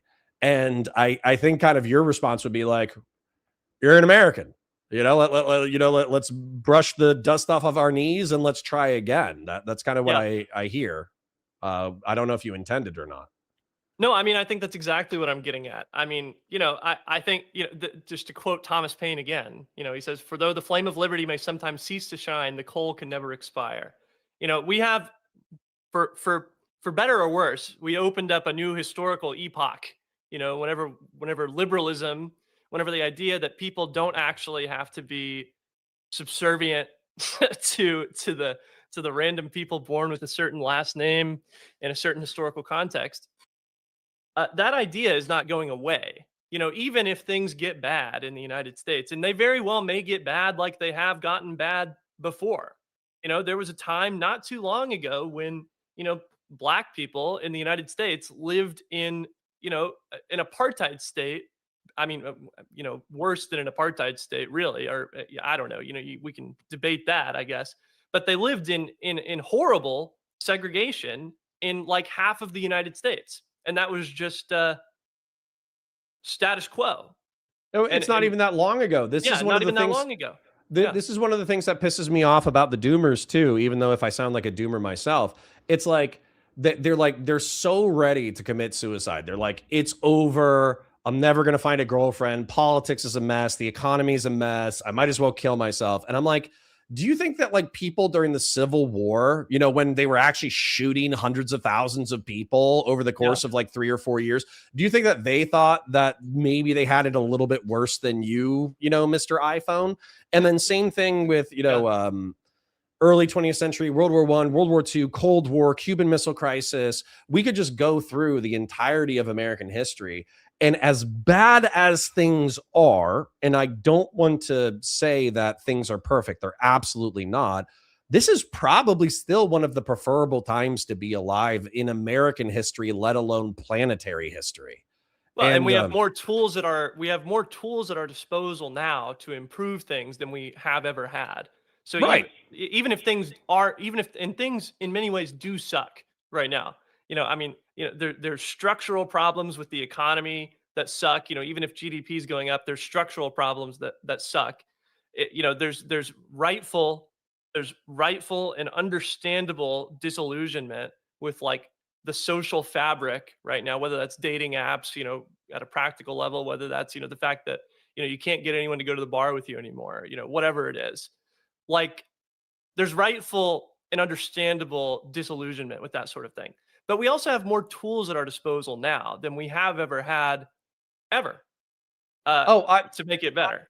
I've been talking about this for years, but I don't have the ability to execute, not yet anyways, though my chat does, they enable me to because they're giving me an income that I'm hoping that I will be able to grow, that'll eventually be enough money that I will be able to implement some of my vision. Yeah. But the thing that I would implement is I think social media right now is serving as a replacement tool for having a social life. Yeah. I think that it needs to be a hybrid. And so we can't escape the digital tools that have come into our disposal or come into our use in the past 20 or 30 years. But what we can do is we can use them to enhance our IRL communities. And so just as an example, if I had an option between, let's just say you were in Central Florida. If I had an option between, getting a couple of beers with somebody like you and drinking until 2 a.m., talking about crazy political ideas and this, that, the other, that's my first choice, right? Yeah. And so going to the bar and talking to people about, I don't know, name something that's lame that I don't want to talk about. Taylor Smith's engagement or something like that. Okay. Okay. Then that sounds like a nightmare by comparison. Yeah. So I would rather stay on Discord and talk about crazy political shit until 2 a.m. Yeah. So if that's the case, then we need to take the tool of Discord. We need to regionalize our connections so we can find people who are actually within our physical proximity. And then we need to use the digital tools to find people to create hybrid IRL digital communities of shared virtue and shared fraternity. Yeah. I've talked about doing a similar thing, in my community.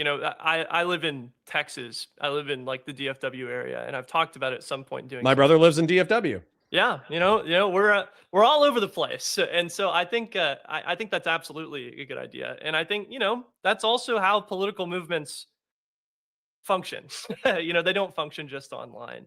The thing that freaks me out too is if you look at the founding fathers, half of them were getting wasted in a bar in the Northeast, and that's how the Marine Corps was formed too. They started recruiting out of Tun Tavern, in Philadelphia. That's how it started.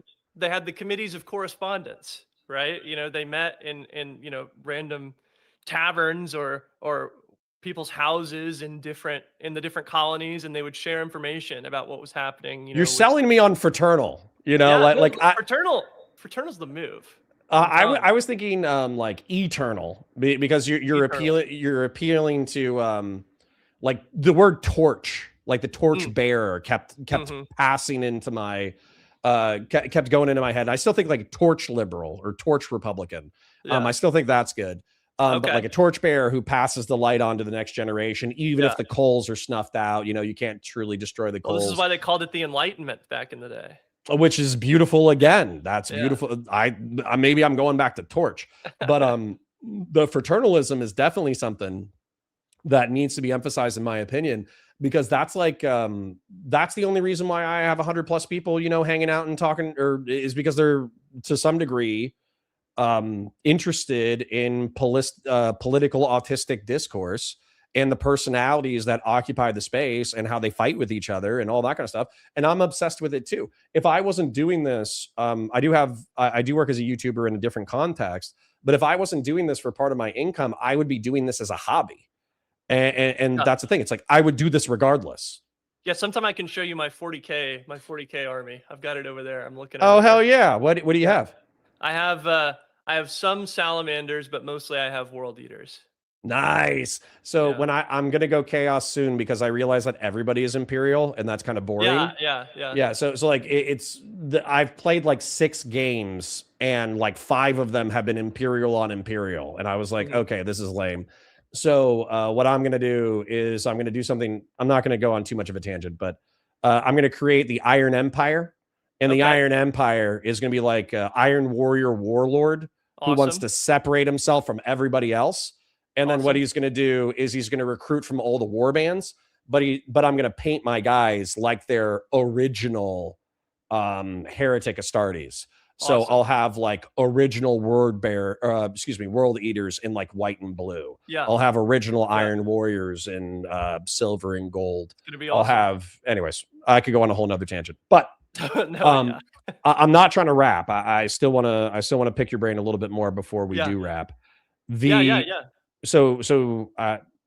torch liberalism, torch republicanism, fraternalism or fraternity as some kind of component of the marketing or at least the political Yeah, philosophy. we need like a Ho- word cloud or something. We need like one yeah, of those like yeah. word association Yeah. bubbles. Yeah. Yeah.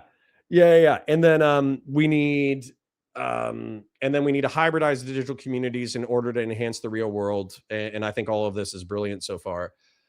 And then I guess unfortunately I probably don't have another thing to bring up because I think what you've said is we don't know. You don't have a panacea. You don't have an instant solution. You just kind of have faith that we've been in this place before and we've emanated from it in the past. Well, I have a direction, you know. I don't have a panacea, and I can't tell you what, you know, a fully enlightened world would look like exactly, but I have a direction.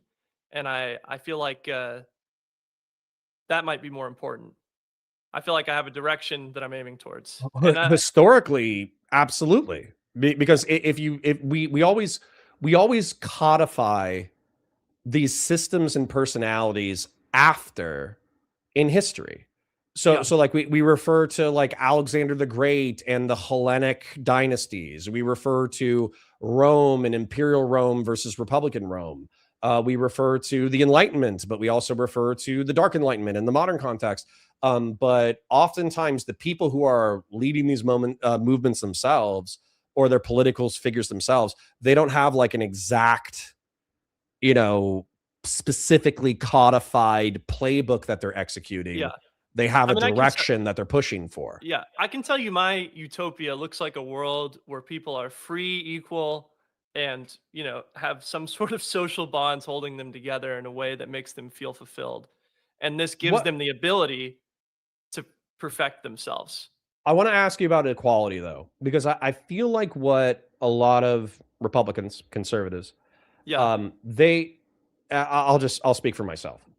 So when I hear fraternity in the French Revolutionary sense, I get anxious because I know or believe that a lot of fraternal societies in France were like trade unionists, effectively, and sure. that was kind of like where socialism was kind of like cooked, Yeah, was within these like trade associations that were considered fraternal organizations.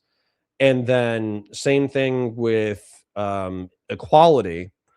I think the equality of dignity or equality of opportunity is amazing. And it's actually like should be one of the bedrocks of our society is the fact that you should be able to be born poor and you should be able to be born with a silver spoon up your ass. And either way, you should be able to achieve great things in our society. Like we should yeah, give you the opportunity to do so. However, I think when it comes to equality, what I get freaked out by and what other people get freaked out by is this like endless attempt to try to make humans equal in outcome, not just in opportunity. And that is another thing where I think like left wing authoritarianism likes to capitalize. yeah. I mean, I guess it would just depend on what you mean by equality of outcome, because I mean, I think we should do serious substantive things to ensure that people actually have equality of opportunity, right? I feel like this is sometimes where I disagree, maybe with more conservative people. Is I think, you know, y- real commitment to equality of opportunity, I think looks like a lot more than what we're doing right now.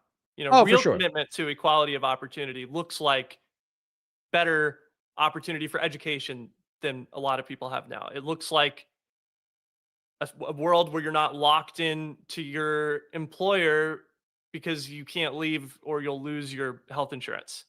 You know, it looks like a world with a lot more uh, with a lot more substantive serious commitment to that principle than I think we have now. But in principle, I agree with you. And I don't think that you can force people Well, people are just different. People are born different. And you can't force people to be exactly the same, because then you lose, I think, some of the joy of life. So, I mean, from a fundamental perspective, I agree with you. But I guess from a practical perspective, whenever I say equality of opportunity, I envision Yeah, it a much includes more healthcare. substantive equipment It includes education, which might be a little bit, you know, commitment, further not equipment. left than me.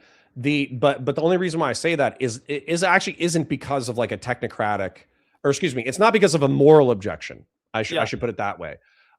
So my parents are Massachusetts Republicans, and Mhm. effectively, it doesn't matter if you're in Massachusetts, near New Hampshire, anywhere in the Northeast. There's just like huge huge emphasis on education, Sure. where like if you're not asking where your kid's going, what are they doing, what are they pursuing, what's their college degree, who are they going to work for, who are they intern, and same thing for like you when you're a young person. What do you want to do when you grow up? You know, what school do you want to go to? What do you want to do? Like, there's all this emphasis on academics and academic achievement.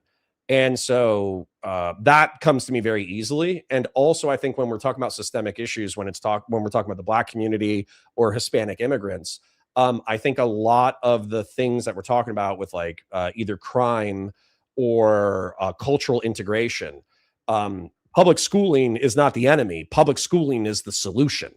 Like high quality, integrative public school is actually like the number one place that we should be invested.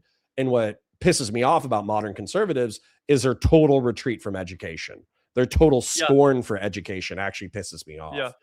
And then when it comes to healthcare, I don't have a principled objection to universal access to healthcare. Absolutely not. I think the problem, though, is oftentimes the technocratic solutions proposed by Democrats I disagree with, because even when you go to European models, European models are oftentimes multi-payer systems. So you have like a public option, and you have like the private insurers, and you have this, and you have that. And so it's not that I don't want everybody to have healthcare. Yeah. It's that I want it to be graded and designed in an intelligent and efficient in a way that makes sense. Yeah, no, Yeah. I totally agree with you there. Yeah. Yeah, definitely. Well, I mean, you know, even from a practical perspective, it makes it more difficult for people to do anything to make equality of opportunity better whenever the government fails to do things well ever.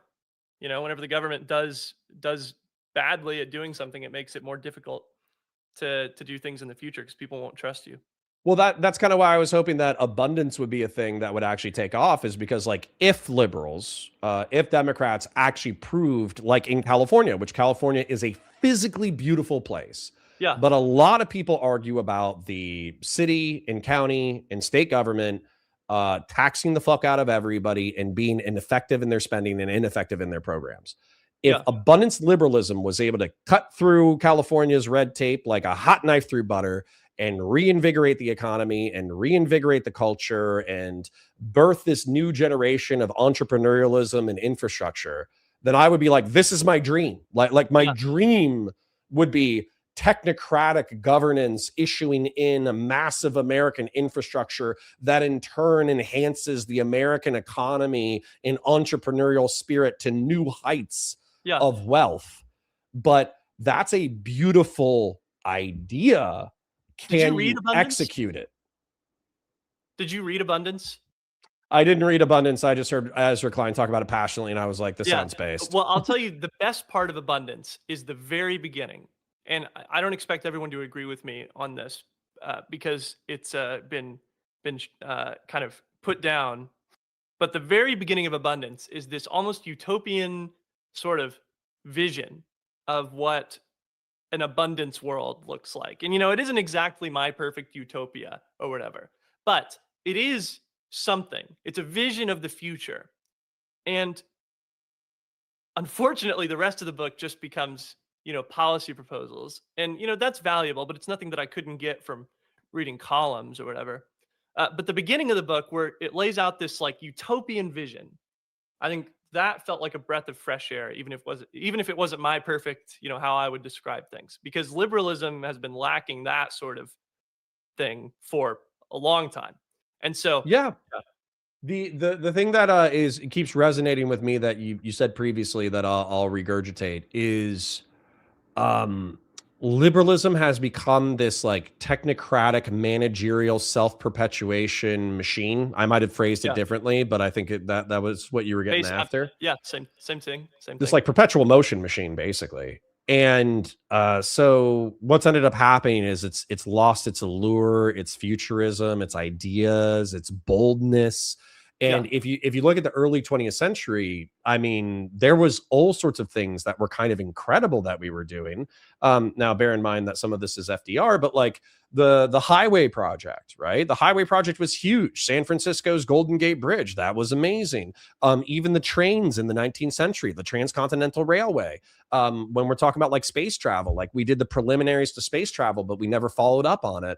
And so there's this like futurism, this like idealism where we pursue something that's utopian and idealistic, and yet even though we have very flawed execution in 10,000 different ways, we still achieve something great. And we can not only does the ideas of it inspire the people who were present at the time, but it also kind of inspires generations to come. I think about the Transcontinental Railway and I think about how crazy it is to just say, let's put a train across this continent. Across America? That's bananas. And I think about the highway system. And my mom says, you know, because she was born in the 50s, and she says, hey, US 1 was being paved when I was a child. And you could drive US 1 from Miami to New York by the time it was done. Mm-hmm. That's fucking... Now, nobody uses one because we've built even more highways. But the fact that anybody even thought to connect all of these communities through a road system that we take for granted now, it's beautiful. And we just kind of take it for granted. And we almost resent it too, because it locks us into like petroleum consumption, right? So well, I mean, you could admire the achievement while still, you know, hoping for we need a new one in the future. Yeah. I mean, you can say, I mean, you know, you can admire the achievement of any sort. I mean, we could admire the achievements of the founding fathers while still, you know, working to... It was 13 colonies and they were a little racist and they shot Native Americans a little and bit. we can admire the achievements of people like FDR while still trying to, you know, be better in the future. You know, I always hate whenever we sort of poo-poo the I guess achievements of the past because they weren't exactly... Yeah, they weren't perfect. I was actually thinking about the Transcontinental Railway. I don't know if this is true or not, but there's a historical show called Hell on Wheels, and it's about like the Transcontinental Railway, and the guy talks about how the government contract is actually by the train or the track laid, and so he started doing like an S curve through like the Dakotas because he wanted to like the civil engineer was like, no, let's go straight. And then the owner was like, you idiot, we get paid by the mile. Like the real giveaway was all the land we gave the railway companies. Right. Have you ever looked into that? We gave them so much free land. We gave them ridiculous amounts of free land to lay rail. Anyway, sorry, that's way off. No. But those are the things that, like, if you were at the time, if you wanted to poo-poo the project, you could be like, oh, these corrupt oligarchs are abusing the contract system in order to maximize their profits. And you would be correct. Yeah. But that shouldn't take away from the that shouldn't take away from the ideal. Achievement. Right. Yeah. You can still admire the achievement. Yeah. So there's like and there's something to be said too for like deco, right? So the early 20th century when we were throwing up skyscrapers and Chicago had those like art deco you know, skyscrapers, and it was this like moment. Maybe I'm being too nostalgic about a moment that I wasn't even a part of, but it seemed like it was this moment of the highways going up, the trains going up, skyscrapers going up, you know, cars being available, mass industrialization, this, that, the other. And so I'm sure the people at the time were probably materially deprived in a way that's actually worse than our modern material environment. But there was still this sense of like growth and, you know, kind of like a future. And I think what is again, I'm kind of returning to torch liberalism or torch republicanism, is it feels like we were handed the torch, but it's kind of guttering. and we don't know what to hand it to next. Yeah. And there's just like this fear and anxiety of where do Well, we it's go because from what we here? did. It's because what we did after that is we scooped out the moral content from all of it, and we said, well, actually, this is not this doesn't have anything to do with ethics or morality or anything like that. It's just a political doctrine. You know, the only thing that we're concerned with is establishing sort of. I always talk about this. This is a phrase that I often use, with establishing like a smooth playing surface for kind of pundits to sort of play on. You know, like people, you know, technocratic. No, that's what it's become. sort of I would pundits actually, to I would play say on. we should call this movement neoliberalism, but neoliberalism is scooping It's the already moral taken. content Yeah. out of Yeah. out of liberal politics. Yeah. So it's Yeah. ironic. Yeah. New liberalism, neoliberalism is Newer. actually the problem that we're talking about. Yeah. But then you say classical liberalism, which, by the way, I feel like does capture the essence of a lot of what we're talking about. But the skeptics in the late 2010s, like Sargon of Akkad and Shoe on Head and Armored Skeptic, Yeah. they effectively took the classical liberal football, sprinted down the yard, the football field a few yards, spiked it into the ground, but then deflated the ball. And so classical liberal is kind of tough. And then also classical liberalism does entail a lot of like laissez-faire economics that I don't necessarily prescribe to all of it. I always found classical liberalism like a funny kind of term, because it's like it feels backward looking for an ideology, liberalism, that I think should be fundamentally forward looking. Because it's like, what are we still like arguing about the corn laws? Like like that's what the classical liberals, were concerned about at the time. Is that what we're concerned about today? Like, and obviously I know what they mean, but it always struck me as a little bit. Well, and then it ended up being like a pseudo-conservative online movement. And what I mean by that is like, they were kind of just call myself a liberal, right? Yeah, they wanted to say, I believe in the liberalism of our free societies, but I'm not like those blue-haired progressives. That's what they were saying. Yeah. And then it ended up being a pretty conservative movement. And then unfortunately, Shoe on Head became like, I swear to God, she almost became like a vanguard. There's this term for like Russian Marxists who want to use like Nazi tactics to implement like the Nazbol. Yeah, she became like a Nazbol almost. Yeah. Like, I know she would never claim that, but that's the way that she talks.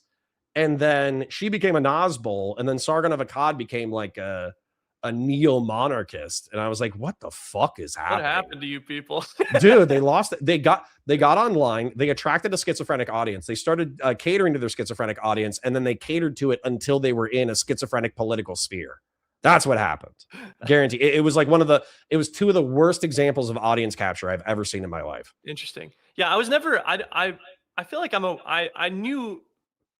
I know more about Sargon of Akkad than I know about Shoe on Head. I don't know much. I know of Shoe on Head, but I can't say I've ever watched. It's okay. I think I'm an internet generation ahead of you. How old are you? 24. 24. So I am I'm 13 years older. Gotcha. And I was old for somebody to be interested in internet politics in 2016. So now I'm super old. So now I'm like grandpa. I'm unk. I am unk in the internet space. So it'll happen to you too. No, we're already there. We're already there. Chopped in unk.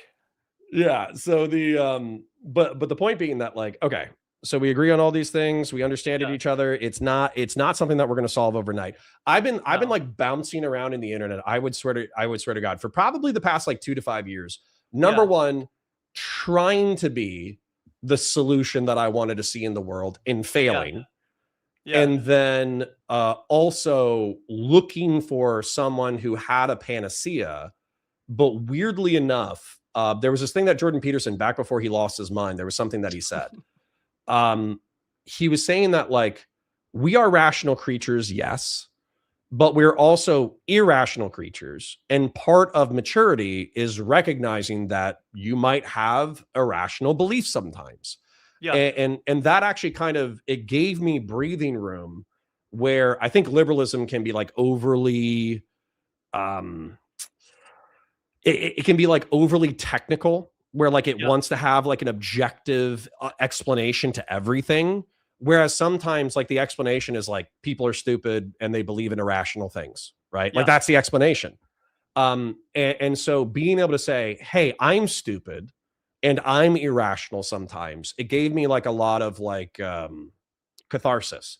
And I Yeah. think that the torch bearing that you brought up, where it's like, not liberalism wasn't always this solidified political project. Like it wasn't 1776 didn't happen and then boom, liberalism was like instituted for the next 250 years and everybody believed in it.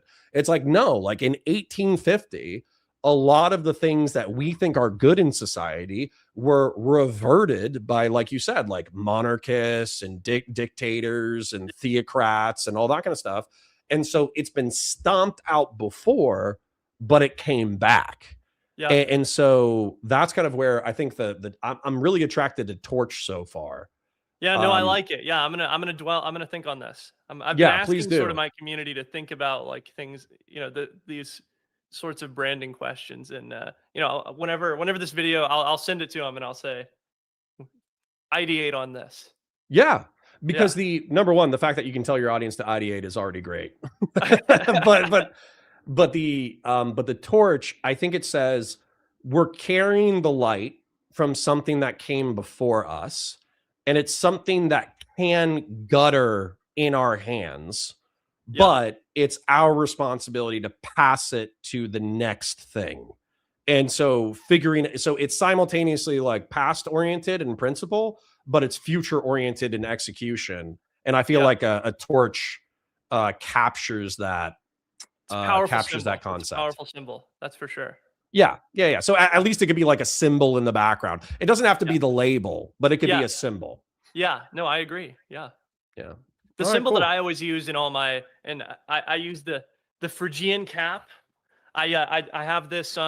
It's my channel member icon, and it's the symbol for. It's been a symbol of liberty for thousands of years. It came from ancient Rome. And Phrygian cap? Yes. How do you spell that? Phragein? Phryg. Is it like Robin Hood's hat? It's like if you can imagine the hats that they wore. Yeah. So this has been a symbol of liberty for thousands of years. They got the French actually got it. The American revolutionaries actually used it before the French revolutionaries. But before that, even, it was used in ancient Rome as a symbol of liberty. The goddess Libertas carried it on like a stick. Whenever they assassinated Julius Caesar, they put one on a spear and they carried it through the city. And it was they used it then because whenever you were a slave in ancient Rome, whenever you were free, they would give you one of these, and it was like a symbol of your freedom. So anyway, just a symbol. No, that's totally dope. My only problem with it is it's so phallic. That's my problem with it. It looks like, and I'm being mean, and I'm not trying to ruin it for you. But for people who are not looking at it, it actually does look like kind of like a phallus going up and then kind of slumping over a little bit. No, it looks kind of silly. No, it looks kind of silly. But I like it. That's my Discord icon. No, and I mean like a Phrygian liberty sounds like pretty hardcore. It sounds ancient, like all that kind of stuff. And the fact that it's already a perpetual symbol is kind of cool. And also there's a helmet. The helmet I actually think looks kind of cool. There's like a Greek Phrygian helmet that I think looks good. But once again, I think it's fairly phallic. So I think I'm going to stick with the torch for now. No, the torch is good. I like it. Yeah.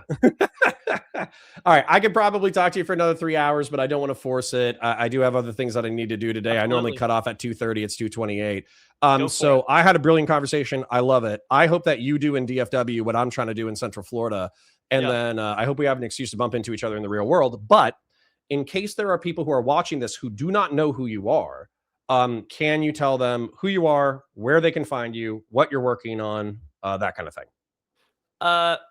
My name is Ryan Geddie, Ryangeddie. My primary platform is YouTube. If you just search my name, you'll find me.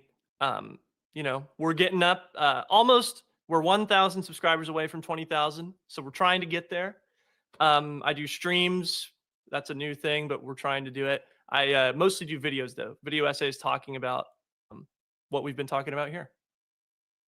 Cool, man. And I think you got it. I'll pay you a compliment before we leave. I think you know that you got it, but when you're That's first very starting nice of out, it's nice to hear from other people. I think you got it. I think that as long as you keep doing insightful essays about topics that people actually need to hear about, it's so desperately needed. And yet so few people are able to do it in a sufficiently entertaining way to actually attract an audience, that the fact that you are able to talk about I would say fairly complex topics like, the conservatism? National conservatism. National conservatism. The fact that you were able to make it succinct and insightful, and we didn't agree on everything, but it was you articulated it deeply enough that I could at least see where you were coming from. That's a relatively rare skill in this space. So as long as you continue to capitalize on it, I think you're going to be. I think 100,000 is right around the corner. I think 1 million is in your future as long as you keep doing it. So thank you so much. I really appreciate that, and thank you for having me on. Sincere pleasure. I'm looking forward to the next excuse to pick your brain on something. Okay. Yeah. Sounds good. Good luck with the rest of the stream. Okay. Have a great one, bud. Bye for now. Have a good day. Bye. Ryan's good people. I'm a huge fan of Ryan. I hope he kicks ass. I hope he takes names. I hope he keeps going. If virtue, I didn't hear Ryan say a single unhinged thing. Is he really a conservative? He's not a conservative. He's a liberal. Guys, he's the liberal that I wish you guys were. I'm not trying to be too mean. All right. I know that's mean. I'm not trying to hurt your feelings. I'm fucking around. But no, he's thoughtful and he's insightful and he's historical. Boring? Yes. I wish you guys were boring liberals. That's the that's the term that we could use as a marketing thing. No, but he was no, but he's history based and he's insightful. My feelings are hurt. My apologies. I was mostly messing around. Ah, yes. No, but that is the kind of thing that I wish. Who said some of us aren't? I know. But actually, insightful, concise in his essays. We obviously yapped a lot, but concise in his essays, thoughtful.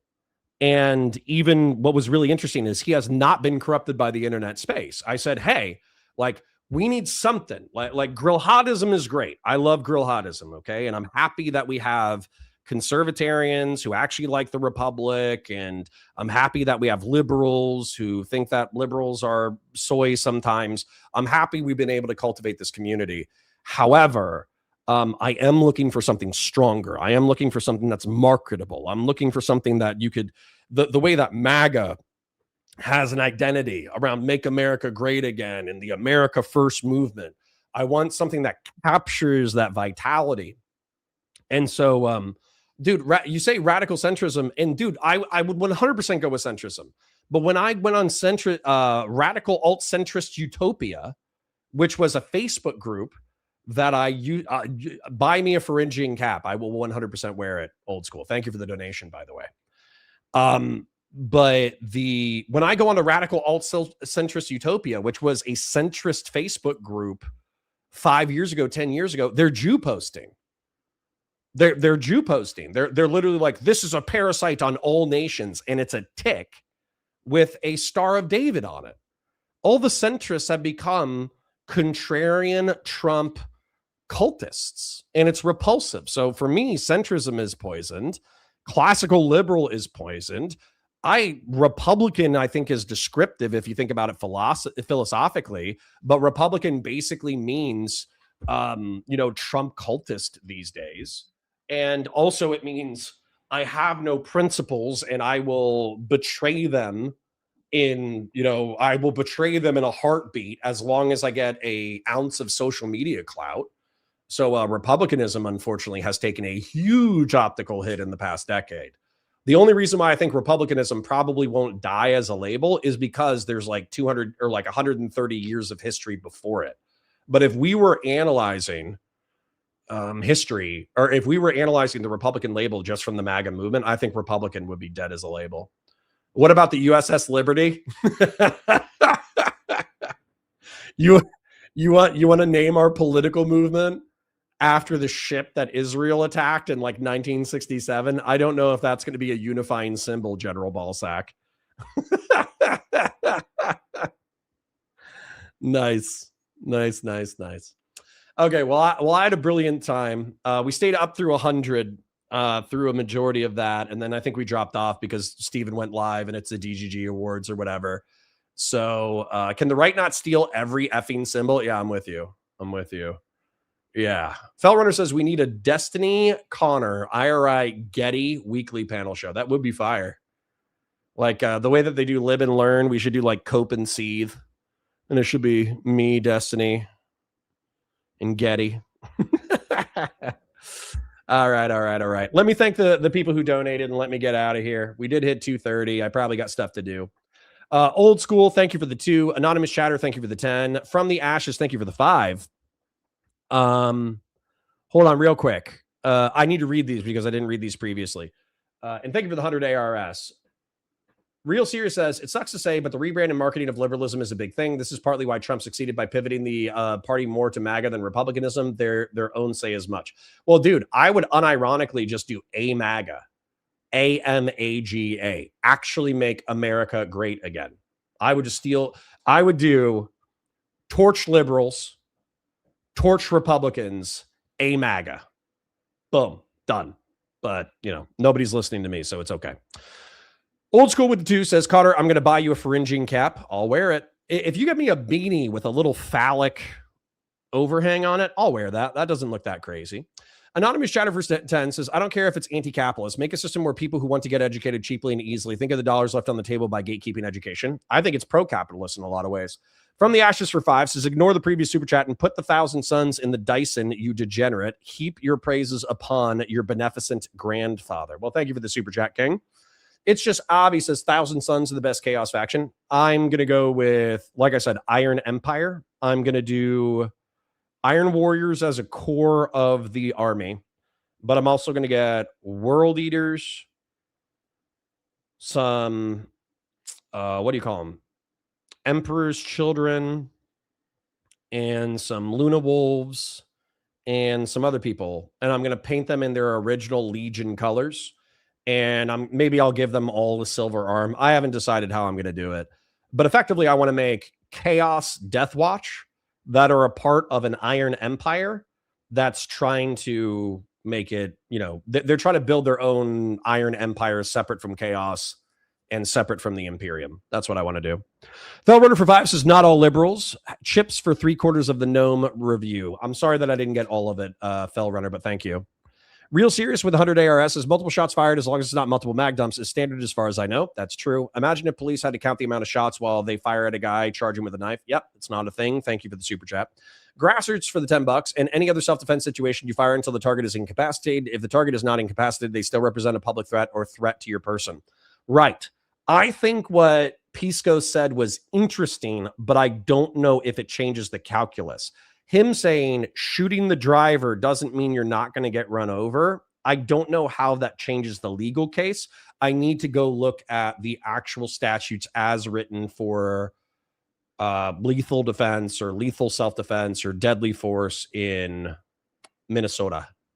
Christian Blair says, Connor, we have been discussing, and if you want, you can draw a flaming torch on your dunce cap. Thank you. Fellrunner says you have the right take, Connor, so far, so I won't beef with you. Appreciate it. Grassroots with the 5. There's a man here just mocking on women at the vet's office, and he just left with someone's number, walked in and walked out with no pet. That's a power move. Nice. Anonymous for 10 says, I think Connor has a kink he hasn't shared with us. Always talking about squishing people with cars and stuff about flaying flesh and lemons and hot sauce. Well, I do read Warhammer 40K, which is pretty much the equivalent of a kink. Dice for 5 says, I agree the cop justifiably won't be convicted, but this really feels like missing the forest for the trees. This makes ICE look horrible. That's you thinking that optics matter in our current Trumpian moment, but I appreciate the super chat, Dice.